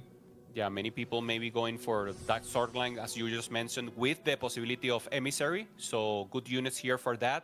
We have especially the Ambessa. Ilaoi, great unit also for that front line of Sentinels that everyone is actually needing right now. And Weishan just taking a good item here. Nothing perfect for him. So he'll just stay. This one is the Dango, right? The little legend from Weishan's. The Dango. Yes. It is the Dango. That's good. Just wanted to say hello there to the people of Rincon TFT from Latam. They have the Dango as the little legend to represent them. Oh! There it is, the LeBlanc. Wait, he's playing on level 7. He's actually trying to play, it appears to be around the Nami Swain reroll? Playing fully on level 7, rolling to 0 here after an 8 loss streak? Or is he just stabilizing here and then going 8? Yeah, I mean, I feel that he just lost a huge amount of HP, and he was speaking like, okay, I need to stabilize right now so I can stop bleeding, and then I will save my rolls for the level 8 later, because he actually spent a lot of gold to go 7 right now, but most of his rolls was from the augment, so he kinda needs to get some upgrades right now, and he was rewarded with that LeBlanc on level 7. Come on. I mean, he rolled for that, so yeah, He deserves it, right? He earned it. He earned it. Yeah. Yes. And this is that Brazilian magic that you're always talking of, Dobz. That's what this is. Yeah, sometimes you have to pray and roll to the game do something for you.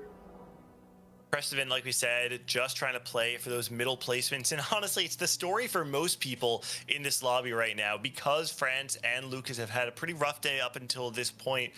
Darthnub, Prestivan, even to a degree, Dank Memes and Weishan are trying to just avoid those bottom twos, because that's the safest way to lock your spot into the Tactician's Crown. So we know Prestivan playing that Starry Knight really wants to be able to hit ahead of the curve. And right now, having 86 HP feels like he's doing a pretty good job. Yeah, Darthnub, interesting what he's doing, holding a Nunu as the tank here. Normally not what you see, but it's what the game gave him, and this is what will allow him to go level. I think he rolled a little. He's level 6, 50 gold. So maybe not the best position, but at least he's trying to do something while he takes the composition online. Shouldn't be enough here. Doing so much damage. The Maddie from the other side. Wow, 1 HP for the Maddie. Darthnub knows that was a good moment to start, or at least break the lose streak. Yeah, I want to highlight as well that Weishan has an early rumble, and that can be something really huge for this game, because as you can buy a rumble so early on the game, you will probably have like so many upgrades by the end of this game, and he's looking really good. He has a lot of HP, and he's actually fighting for the title of the Golden Spatula. So we need to keep an eye on Weishan, because that can mean a lot after this game. Bransby entered this tournament as a complete underdog, winning the Latin American Open, getting here despite having poor performances in the Tacticians Cups. And he showed up as a completely different player this weekend, showing what it took to actually win those Latin American Opens and showing a form that we have not seen in the Tacticians Cups. Right now, though, his back is up against the wall, really needs to have some strong placements, and it's not looking great. He's very far off from this Akali.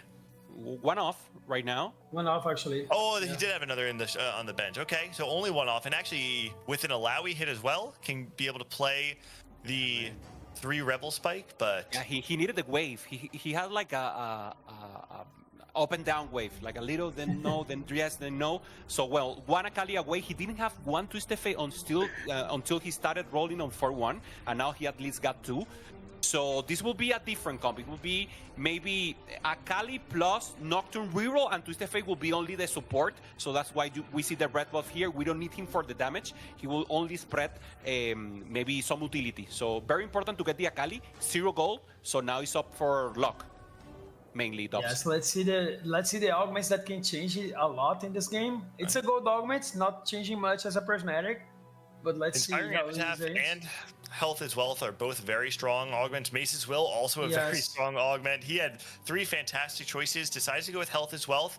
I imagine that this is at least partially due to trying to get some additional gold on his board. He really does need to hit kind of everything at this point in time. I will say, I think there's an argument to just not even try and play for Nocturne 3 and just put these items on like Mbessa instead. Maybe even just sell your Nocturne to hit Akali, because if you're not hitting Akali 3, you're going to bleed out extremely fast this game. Yeah, he decides to sell the Loris here, Dobz. So actually going for Ilawi.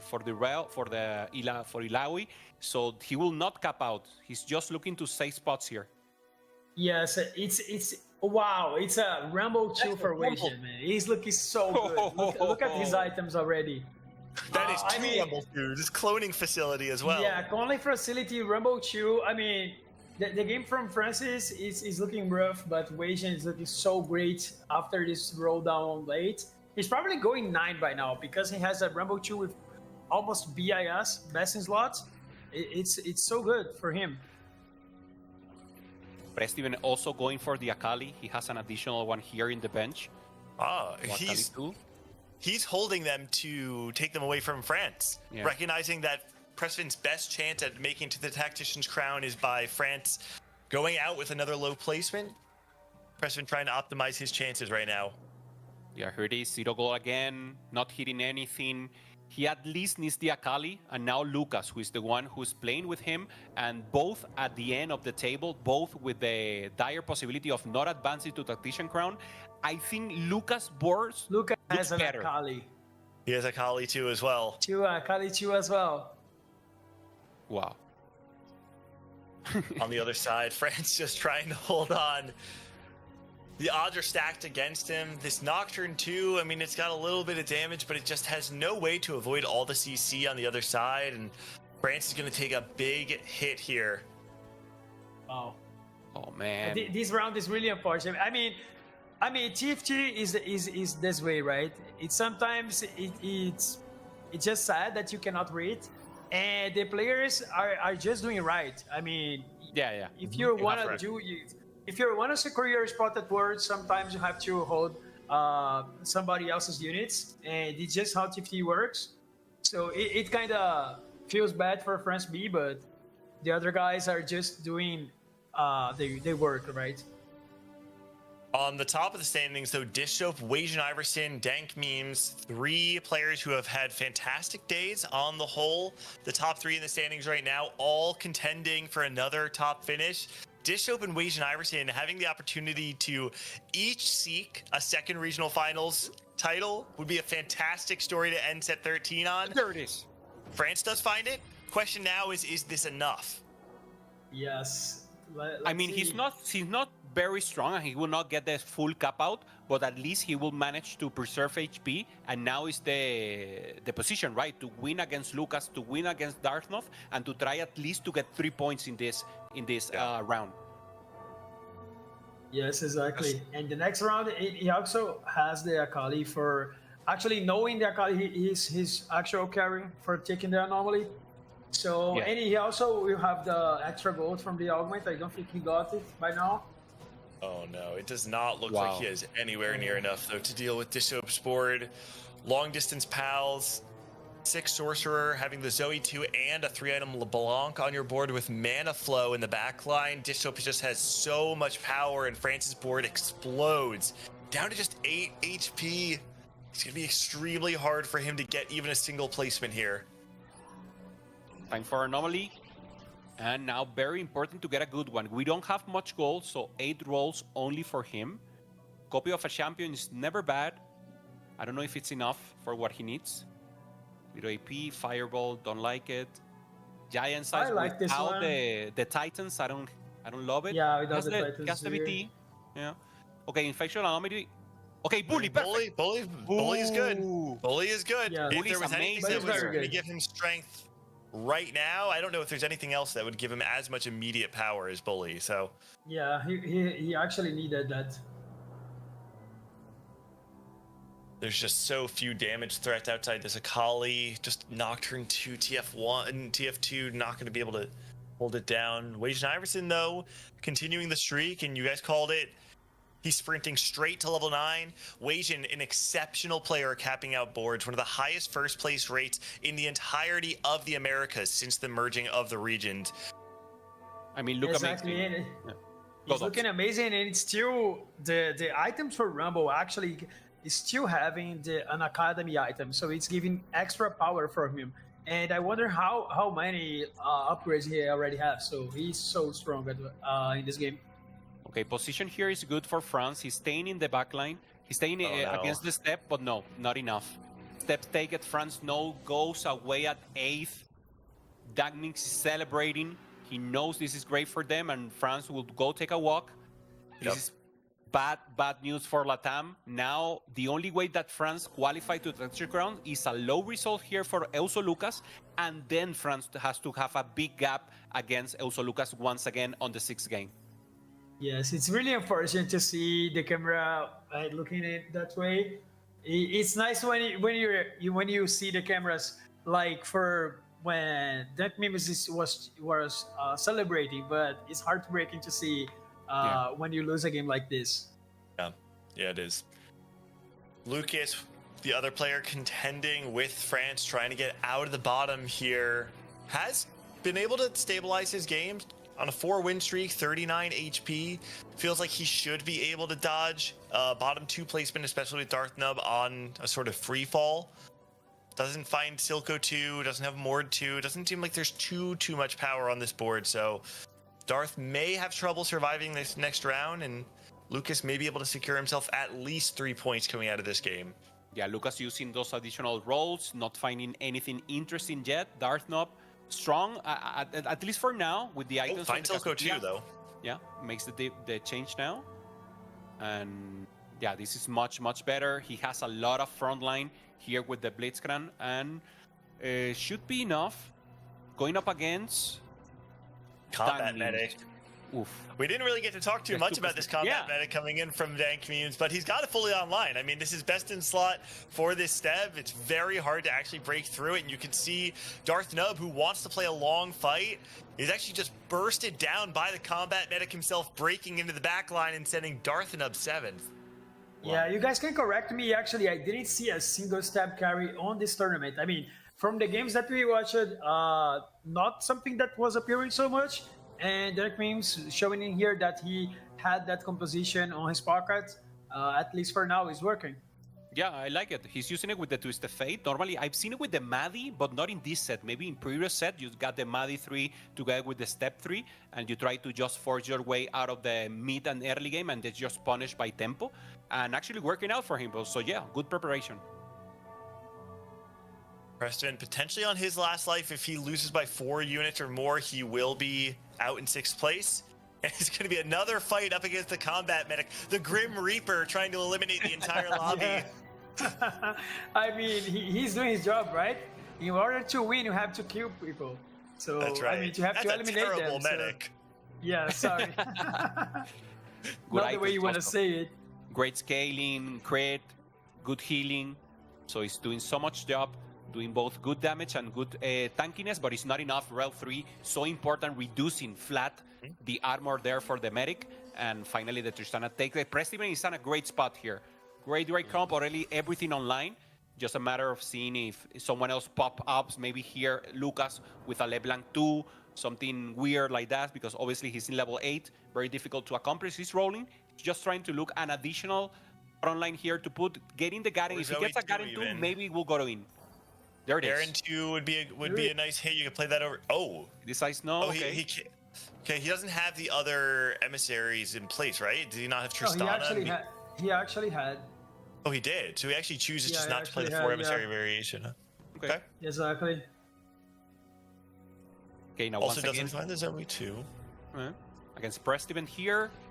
Both are strong. Prestiven should be better in paper. We know Lucas is playing like the soft version, the tempo version of Sarks. Oh, no. So now everything is on the Rel trying to sustain the much damage as possible. And there's a lot of Swain against the back line. We're cast. All the damage is killed from Prestiven. All the back line. The combination of the LeBlanc plus the Swain is enough to actually just bypass the Rel. Tristana really wants a full front to back, which sometimes can be the way that Sorcerers play, but when you play around Swain, you have so much access into that back line. Prestiven goes down to 1 HP. Lucas might be able to stay alive for one more round. If you watched that fight, it was looking so good for Prestiven, and somehow Swain and LeBlanc just destroyed the Tristana. And he got like out of damage. Yeah, she even had the healing. She had the Hextech Gunblade, so very impressive, the amount of raw damage that just came in for the Tristana, taking it out. So now in a good spot here for Weishan once again, and Prestiven and Lucas both in position here to be eliminated on this round. Lucas finds a Zoe 2, doesn't have items.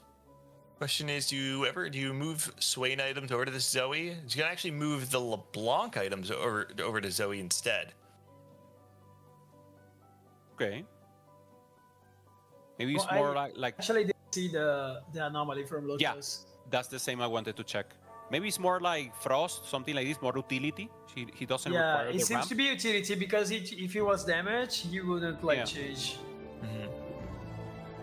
Okay, it's playing up against Dank Memes on the right-hand side. Or, excuse me, Bio on the right-hand side. And then on the left, we've got Prestiven up against Weishan. 2 extremely strong boards.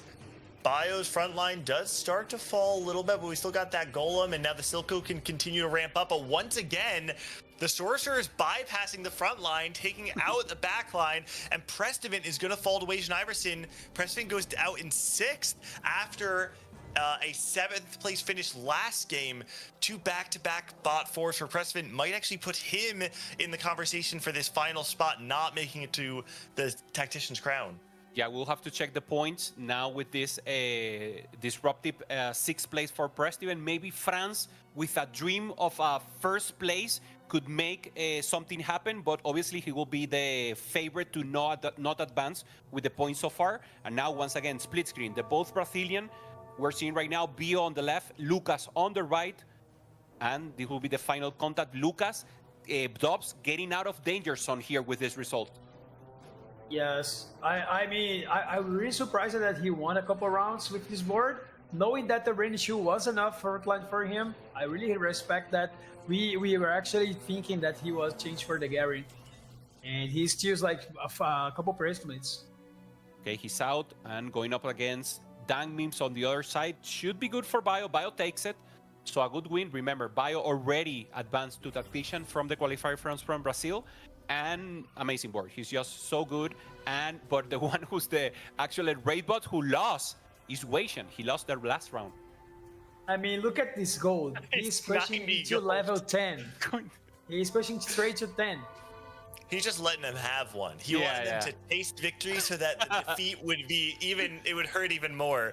He still has a Corki 2 to upgrade. He can go level 10. He can add 6 costs. He can add an additional Rumble 2. Maybe we will, who knows? Maybe we'll actually get to see the Rumble 3 this game. And this is not the first time that he does it. We saw it a few games ago. Also, he had like 80 goals, going fast Corki. 10. Okay, good Corki. Now going to 10. I think he's gonna play it slow. Actually, it looks like he didn't full level to 10. Instead, just went down to 50 gold. Giant The level on Slayer interval. Sometimes- case here, maybe? Yeah, sometimes when you're having like such a good game like this, you have to be a little bit patient so you can actually cap out your board and secure the win. So it's very important to you to be a little bit patient, to have like a lot of gold to read the legendary units on the level 10, and maybe fighting a 6 cost as well, because when you reach the level 10, he actually gets a little bit more of a chance. So let's see how he can cap his board. Well, look at Dish Soap. Dish Soap's 53 HP, 50 gold, level 9 is also going to be pushing for level 10. And so Dish Soap is contesting Wasian Iverson for that spot at the top. Dank Memes goes out in third, which means 1, 2, and 3 going into this game are our top 3. Wasian Iverson, Dish Soap, and Dank Memes will begin to pull away from the crowd.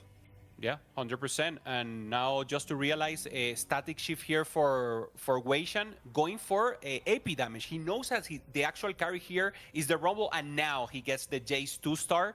So strong, going up against this show. Both are very healthy, and you were saying it, Gangly. They're both healthy, not only in HP, also in gold. They both spend it, and Dishop now with the possibility of going also to level 10 and trying to get another ramp up. In case of Dishop, he's looking for the LeBlanc. That's why Wasian is holding one. Yeah, very smart move. Like holding the units from the other guys, like to avoid them to getting the capped board. Secures on more win. Okay, let's see once again a split screen to see the roll down. Dishop knows he has HP left, so he won't roll here. Oh, there's a Victor for Wasian, giving more time there with a full CC for the whole board. And Dishop still waiting. He knows he doesn't have a pair even of this LeBlanc Dobz, so he will wait. Maybe try to go after carousels to level 10 and then try to roll for the LeBlanc. Even if he try to get one in the carousel, would be amazing also.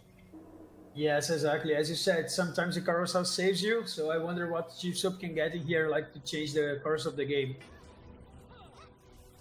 This Elise cast can be game-changing depending on where it goes. Does not go to the back line, doesn't hit the Jace or the Corki, instead just hits the Rumble. And so Dish Soap's front line is going to crumble. There are so many units left online, but Dish Soap has HP to spare. That probably has to be his last loss. But the carousel are 6 cost Warwick and Victor. That could be a Victor pair for Wasian Iverson. Instead, Like going for it. Oh. Okay, Wasian Yeah. has the Rumble to dream about a Rumble 3 there. That's Okay, he goes for... Okay, last upgrade for Rumble, actually. that is the He last got all one. of them. that's a big Rumble, man. Yes. Okay, Dish Soap both does with go level Victor. 10. Doesn't find the LeBlanc too, though. That's going to be the biggest spike you could possibly find right now. You're right, has a Victor online. Gets a tier on the Elise. Maybe you can get that cast a little bit earlier. Problem is, you have a lot of damage spread out, and this Rumble is going to kill the front line so fast. It feels really hard for Dish Soap to ever win this game, to be honest. Yeah, a lot of RNG in his favor has to happen here. Rumble is so strong, so the immediate threat is this one. He has to focus damage, if possible, onto that Rumble, but look at that shield. He's still so healthy, doing so much damage. No access to the backline. Both Victor ulting at the same time, crowd control, and access now to the full backline. Wasian Iverson is just too strong, taking out Dishop. Great win for Wasian, and once again, Gangly, the 3 dominant in this lobby. Tank means Bishop and Wasian taking the win, and one of the 3 will be the champion of the Golden Spatula. 1 game to go, man. Wasian Iverson and Dish Soap both seeking their 2nd regional finals wins, and you can taste it. It is so close. And Dank Memes, after a phenomenal rookie set, essentially making the world championship in his first regionals runs ever last set, has come back and picked up exactly where he left off.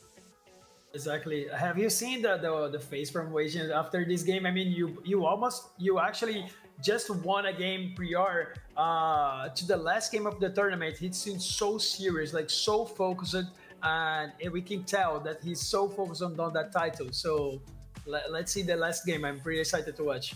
That's right. 1 more game to determine who's going to win. The tactician, no, not the tactician's crown, not quite yet. The Golden Spatula for the Americas. But we're going to send it over to a quick break, and then the analyst has to break down everything we saw before we take you through the final game of the day. So don't go anywhere. We'll see you in just a minute.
Hello, everybody, and welcome back to the final day of the America's Golden Spatula, and we are inching ever closer to the final game to see who will win. Casanova and I are back to break down that 5th game of action, and I think there is a very important announcement that we like to make, Cass. Yeah, so with this game and France falling in that 8th place, that does lock in the 7 players in this lobby that will be advancing to the Tactician's Crown. Wajan Iverson, Dish Soap, Dank Memes, Bio, Lucas, Prestevant, and Darth Nub are all going to the Tactician's Crown. And now, Nekkra, we get to turn our attention towards who will win the America's Golden Spatula. And that race is so close. You look at Wajan Iverson, Dish Soap, and Dank Memes, who got top 3 in this lobby again. And it will come down to who can potentially take that first place in this 6th and final game.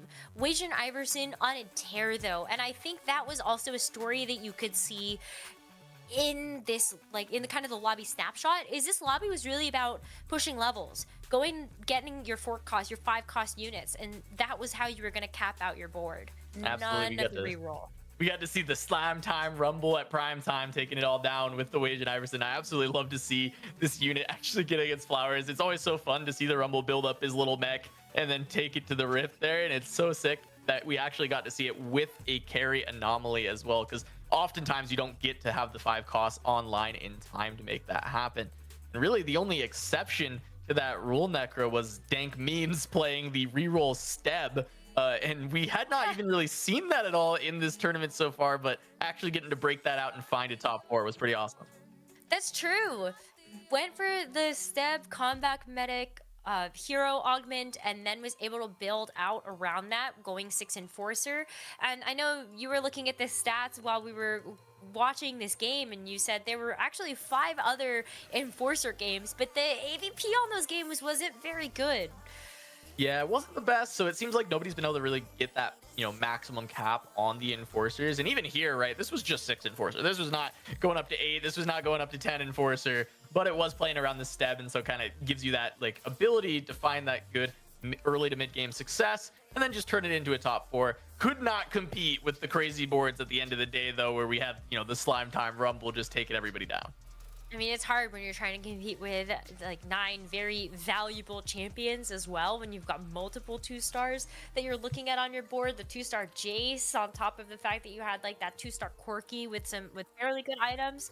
But let's take a look at those standings, because we only have 1 game left, and look at how close it is. Wajan Iverson in first with 31 points. Dank Memes not too far behind, and the only other player in striking distance is Dish Soap, sitting at 28 points. It's going to be a close final game. Yeah, Dish Soap just needing to make up that 3-point gap over Wajan. Dank Memes just behind Wajan as well. And it is just going to be between these 3 players who can take that first place, who can be crowned the champion of the Golden Spatula. And I just want to point out for clarity, the reason that we have locked in R7 is, even though, yes, France could outplace Lucas in this tournament in the Golden Spatula, Lucas is the one who's going to get that AVP slot. France cannot overcome that. Exactly. And then we saw Bio and Dish Soap already lock in their spots to the Tactician's Crown before we even got started with this day. So all the spots have been handed out, and we know our representatives for the Americas at the Tactician's Crown, but we still have to crown a champion of our regional finals. And for that, we send it back over to our casters for the 6th and final game, Gangly, Jupeson, and Dobz. Thank you so much, Nekkra and Casanova, for breaking everything down. You said it yourself, Nekkra. We may have our roster, but we don't have our winner. 3 contenders for the title right now, Jupe. Dish Soap, Wajan Iverson, each seeking their 2nd regional finals victory. And of course, Dank Memes, this guy who seemingly came out of nowhere in set 12, rank 1 on the ladder, career set that he's having right now, and has now made the run to threaten his first ever regional final title. 100%. He's talking to himself there, getting some hype up. Wajan obviously a little moving. Now he's concentrated, and all of them are just focusing here, Dobz. They're looking for the win. Dank Memes, obviously, they're with 30. Wajan is in his hands. He gets a first, it's done. If Dank Memes gets the first, it will depend on tiebreaker, and we're checking all of that stats right now to see everything at stake. Remember, domestic title in the line, $14,000 for the winner, $50,000 for the whole crowd, and obviously the pass to Tactician Crowns that we will have the confirmation of all of them that already succeeded once this round ends. Yeah, I like the way that we arrived at the last game.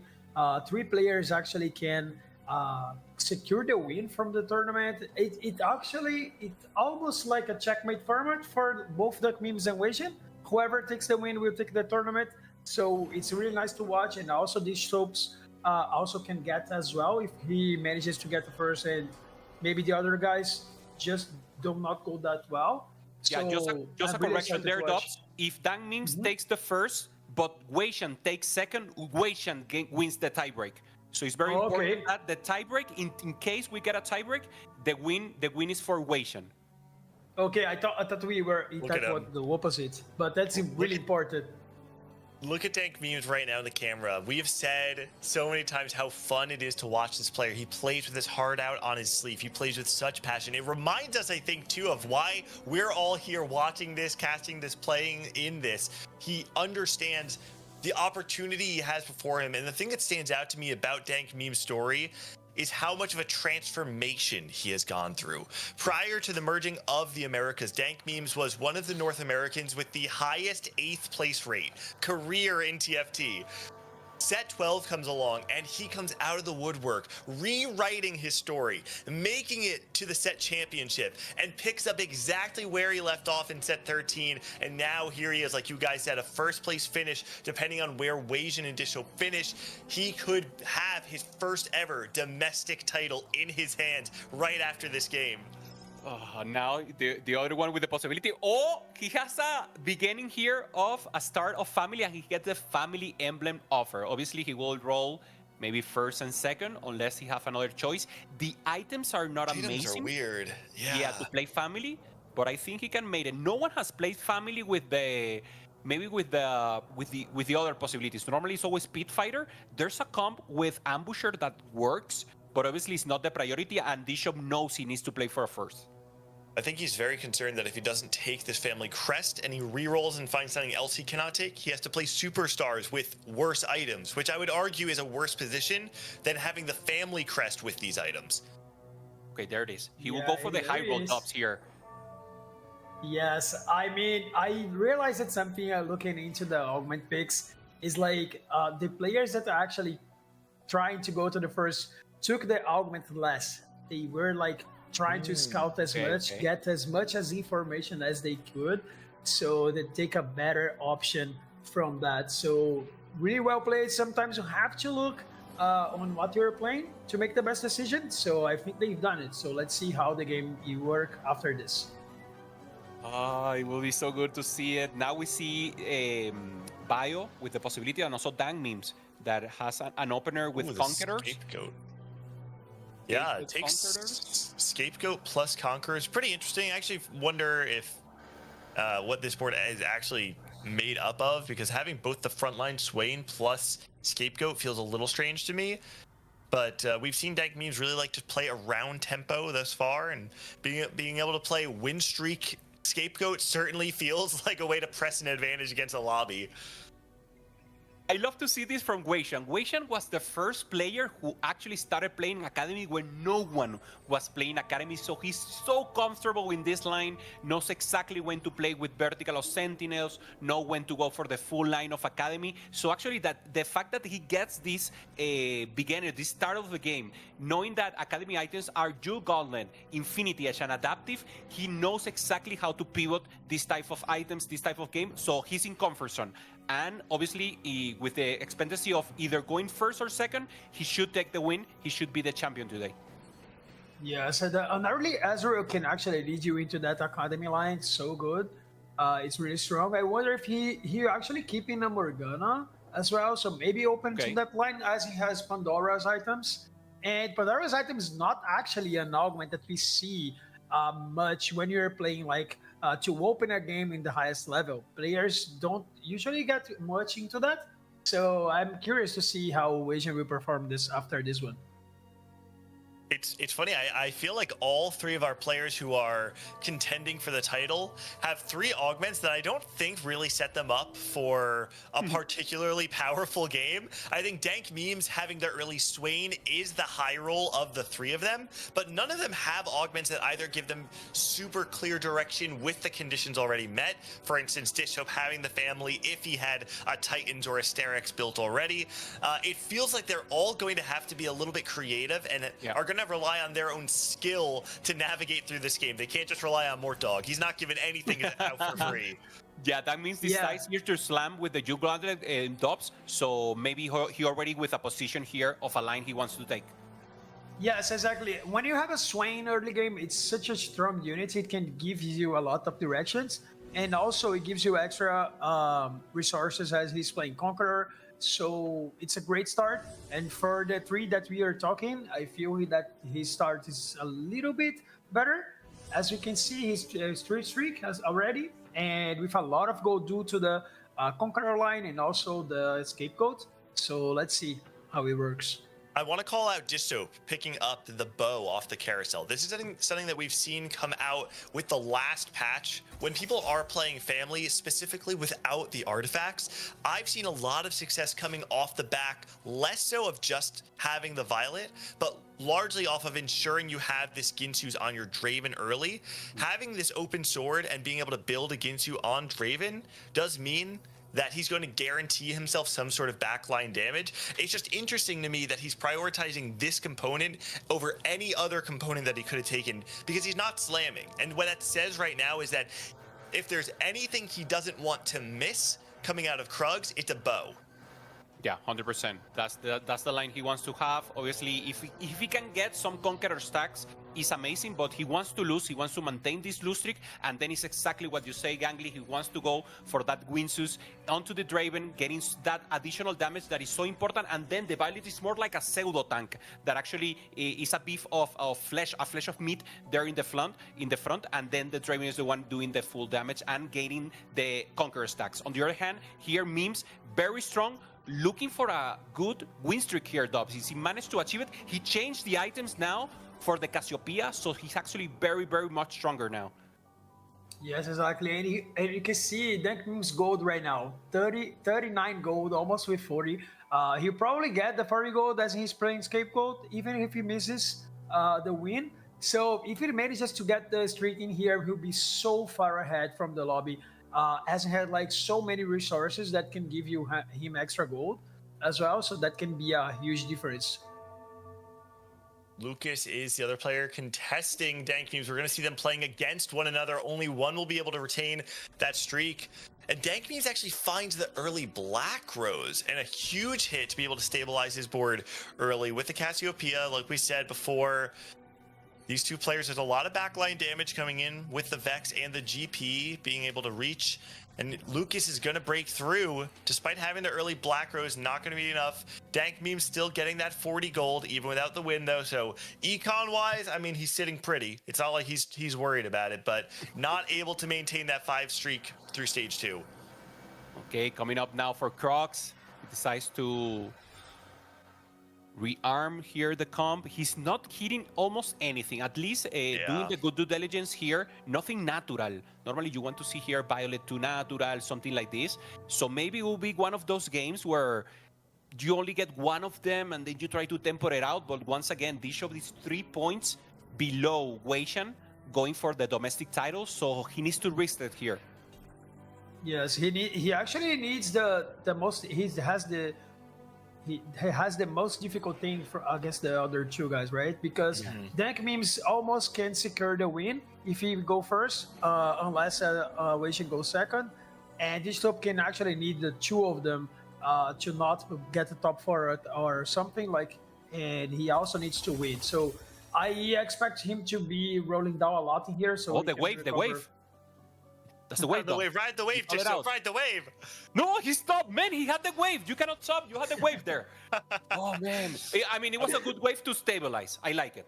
It's good. Stabilization wave. I love it. The items are a little bit scary, to be honest, though. I mean, you have Rageblade. You can mix Sterak's as well. Actually, you can go... No, you can't go Redemption. You can go Hodge. Okay, Sterak's, Hodge, and Rageblade. Never mind. I actually missed the open glove. So... able to actually get 3 items, opts to put this Rageblade on the Violet rather than the Draven. Try and get 3 items stacked on 1 carry to ensure that you're getting any sort of compounding power from them. Yeah, something that I respect a lot from Soap is the fundamentals of the game that he has. I mean, we can see in here that he doesn't get like to roll a lot because he knows that he needs his economy to stay up to read everything, so he can actually get the highest placements in the game.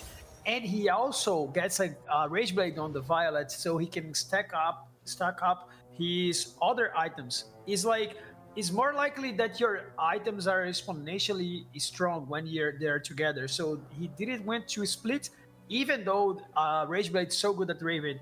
By now, it's better than the Violet, so I respect that.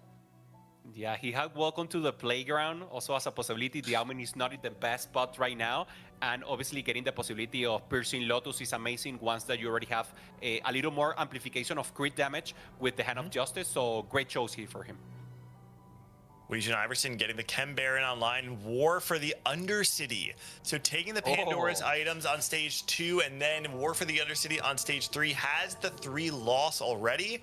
And so now he can leverage the the flexible items that he's been able to play from the early game with Pandora's items to flex into whatever he actually needs to play. The question is, what line of Chambarians is he going to lean into? Because we've seen people play either the Smeech or the Silco, and with Pandora's items, truthfully, he can play whichever he wants. It's more about what he hits and what cash out he's offered.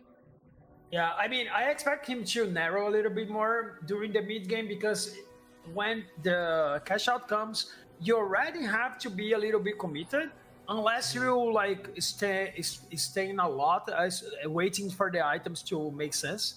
So I expect him to commit and then look into the later reward that we'll get, and then he can actually roll some of the items from the Canberra itself. So it's actually really good, because if he gets something that is not perfect, he can roll at least, like, if he gets 3 items and one of them is really bad, he can actually roll just one of them. So great call by him playing the Canberras in here. But I mean, I wonder how he got in that board, because when we saw him in the early game, he had any of the Canberras, and now he has 4. So he's in a great spot right now for winning. Yeah, he's crazy. He's just giving us the story here in the end. Obviously, high risk, high reward. He's already first. He just needs to maintain that spot, but he knows everyone will play for that first place spot. So now he's the one who will propose a high risk possibility.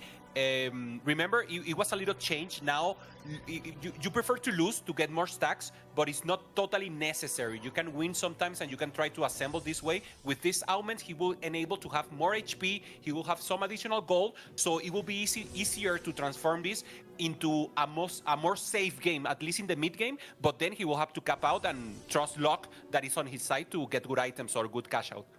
I think we found out the angle, though, right? At this point, the 2 tiers, one on each Smeech, Heimerdinger picked up from the carousel here. I think we're seeing the exact run back that we saw from his first place finish earlier today. It's looking very much like the vertical visionary line played out of the Chembaron cash out. Yes, that was something I was aiming to speak, but then you realized that. I like that you pointed out. So he already showed that he knows that line really well. So playing that strategy once again can lead him into another victory. So I wonder how this game is going to end. Okay, France, just to have a heads up, we did the math, so not possible for him to advance no matter the results. So Latam loses the possibility of having a second representative here. And now he's just having fun maybe. Here, Stereo Knight, using a comp that we haven't seen so far, and no scout, no pivot, Seri with Watcher. Makes sense in the paper, but obviously not something that we're used to or accustomed to see. On the other side, we are seeing the worth the wait board from Bio. Dobz, I mean, you talked about the strength of this early Zyra earlier. It's a unit that can really help you get both your mid-game strength on par or maybe even ahead of the average lobby strength. But the other thing is not a bad unit to play in the late game when you're playing vertical sorcerers. No, it's not. And also, if you have seen some games with Moonlight, it's actually one of the strategies that you can pop off. The Zyra 3 and Zyra 4 is actually pretty strong.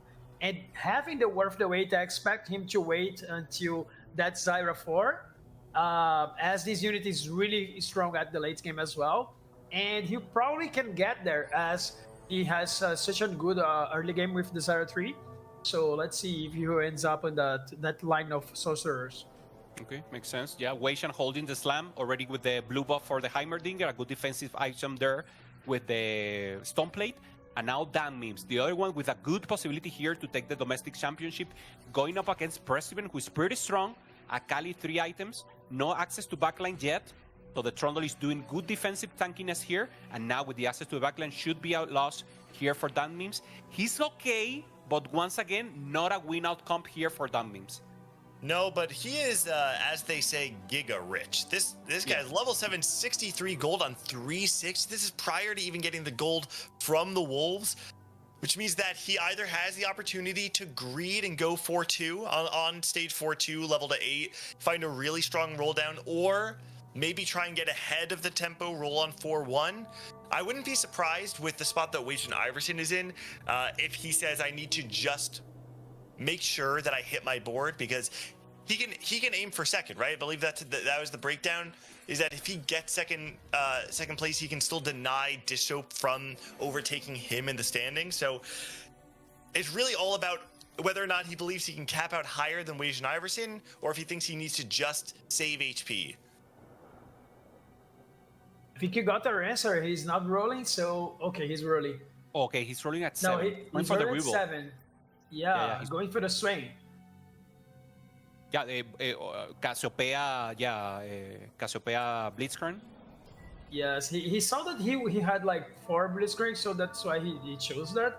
And I would say that I am really surprised. I wasn't expecting him at all to roll on 7. I expect him to push the levels.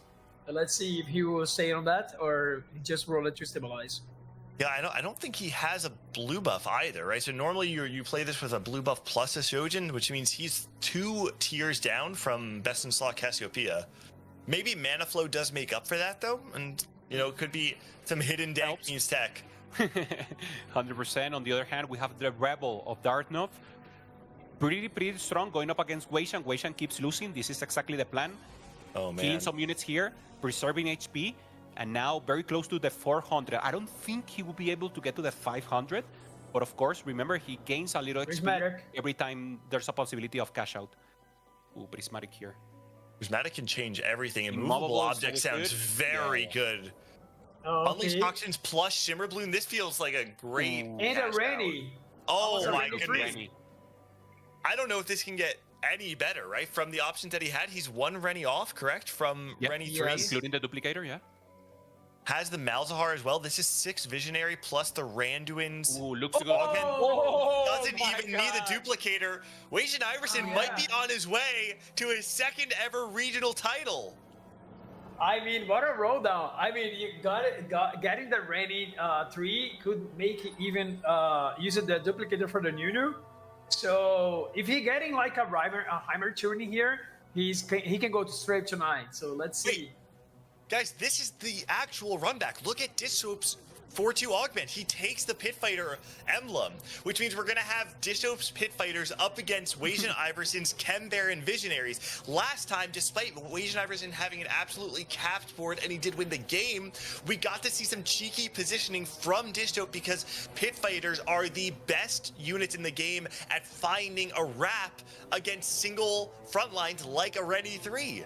Yeah, there's a difference. In that moment, Dishope had 8 Pit Fighter that obviously you have so many true damage that is so good. In this case, he has 1 Pit Fighter emblem, 1 family emblem. So maybe if the game allows him to get an additional, but maybe even in the anomaly, he tried to risk and get an additional Pit Fighter Dobz. That could be a good option for him because he has to risk it. He wants to go for the win.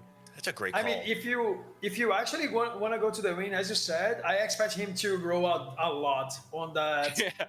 On that anomaly. There's a couple hits because, though, right? Yeah, if he high holds a Savika, he can guarantee the Pit Fighter emblem. But if he doesn't manage to get the Savika prior to the anomaly, he can actually put on the Violet and go either for family emblem. That's okay. That will lead you to the cash outs from the 5 family, and also can get you an extra Pit Fighter emblem. So I'm actually really excited to see the anomaly. Do you guys think that Ultimate Hero would be enough of a spike, or do you think he actually needs to dig for Calling Card in order to find a win over Wajan's board? Wait, did Wajan lose? Oh, never mind. I got baited a bit for Wajan's good. I think Ultimate Hero is good, and maybe he will take it, but it will not be a win out against Wajan. So I don't know. It will depend on the mindset. Obviously, Dishope is here for the win. He also already qualified. He wants to win. So I really expect he will keep rolling. Yeah, I think Dishope is going to be the player to watch during the anomaly round. Yeah, it is good to watch, but it's like it depends a lot on how much gold you have, because like if you imagine the scenario that the second anomaly that is getting offered to you is actually Ultimate Hero, can he actually pick that and go straight to 9 and then maybe capping out his board? So I wonder that as well. So he can actually take that depending on how much he can invest. Maintaining the win streak there, Dishope going quickly here for France. now with popping off. So obviously he will be very strong. He's low in HP, but he will be one. He could be one who faces up against someone in the front and start losing HP against them, because France is decently strong right now, and anyone who's not fairly into the tempo, for example here, only with the Twitch, should not be enough here for Lucas. It's weird, like Lucas took What is Lucas Moonlight.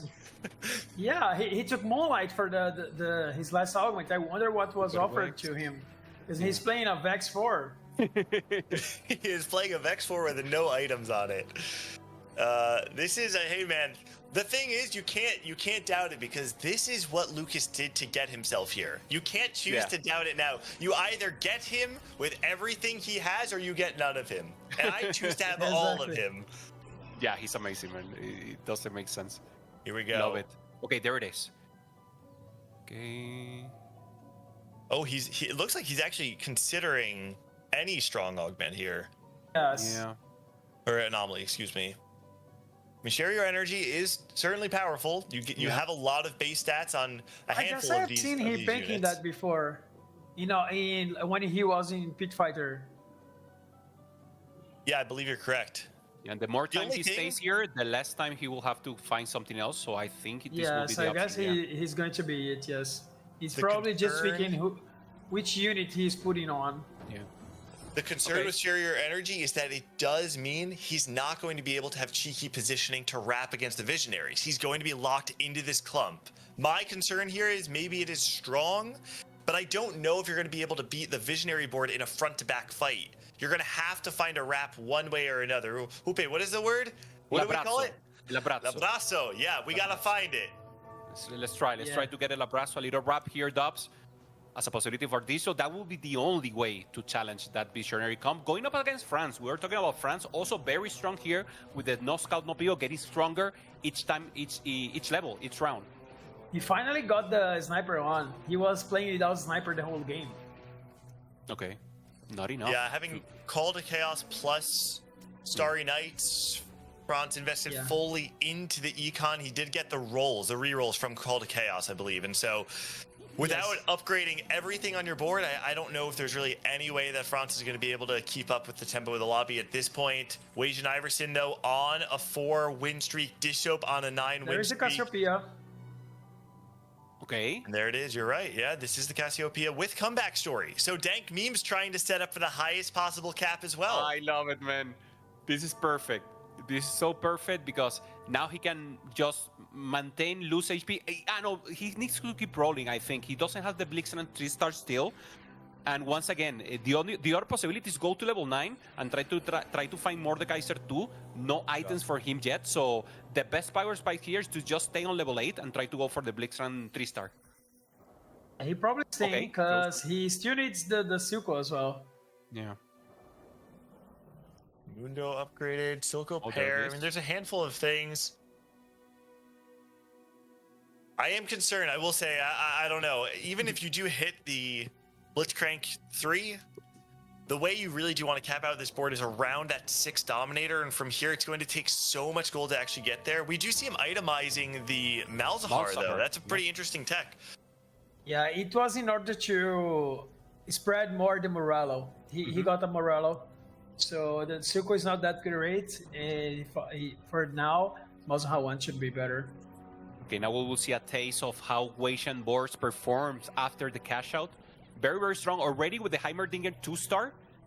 Good backlane also. Amplified damage there with the Archangel. The Akali trying to access the backline goes out. So great win for him. Prestiven falls down. And Wajan again in a great position. Dishop maintains the win streak, but in paper, Wajan should be stronger. Dank Memes taking another loss there, down to just 30 HP. But you know what? He is every time you hit me, I only get stronger. Comeback story becoming online now. 30 HP, hit the next threshold. He's going down to 1 HP. He's gonna do it. He'll find a meld. Yeah. Also digital. I mean, Wajan also get the extra gold. He still got the extra gold from his augment. So he's going straight to 9, pretty strong. 5-win streak. He's looking great for winning. Let's see. Yeah, Brain is so amazing units. I'm so glad that she had the spot here in the end of the set. Going up against Dishop, so this will be a test of statement. Dishop really needs to win, and as we were telling Gangly, he needs to wrap, and no, everyone is on the Rennie.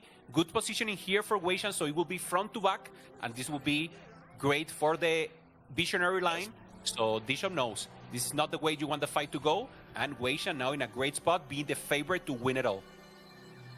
All things considered, that was not a bad fight for Dishop, though. I think he actually did show that he has enough damage to break through the Rennie. The real problem, though, is that in the standings, Dishop's at 28 points total, Weishan Iverson's at 31, which means if Dishop wants to take the tournament over Weishan Iverson, he needs to outplace him by 3 placements and then get the tiebreaker. So he needs Weishan Iverson to go 4th here. Very unlikely, Dobz. Yes, I don't want to jinx anyone. I know the power of a caster during the broadcast. I heard that, and but I feel it's not likely situation to go below 4 here. Okay, now Dan Mims and Dishop. Remember, Dan Mims also with the chance of winning his second right now with 30 points, only 1 point below Weishan with 31. This would be a good statement to test this type of work. Cassiopeia dominating here, winning against Dishop. So Dan Mims once again. Remember, if Dan Mims wins and Weishan goes second, Weishan still wins. So actually, every possibility is still in favor of Weishan Iverson to take the win. Right. So if Weishan Iverson can secure a second place finish, then he will be the winner of the Golden Spatula. Bank Memes takes a little bit more frontline, also gets a LeBlanc, which fits well into this composition, pairs both with the Vlad for Black Rose and the Sorcerer. Depends on whether or not he wants to go 8. Can probably actually even just replace the Malzahar on his board with this LeBlanc. Yeah, good option there. There's the Mal. Okay, so Euso Lucas. Just rolling here. Playing built different, but getting to that point in the game where you just start to get outscaled by everybody else's whose boards have fully come online. Oh, I like the way he played the Moonlight at the end. He's playing the Singe, so Singe is one of the best for one cost in the game. For a start. Yeah, side up 4 here for Bio. Also one of the possibilities here. Vertical Swords with 4 emissaries, 6 sword, 4 emissaries, so very strong also. There could be a chance there. Yeah. Dishop is level 9 now, so he's going to hit an additional spike. Still on Vi 1 though, really looking for that to stabilize his board. That actually might be the difference maker as the backline just barely not able to hold on. Dishop going to take his 3rd loss in a row. And Weishan lost against someone. Dan Mims lost. Oh my god. Dan Mims is out, and Weishan lost against someone. I think Weishan, I think it was just in the UI. It was the icon next to Weishan. Yeah, you're right. Weishan continues his streak. Dank Memes, I don't know if he played against Weishan and just killed nothing, but Dank Memes, who was 2nd place going into this game, has fallen shockingly in 6th place. And now the only way Weishan Iverson loses this tournament is if he goes 4th and Dishop can find his way to a 1st. But it is not looking likely. It is not, man. I mean, if Lucas survives, he can actually get a Corky 3. So let's see. Okay, there's a chance. But it would be unlikely anyways. Yeah, the Brazilian Storm now facing each other. Good frontline 4 cost against 4 cost here. So we have the Super Saida against the Super Singe on the other side. Getting good damage, but it's not enough. It's not enough. Lucas goes out here. And great performance for him. So he managed to get to Tactician Crown. 2 representatives for Brazil. Brazil has to be proud. You have to be proud, Dobz. Great result. Surely. I mean, when Toddy actually told that in the interview earlier today. I mean, when we came into the Golden Spatula, we were actually sitting on 6 players, and also the 3 first players outside the qualifier points to not able to make into the Golden Spatula were Brazilians. So we could, for just a few amount of points, we could be 9. So that would be a huge thing. But of course, that's a if. So after having 6 players going with 2 into the Tactician's Crown is really rewarding. Lucas played really well. Bio secured this direct play spot, So I'm very proud of them, what they showed, especially Lucas yesterday. And I'm pretty sure he will fix the day for today for the Tactician's Crown. So let's see. We got to talk about this fight right now. If Wajan Iverson, Dishop, or Bio fight Darth Noob and knock him out, he's up against Dishop right now. This will lock Wajan Iverson in for the win. Okay, ramping up. Darth Noob rolled to 0, didn't hit the Jinx. So actually his Rebel comp is not in the full strength, and Dishop looks just so strong. Violet going to the backline, still too amazing. Draven family hitting there. Darth Noob's laughing, he knows he advanced. And now with this fall down, we have a winner. We have the champion of the Golden Spatula, and it's no other than Wajan Iverson. He's become the second ever two-time domestic regional final holder alongside Robin Songs. He's become one of only 2 North Americans to have qualified for the set championship 4 times, the other being Dishop in this lobby. There are so many pieces of variance in TFT, but one constant that stays the same is Wajan Iverson. There are all of these things that ebb and flow and players that rise and fall. They blow in the wind, but Wajan Iverson says, I am the wind itself. As he stands tall, winning this tournament, the Golden Spatula is going to go to Wajan Iverson. Yeah, that's so good. I like it the way he played the Rennie twice in the finals, being very risky today. So he was amazing. What a tournament it's for him, for Dishop as well. One of the best performances we have ever seen. So congratulations for both of them for making such a great finals. Yeah, now up against Bio, Dishop, and frankly, Dishop in the end eliminating Wajan Iverson, but the gap in point, the gap in points was just too much, and Wajan, even with the loss there, confirming the championship, and now Dishop against the 4-star Zaira. This is something we haven't seen so far, and it's working out perfect here for Bio Luke. Bio showcasing the power of the 4-star Zaira, like you said, with the strong front line. The question of whether or not the family board can break through the Garen, they do. They find themselves back into that back line, but that Violet will blow up. One more cast from the Zaira just barely doesn't come through, and Bio will have one more chance to try and win this game over Dishop. Yeah, I'm really surprised that the Zaira outplaced the Wajan. I thought he was winning. But then it shows that the Zaira 4-star is really strong. But then the twisted of the matchup, actually the matchup from the Dishop is actually way worse. So let's see, they are sitting on 1 life each. Okay, Dishop rolling here, trying to find an additional upgrade. Nothing for him. On the left, Victor for Bio. Not necessarily, he doesn't need to put it in. Already very strong with the 6 Orcs and the 4 Emissaries. Maybe as an option, just in case something happens, and maybe for luck. He's also maintaining an additional Zaira here for luck. He has 4-star Zaira and an additional one in the bench just in case, Gangly. Here we go, final fight, 4-star Zaira up against the Pit Fighter board. It's a question of how long this front line can sustain. The Garen has dropped the Ionic Spark instead, now entering the fight with a Bramble Vest. The question is this change in itemization enough to survive against the Pit Fighters? It's looking really good. No access to and the just back like line. that, the front line crumbles, and Bio able to take the win over Dishop. Dishop going second, nearly finding his way into a first place finish at the Golden Spatula, but coming up just short after maintaining a sub 3.0 AVP across the weekend. Spectacular performance from Dishop, a statement from Bio, but most of all, the title going to Wajan Iverson. It was so amazing to watch. You call it out, Dobz. He started with an academy line that didn't have great items to start, and he said, you know what? No, I will go for War for the Undercity. I want to play this Chemtech bottom, and he played amazing. He actually did a good cash out, played it like he has to, and a good third place to ensure the winning of this amazing domestic title. Golden Spatula America goes once again to Wajan Iverson. Yes, I mean, what a Golden Spotlight we have watched. I mean, so many great players, so many great stories, and Wajan securing the title for himself. I mean, he played so well today, risking a lot of his games and actually getting rewarded for that. So I respect it.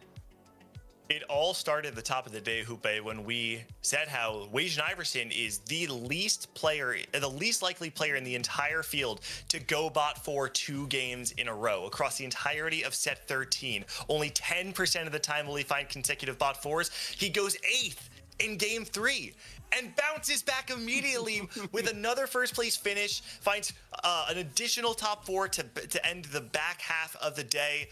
Wajan Iverson, we said it at the top and I loved it.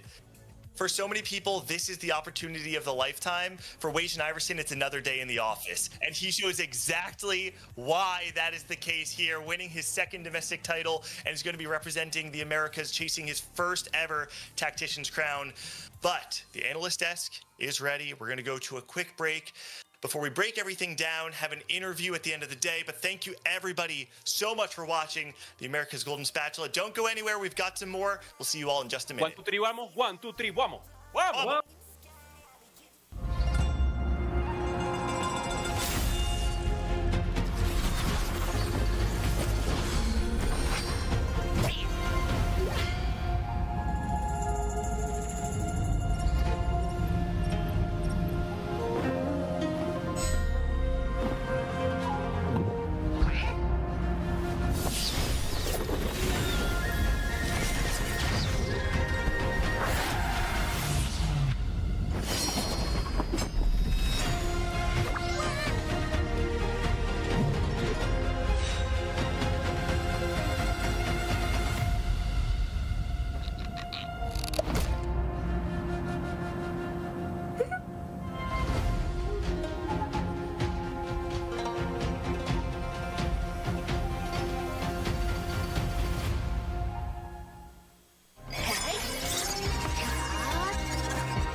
What an incredible weekend we have had here at the America's Golden Spatula for Into the Arcane. And we have crowned a winner, Casanova. That final game was so exciting, but it was even more exciting to watch Wajan Iverson win his 2nd regional final title.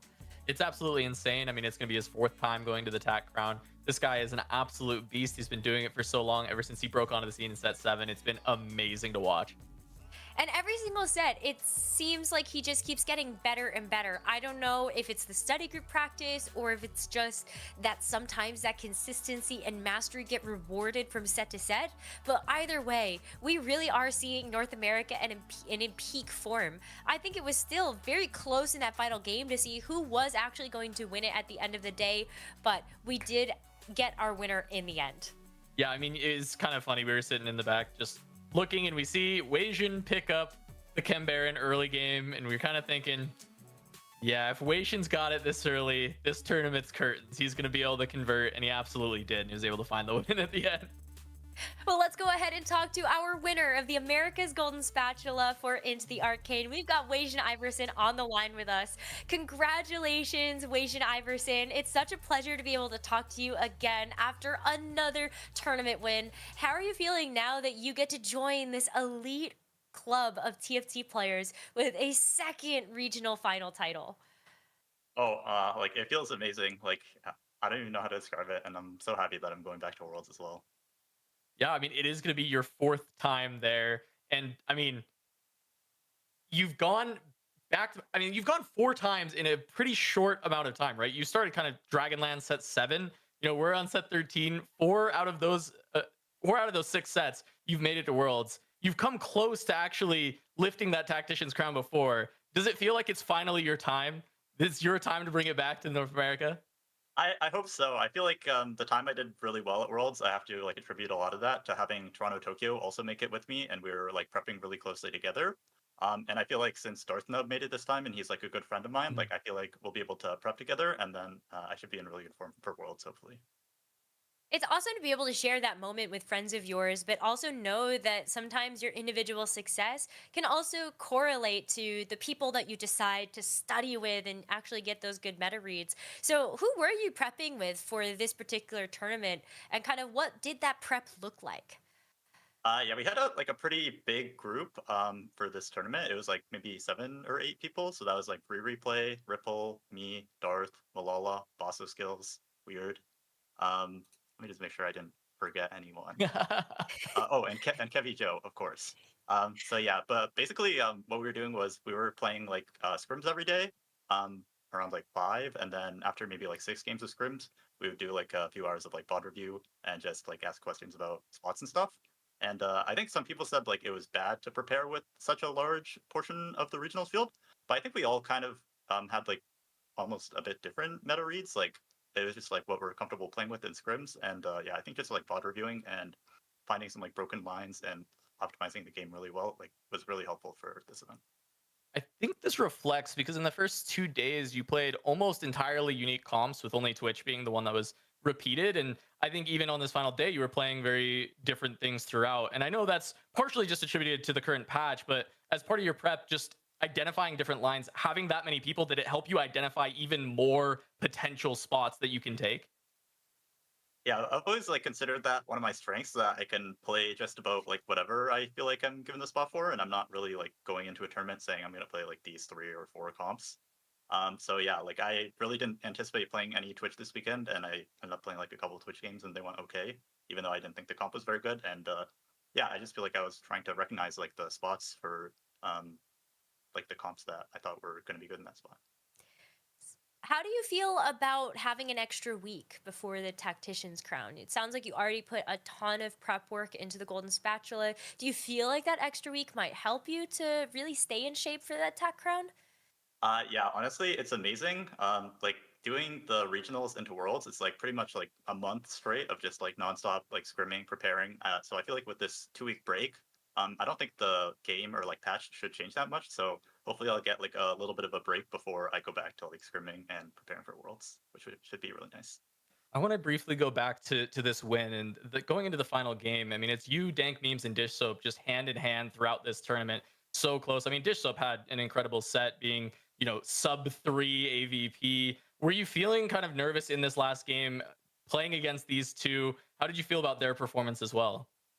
I felt nervous, not because of like who I was playing against, just because I was like playing Chembear, and I thought like, oh, if I mess it up, this is gonna be like just like a disaster. But yeah, also like a Darthnub was playing Ezreal, and I wanted to play Ezreal, but like I didn't want to contest him. That was like a line that we had talked about a lot. We were even joking like, oh, we're just gonna contest Ezreal every game on the last day.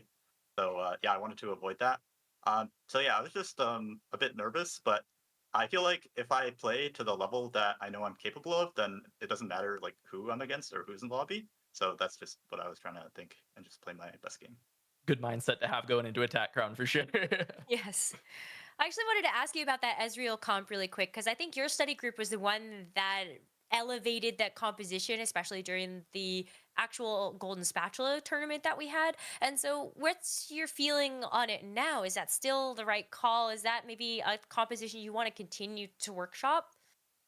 Yeah, I think it's like a great comp, and I definitely plan to keep playing it. I hope other people don't learn to play it like kind of the way that we were playing it. 'cause I Okay, think we're doing sorry, some we pretty should unique keep your things. secrets. But yeah, I don't want to end up too contested on it. But yeah, I think it's a really good comp, and I definitely plan to keep playing it if I get the spots. I think a final question that I wanted to ask you about is just in general your overall feeling about the meta and the competition for this set into the Arcane. Have you liked the balance? Like, where do you feel like maybe a lot of your passion from TFT comes from this set? Yeah, I love this set. I feel like this is one of the most fun sets I've played. I feel like even in the early patches, the set was like really good and fun and balanced, which is can be kind of rare. But like the Macau patch, for example, there was like tons of different lines you could play and tons of different ways to succeed, which was really nice and made the LAN really fun. And yeah, I feel like that's kind of continued to now. Like I feel like you're able to play wide and a lot of different stuff, and I think I find that really fun. And I think it's also good for me as someone who plays very flexibly. Really showed up in the tournament this weekend, and hopefully that's going to be what continues to find you success as you look forward to that TAC crown in just a couple of weeks. Weijin Iverson, thank you so much for your time. Outside of your study group, is there anyone else that you would like to give some shout outs to before we let you go celebrate? Yeah, sure. I'll give a big shout out to my parents who are probably watching this right now. I'm sure they were like putting their hands on their head when I was playing Chem Baron and lost freaking like super stressed out. But I did end up winning, so yeah. Thank you guys for supporting me. Well, best of luck, Weijin Iverson, and we look forward to seeing you in just a couple weeks. All right, thank you. It's always so wholesome to hear the support that Weijin Iverson gets from his parents while still balancing school and just like being like a person. I don't know. It's very admirable that he's able to juggle so many things and still be amazing at TFT. Yeah, it's always been a pleasure that we've gotten to talk to him so much since set 7. I mean, he just wins so often. He's always at the top of the tables. He's either winning day 1 or day 2 or the whole tournament, and it's just so great that we get a player like this that we can send to the TAC crown again for the 4th time. He and Dish Soap, the only 2 from the Americas that we've been able to send, or from North America that we've been able to send 4 times. It's just incredible to see, and I'm hoping that this is finally the one that he gets to bring home that TAC crown. I think it would be amazing if any of our players going to the Tactician's Crown from the Americas would be able to take it home as we take a look at our final standings. These are going to be some of the players we continue to celebrate as we inch closer to that Tactician's Crown World Championship finale in just a couple of weeks. Unfortunately, France tried so hard for this set. It was still amazing to see him make that final lobby of this regional final. Unfortunately, just falling just a little short, but this was his first appearance here, and I do not think that it's going to be his last Casanova. No, absolutely not. I should be really proud of how he played. I think for the majority of the Golden Spatula, we got sub-regional tournament France instead of the Cups France, and I want to see more and more of sub-regional tournament France's going forward because he played some phenomenal TFT. And on top of that, we just have to celebrate the other 7 here. All 7 of them will be going to that Tactician's Crown, and all of them have played some phenomenal TFT over the course of this weekend. Yes, and alongside these 7, we also get a chance to look at Vicious, who's also going to be there at the Tactician's Crown. And then I'm missing, yes, Spencer. I was like, I remember there was one more that was going from North America, and it is Spencer. So those 7 players alongside Vicious and Spencer will be able to go to the Tactician's Crown in just a couple of weeks and represent the Americas there, where they're going to be joined by a ton of incredible players from all around the world. Casanova, we are still, I think, a tournament away from being able to determine the final players that are coming through from the China region, but otherwise it's looking quite stacked to see how the APAC and the EMEA Golden Spatula had finished. Oh, it's super exciting. I saw the Wet Jungler was able to pick it up, and that's always a name we're looking out for. He barely outplaced Weijin the last time Weijin nearly made a run at the TAC crown, right? 2nd and 3rd place in set 9. Very much looking forward to that rematch. And of course, I mean, I got to be looking at Dish Soap to try and become another 2-time after we just had Tidal do it last set. That's right. But Title's going to be back as well. So who 3-time? knows? Maybe he gets a 3-peat. It could be entirely possible that he gets a 3-time Tactician's Crown title, but we'll have to wait and find out. That's going to do it for us for now here on the America's Golden Spatula broadcast. Thank you all so much for tuning in and for cheering on all of our players. From everyone here on production and, of course, from Riot Games, we are happy to have had you, and we look forward to seeing you in a couple of weeks for the Into the Arcane Tactician's Crown. See you then.